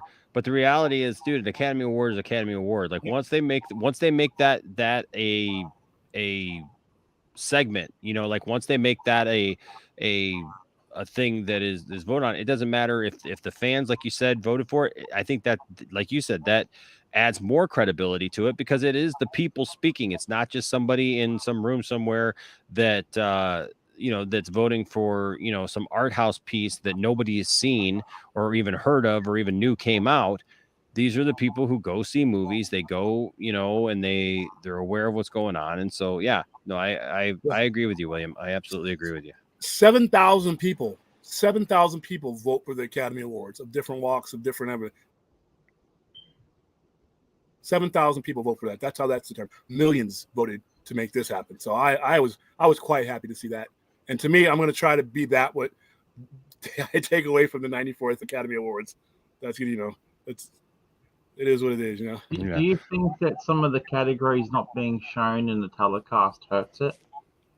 No. And here's the problem with the Oscars, barring the ridiculousness of tonight.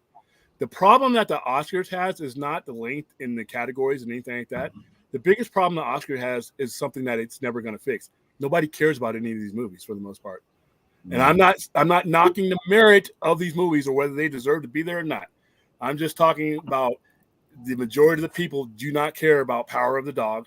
They don't care about Call Me By Your Name. They don't care about this human interest madness. They don't care. Now, do these movies deserve to be? That's great. I'm not disputing that at all. But the Oscars has a thin line where they have to have ratings in order to get ad revenue to pay for their museum and all the other things that they do and the charities that they do. Now, on the one hand, you want to sell it to the general public, but you're making movies that the general public does not care about. But on the other hand, you want to have high ratings. So it's kind of a balance. I think they're going to have to find a way to draw revenue if they want to continue to put movies that nobody hears about or sees or cares about, and they want to make those as their in their stable as far as being nominated. They're going to have to take the financial hit and the ratings hit and understand that your expectations are going to be way lower than, and I don't want to hear about, that nobody watched the Oscar last night. Well, when you have a movie like, Parasite, a lot of people like Parasite, but most people never saw it. And I like that director. He's actually done science fiction horror movies that I've done, but the vast majority of people will never sit down and watch that movie. It won Best Movie. So when you have movies that no one cares about, you're going to have low ratings. Sorry. Unless you have goofy moments like tonight, or even other Academy Awards where a comedian has an off joke or somebody wears something crazy. But the general public generally does not care about the Academy Awards anymore. Now, if, let's say, for instance, Spider-Man, I'm not saying Spider-Man No Way Home should have been there, but if you would have had a movie like that there, now you're talking about more people being interested. But cutting the categories, I didn't think that hurt it because nobody was watching it anyway. Nobody was watching it. The only reason why people were watching it tonight is because of the incident that happened.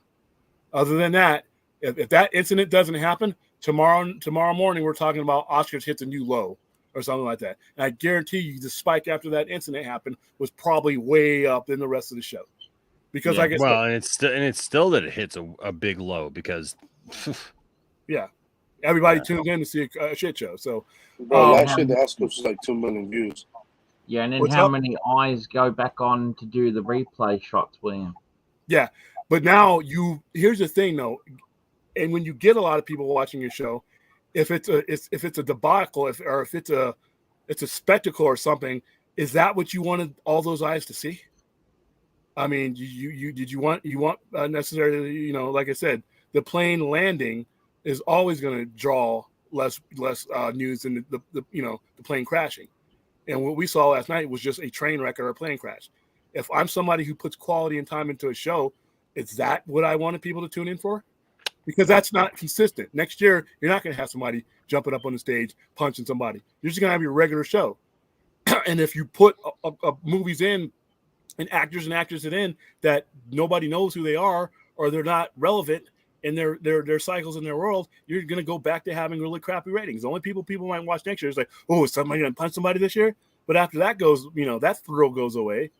I mean, there's just too many movies that are being awarded Oscars or being nominated that people just don't watch and don't care about, but you want them to watch a show about movies that they don't care about. And I'm not knocking any of these movies, but just as a reality. You know what? How many of you, I mean, I saw a lot of these movies, but most people in general did not watch 80% of the movies that were nominated and 80% of the actors. They know them by name, but I guarantee you they did not see most of the movies that they were in this year. But you want them to watch a 3-hour show.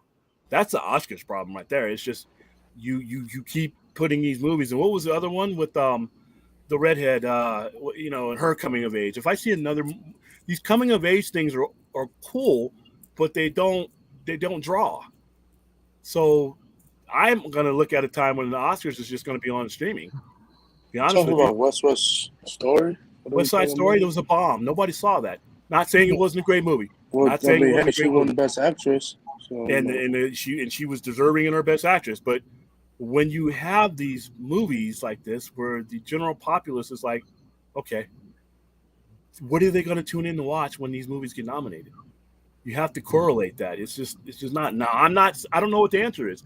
I'm not saying make a bunch of blockbusters, because some blockbuster movies suck. Some movies that make $500 million are just, T&A and explosions, and they're not necessarily the quality of some of the movies that win. I don't know the answer, but I don't know. I know it's not a television answer, and I don't think the Oscars are going in 6 years, unless the people who nominate these things change and the demographics change to where the movies that are nominated are relevant. I see the Oscars is going away to something that's pre-recorded, or something that's on like a Peacock or something like that, or on a streaming service. I don't know, man. There's too much money to be made. Right now, yeah. But there's just too much money. I mean, I don't think in our lifetime we would see it dwindle to that kind of aspect. I think you'll see the ad revenue dwindle to a point where they can't put on the kind of show that they're putting on now. I don't know, because, like I said, ratings are what dictates the ad revenue. Yeah, but there are still people. There are still people though who watch the Academy Awards who don't even really care, but they still watch them. Real quick here, David. I was looking at Todd. I was looking at something else. Todd Fair with a $10 super chat. Thank you so much, Todd. Says, Enosh, do you think the Miss Marvel will be a great Disney Plus show? So here's the thing. Here's the thing. When I say something great, I give a special place for it. Loki was great to me. I enjoyed Loki on that level, and I would say Loki was great. I would also say WandaVision. I know there's people who don't like WandaVision because they didn't like the dynamic at the beginning with the black and white and all. I love all that stuff. I thought that all that stuff was fantastic. So I would say that one was great. It was, Captain America and the Winter Soldier, Falcon and the Winter Soldier, I should say. Like, it borders on greatness. I think at the end it kind of fell off. I think that it could have been really, really great, but I don't think that it quite hit that. So when I think about Miss Marvel, what's weird about Miss Marvel is I don't think Todd. I mean, this doesn't have anything to do with it being Marvel or anything, because if we're judging it by all the other Marvel stuff, I just don't think it lives up. And look, I could be completely wrong. I'm going to watch it and I'm going to give it a shot, and I hope that it is really great. But I don't think, given the subject matter, I don't think that like the subject matter of a Miss Marvel show matches up with the subject matter of like Loki, right? Or the dynamic or the gravitas that the Loki show had, like when it came to the Marvel Cinematic Universe multiverse with the multiverse, yes, and all those things where Miss Marvel is about her life, is about her family, her things, these kind of smaller, the next Captain Marvel movie, these smaller things. So, so if you're asking right now, do I think that Miss Marvel will be a great Disney Plus show? I'd have to say no. I don't think it's going to be great. just because I don't think that I don't think that the material matches up to the things in the MCU that I think are great. I thought What If was great. You know, like when we say great, what are we saying? So I don't think that just because it's a Marvel thing, it's going to be great. Just like I don't think just because there's a DC thing that it's going to be great. You know, like I think that there are levels, and so you know, we'll just have to wait Also say, to see. you said the two things with Although at the same time, Todd, I will say an Oscar is an Oscar. It doesn't matter. Oscar is Oscar. It looks the same. It comes from the same place, and the Academy are the ones who make the rules, right? They're I the hope ones he who make the treats rules you from that. it. So Y'all just gotta cope with it, bro. Can I highlight his other super chat real quick? Well, I was going. I'm got it? getting there right now. Yeah, I'm gonna. So The let me answer this 21 one. $20 super chat. Wow, Todd, thank you so much, bro. You're awesome, man. Says this might be considered a hot take. But I think a certain portion of Snyder fans supported Army of the Dead, wanting the movie to succeed so Zack can finish Justice League, and some of the fans did not like Army of the Dead. Listen, dude. What's wrong with that? Anything's possible. Anything's possible. I don't think that it really matters. The whole. It doesn't really matter at this point though why anybody supported anything. If they supported Army of the Dead, wanting to support Zack, great. That's what I do. Like I liked Army of the Dead. Do I think that Army of the Dead is the best movie ever made? No. But do I really like it? Yeah. I'm not a zombie movie guy. I really liked it. I really enjoyed it. I like the adventure of it. I like the science fiction behind it. I liked the prequel that really didn't have much to do with the zombies or whatever. I just like that Army of Thieves. I like that on just that level. I know, Todd, you and I both know that there's people out there who they act like everything that Zack Snyder does is like the second coming and is the for lack of a better term, the sliced bread. It's it just like it's the golden standard. Yeah. Right? Like the gold standard. That's things. Just because it's Zack Snyder. I don't adhere to that. Right? I'm going to judge each thing by if I like it, if I enjoy it. When I said I liked Army of the Dead, it's because I really liked Army of the Dead. Could there be some people out there who are just not that way, that like their whole thing was to hopefully, get this thing for Army of the Dead? Yeah, possibly. But the reality is like William just said, like that regardless of what you think of the Academy Award, the Oscar itself for this obviously does show that there is a fan base that is willing to spend money on things, and that there's a fan base there, and you got to pay attention to that. As a studio, you got to pay attention to that. If you don't pay attention to that, then there's other issues, right? But it's the same thing as like blindly going on and watching a Marvel thing and saying, well, this is the gold standard just because it's a Marvel thing. I don't think we can really do that. I think we have to look at things movie by movie, show by show, whatever. And that's the way I look at DC right now. Is I'm going to look at each DC property. Am I going to watch it? Yeah. But that's the reason why, Todd, like I've been supportive of The Flash, why I've been supportive of Peacemaker, why I've been supportive of even the Suicide Squad or Batgirl, or like wanting to see it, or like being excited that Michael Keaton's back in the face of Snyder fans, yelling at me about it, is because I just like what I like. Right. I don't think it really matters if somebody did vote. I mean, people just voted. And I think that at the end of the day that's the point of it, is the people voted. I think it's funny when we like look at it, because it would have been the exact same thing in reverse. Like if it was a Marvel product, I guarantee you it'd be like this whole Snyder bro thing where it's like, oh, of course they made a Marvel movie. It's all Marvel's fault. It would have been the exact same way, and it's like hearing about that. It's just hearing it, if the Marvel movies if a Marvel movie would have won instead, DC fans would have absolutely gone, well, it's rigged against us. DC fans like No Way Home. If No Way Home would have won, Discovery honestly can't ignore that what happened at the Oscars, though. That moment for Zack Snyder's Justice League, they can't ignore that. Surely. Nah. And here's the thing: if you didn't like Army of the Dead as much as you supported it because the end result could possibly mean getting your boy more work and finishing what you really liked of him, good for you. It's called business. It's called leverage. All right. If I want more work from a guy, I'm going to support him. All right. If that is my end goal. Now, if I'm going movie by movie and like Ridley Scott making Thelma and Louise, well, okay, that was just an outlier. But if I'm trying to make it to Ridley Scott, a certain studio is going to say, you know what, you're worth it to make this next movie that you've been trying to make. You know what? I'll bite the bullet.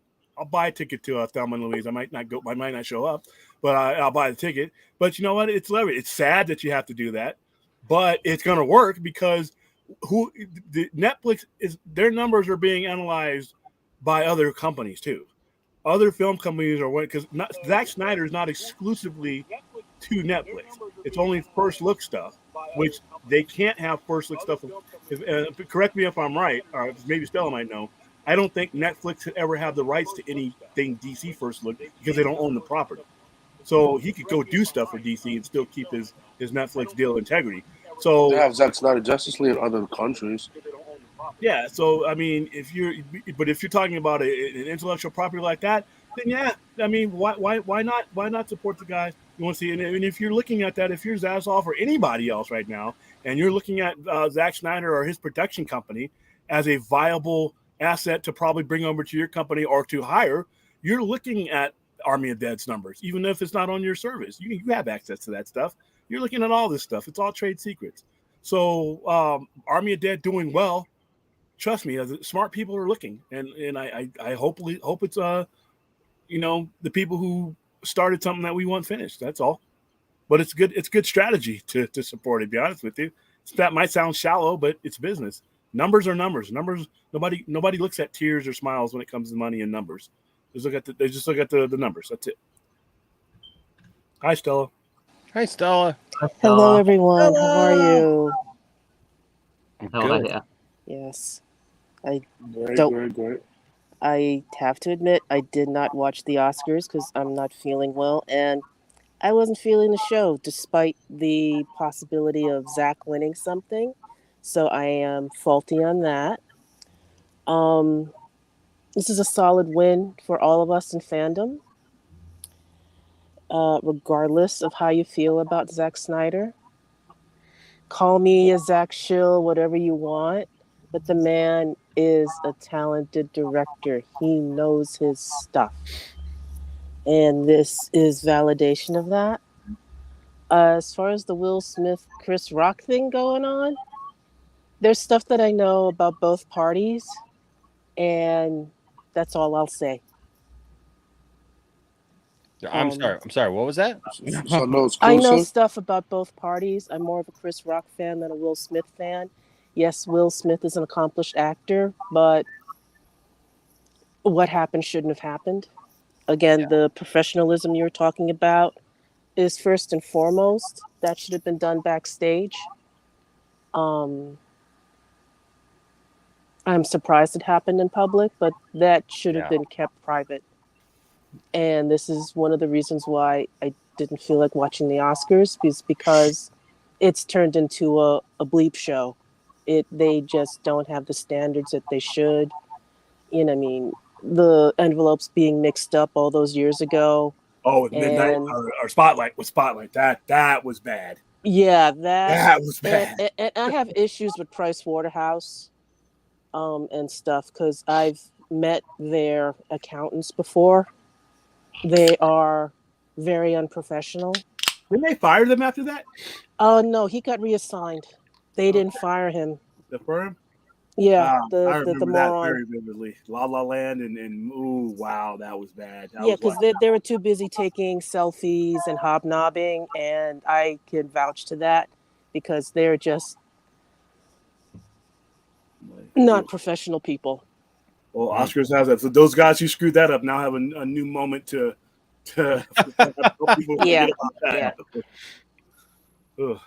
Yeah, I mean, I could tell you stories, but that's my take, and I know it's gone on long. So if you guys want to get, that's my 2 cents on that.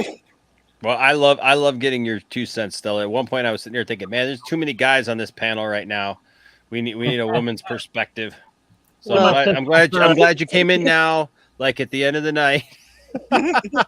Once all the heat, once all the heat, went down, when after Krypton fell asleep.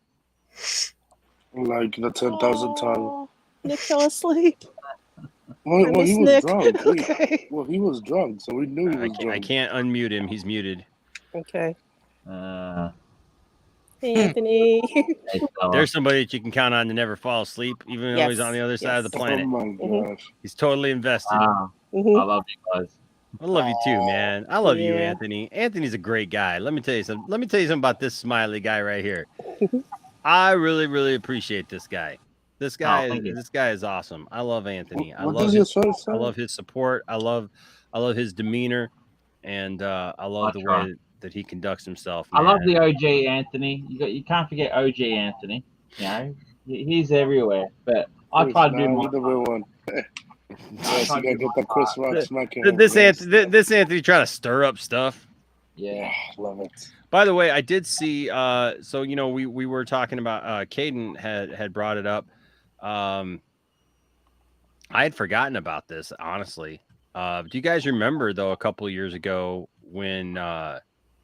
when he did bring up Jada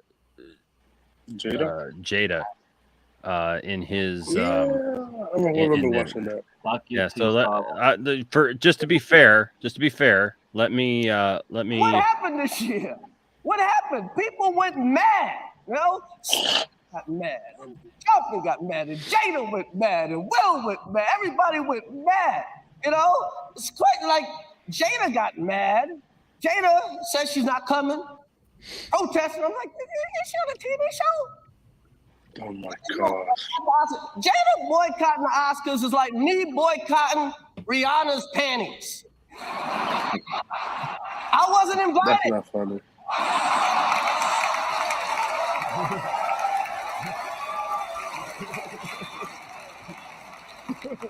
Oh, that's not an invitation I would turn down. What happened this year? What a corny joke was that? Jesus. Okay, but laugh or don't laugh, and then move on. Yeah. Yeah. I mean, did Rihanna send her husband up there or her boyfriend or whoever it was at the time? I don't know. Yes, they did. No, you know what I'm saying? Like, you know what I mean? Like that to me, that's a worse joke about Rihanna. I mean, it's actually kind of creepy when you think about it. An older guy like that talking about a young woman that is probably young enough to be his daughter. Talk about, the invitation to get in her pants. She's pregnant too right now. What's that? She's pregnant. Yeah. So, I mean, like, but that was back. What was that? Like, was it 3 years ago, 4 years ago? 2018 tops. 2018. Yeah. So 4 years ago. Like I would be more offended. Like if I were Rihanna's man, I'd be much more offended by that about Rihanna than but I don't know. Oh, yeah. I don't know. Bad jokes are bad jokes. Comedians. Yeah, Cylon's right. It's not the first comedian at the Oscars to tell some dead jokes, to tell some really bad stuff. So. I mean, they're making jokes on the fly, and some of it's not going to land. Didn't Bill Burr catch some shade last year? Or was it the Oscars? I don't think it was. Yeah, so Amy's taking jokes again. I know it was like I said, if you can't take a joke, stay your ass home. Yeah. Right? Yeah. If you can't take a joke, stay your ass home in the safety of your home where you can hit the mute button, or when you flip your lid, you can just put a hole into a wall instead of embarrassing yourself on national TV. If you can't take a joke, stay your ass home. Rage and scream on Twitter. Yeah. That's I would have been more acceptable if he'd have went bonkers on Twitter, the usual cesspool, than, ruining his own moment. It was better if he just wasn't there to accept the award than how it turned out. Agreed. True, Yeah. True. I mean, Yeah, fair enough, Lewis. Fair enough, Lewis. He says I don't think Rihanna had a boyfriend. I don't know. Oh, I'm pretty sure she had.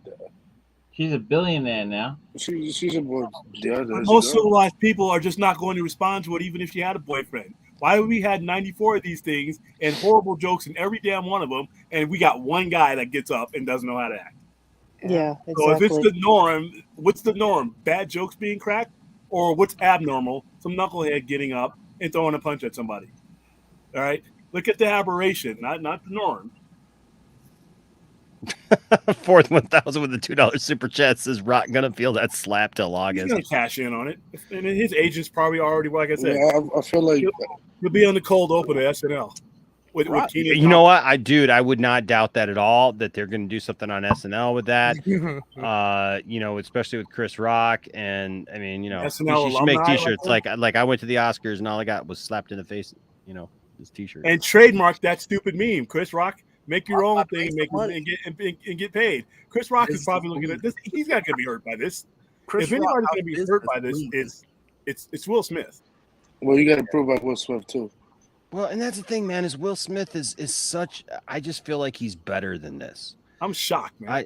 I really do feel like I really have felt like Will Smith is better than this, and I just look. If I could say anything again, it's just that guys, ladies, gentlemen, everybody involved, people of all genders, makes, backgrounds, kinds, whatever. We don't have to resort to violence or to feel like if somebody snubs you that you have to react in accordance with that. I'll tell you what, Stella has been such a wonderful blessing to me. And Stella, I don't even think I've told you a little bit, but I haven't told you enough with just different things that I've gone on with issues with people in the last few weeks and months and stuff, of people coming after me or people who have said things about me or rude things to me. And, sometimes you feel the need, I got to answer this. And Stella's been sending me like these daily affirmations and stuff about people who are narcissistic and the way that they try to control you, the way that they try to get something out of you, that they feed on your every word, they feed on your every reaction, they feed on the idea that you have to answer them.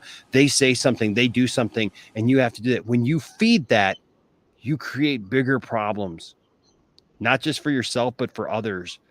But if you rise above those things and you realize, you know what, they need me, I don't need them. They need me to answer them. I don't need them.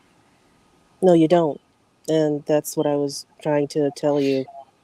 And the harassment you faced the past several months. And whoever's listening out there, Enosh never told me your names. He was that much of a gentleman and a good person. He didn't want to taint my thoughts on you. But I could see straight through it. And I'm glad I was of help, Enosh. Been a huge because it's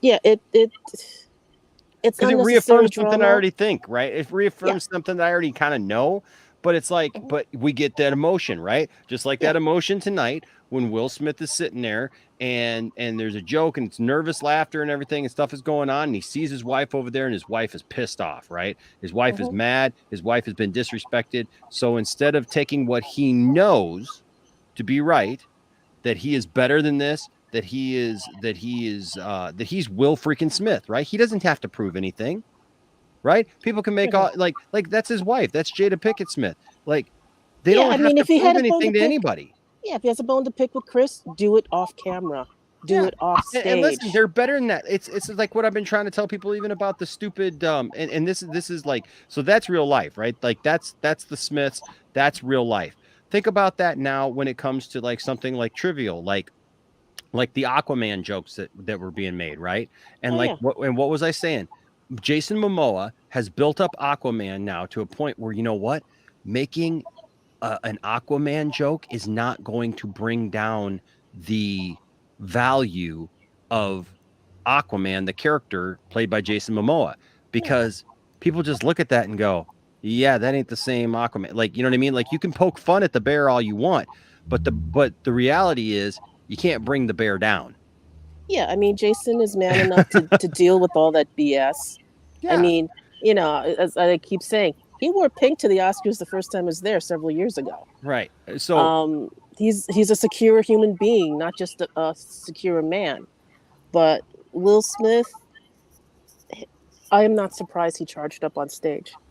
I am not. That's I will tell you that at another time. That's another thing that I'm shocked. But I mean, there is a public persona too, right? You know what I mean? So Yeah, well, that's why I thought the professionalism would outride that. But the stuff that I've heard, I'm not surprised he did that. I'm sorry. Yeah. As much as whoever's a Will Smith fan, again, he's a good actor. I give I'm him a fan that. of his, but not a fan of last night. Yeah, exactly. Yeah, I'm surprised he did that because I thought he had that reserve in him. But when it comes to him and Jada, it's no holds bars. A lot of stuff can go south very, very, very quickly, and that's all I'll say on that. I haven't been that embarrassed to see black folks on stage acting like that since it literally made me think about. And some of you might not be old enough. The Soul Train Music Awards, I think it was '96, when Snoop Dogg and Ollie and Suge Knight, they were getting up there going full tilt ghetto, and this is on the East Coast West Coast thing, the most destructive thing that ever happened in hip hop and music. You had these fools, millionaires, had it all, and they brought all this into it, and all kinds of crazy stuff happened. And I remember watching that live because I was with my family watching this, and they're on live TV. And they're making these references, and it was so embarrassing. And I'm like, I haven't thought of that moment. I'm not saying that this equates to it, but when I see that, I'm like, that is just bad. That's a bad look. That is every clown with a stereotype just got fed raw meat now, and that just pissed me off. Rappers always do that. Oh, I just want to address the chat, Jose Aguirre. Will Smith has a temper. I'll go that far. He's not an angel. Oh, he had me fooled. I mean, I'm pretty sure everybody has a dark side, but he's always, for the most part, like I said, when I saw this, I'm shocked simply because it's not indicative of the Will Smith that I was accustomed to. Yeah, well, that's why. I mean, he is a fun person, but he has a temper. And when it comes to Jada, it just goes sideways very quickly. Welcome to Miami. You're right, Dr. Zennial. It wasn't, but trust me, man. When there is a stereotype and it's an unfortunate one, it's not true. But certain segments of society look for us to handle things a certain way, and the worst thing you can do is to feed into that stereotype. That's the sad part. And everybody in public life, if you are influence one or two people in your household, or whether you influence thousands or millions and you're a person of color, you know that the scrutiny on you, right or wrong, is going to be much higher. Like I said, when Barack Obama ran and was president for 8 years, there were things that other presidents did and said that Barack Obama could never do. When Barack Obama had to when the whole birther thing going on and a lot of the racism he had to deal with it as a president of the United States and not as an angry black person, because that is the pit that people were waiting for him to fall into. So even though this subject matter was not about that, the unfortunate fact that millions of people saw that, and that stereotype is, like I said, it's like an uphill battle with a wall every 10 feet. And it doesn't matter it doesn't matter what whether it was or wasn't it's how people perceive it. Yeah, perception is lost sometimes. Yeah, just how people can see this as, black folk don't know how to handle themselves on stage. Yeah, a lot of that's going to come from black folks too. My mom was looking at it like, and she had some unkind words that I can't repeat on and I won't repeat on this broadcast. But her response to it was not good, and it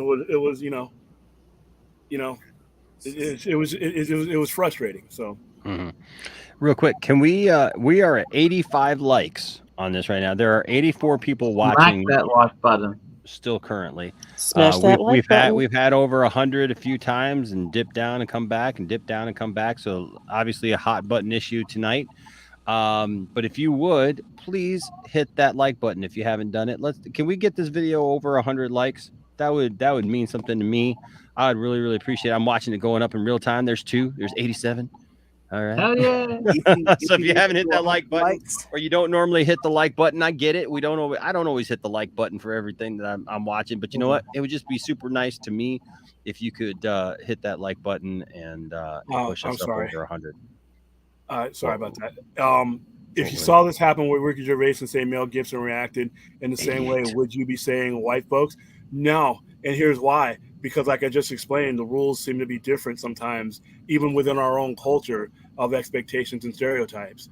If they started fighting on stage, that would be an aberration unto itself. But like I said, when you're talking about the other 13% of the population, those two men right there would not have the uphill battle before they even stepped on the stage. I'm not saying it is what it is. The reality of the situation is the scrutiny when it's us, it's a lot different. It's a lot different. And where a lot of that scrutiny comes from? Our own people. When it comes from black folks, because we're watching. We're watching to see the examples and the traits that our young people are attaching onto, and you're hoping that they're the right thing. And when you see something like that, like I said, it focuses on us because, like I said, with Gervais and Mel Gibson, the inherent stereotypes just aren't there. Sorry, that's reality, but it is. So I was gonna type him back something, but there was just too much. Yeah, no, you're good. We need 9 more. We're at 91. We're at 91. Way to go, guys! You guys are awesome. If once we hit 100, I guarantee you, I'll slap Enosh the first time we meet. So this will be amazing. It will be the last time. I think Because Enosh will as I said earlier, there's a difference between somebody coming at you and just running up on stage. Like my grandma used to say, if somebody comes and brings a fight to you, you finish it. So Jalen, you might get one in on me. The neck. Just break the neck.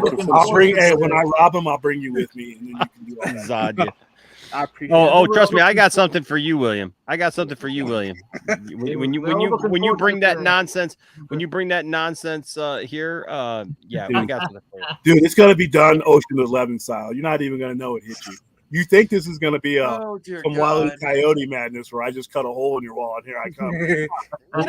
You know what? Your absolute empty lies and threats mean absolutely nothing. That William. is William, the minute that you step foot into this house without my permission, you're gonna be in trouble. Hey, I thought this yesterday. I thought, is that why Meg's starting a show with Tiff? So she I have no comment. On other operations right now. I can neither confirm or deny any plans leading up to well, Meg is doing a show with me that has nothing to do with you. So there you go. I need somebody on the inside. File a bigger list for William. They're not actually going to be in. Hey, William, I understand that you're old and you don't really understand how the internet works, but let me explain this to you. Like, to do a show with us, you understand that you're not in this room, right? So like Meg doesn't have to be in this room to do the show with us, right? You do understand how the internet works, right? That's all right. She's at her house with her computer and talking to Enosh on StreamYard. She's gonna be my guide. Each time, Jose, he ain't gonna have a chance. I'll see him coming from a mile away. That slow movement. I want you to remember all this. He's got a bad hip. He's got a bad hip. Loud mouth. I don't have a bad hip. I don't have a bad anything. He's got a bad hip. He's got a loud mouth. His hulking 6'5" figure walking up my driveway will be the last time. Mm-hmm. Like I said, we're gonna make a documentary about this. Why was it so easy? Well, you underestimated me, and I knew what I wanted when I got in. We're gonna be Ocean 8. He has no clue. Operation Enosh. Oh yeah. If there was a way for me to figure out, I would Black Star. I would. I got a whole bunch of stuff that I got to give away. There's some other fun stuff that once. Oh, by the way, that reminds me. We'll be giving this away this week. This is part of your. Hey, William. This is part of your your balanced breakfast here. Skelligod, now I have the power crunch because it's about as close as you're going to be getting to any of the power here in the Poindexter line. Hey, and to be in all fairness to me, I have a list of stuff that I'm going to leave behind and let you keep, like the Thundercat sword. I'm not going to touch that. I'm going to let you keep that. That ain't even Well, those are mine. some That's things- different. You want to miss that sword because you're going to get that sword. There's- You're going to get that sword in places you don't want that sword. is There are what I'm some saying. things that I know that and are the used to batleth up right your behind ass. me. Sticking Yeah, to you. I'm Anyways, this goes to anybody. This will go to somebody. But the prerequisite is that that you give a super chat or you be a patron or a member of the channel. So we always need more members. We want to get up over 60 members. So we're at like 56 members, I think. 55, 56 members. So hey, hit that membership button. It's really simple. It's only $2 for the membership, man. It's like less. We don't it's less, talk it's less than about most super chats. Skeletor. Hey, We Enos, don't talk one more about like. Skeletor. One more like to 100. One more like to 100. Oh, sweet. Yep, we're at 99. Bring it on Enos. down to I can 100 like it again, bills. but I've already liked it. Just one more. Yes, Yeah, there it is. 101. Yeah. Yay! I get the That's side awesome. Enoch, man. I appreciate it. They get the battler. You guys are awesome. You guys are awesome. How about some sugar slaps? I got the sugar. What kind of sugar? Oh my gosh, Okay. that's hilarious. That's hilarious. William looks blind as a bat. No, I can see pretty well actually. Well, William looks I'm like having how my night vision grandma on. used to order at McDonald's. I'm gonna have night vision on. I'll have her. Well, what are them Sundays like? Well, I've seen this room so many times on your videos. I'll be able to feel my way around. He has no idea. He has no idea what this room looks like in real You life. can use echolocation to find your room. Mhm. Yeah, like a bat sonar.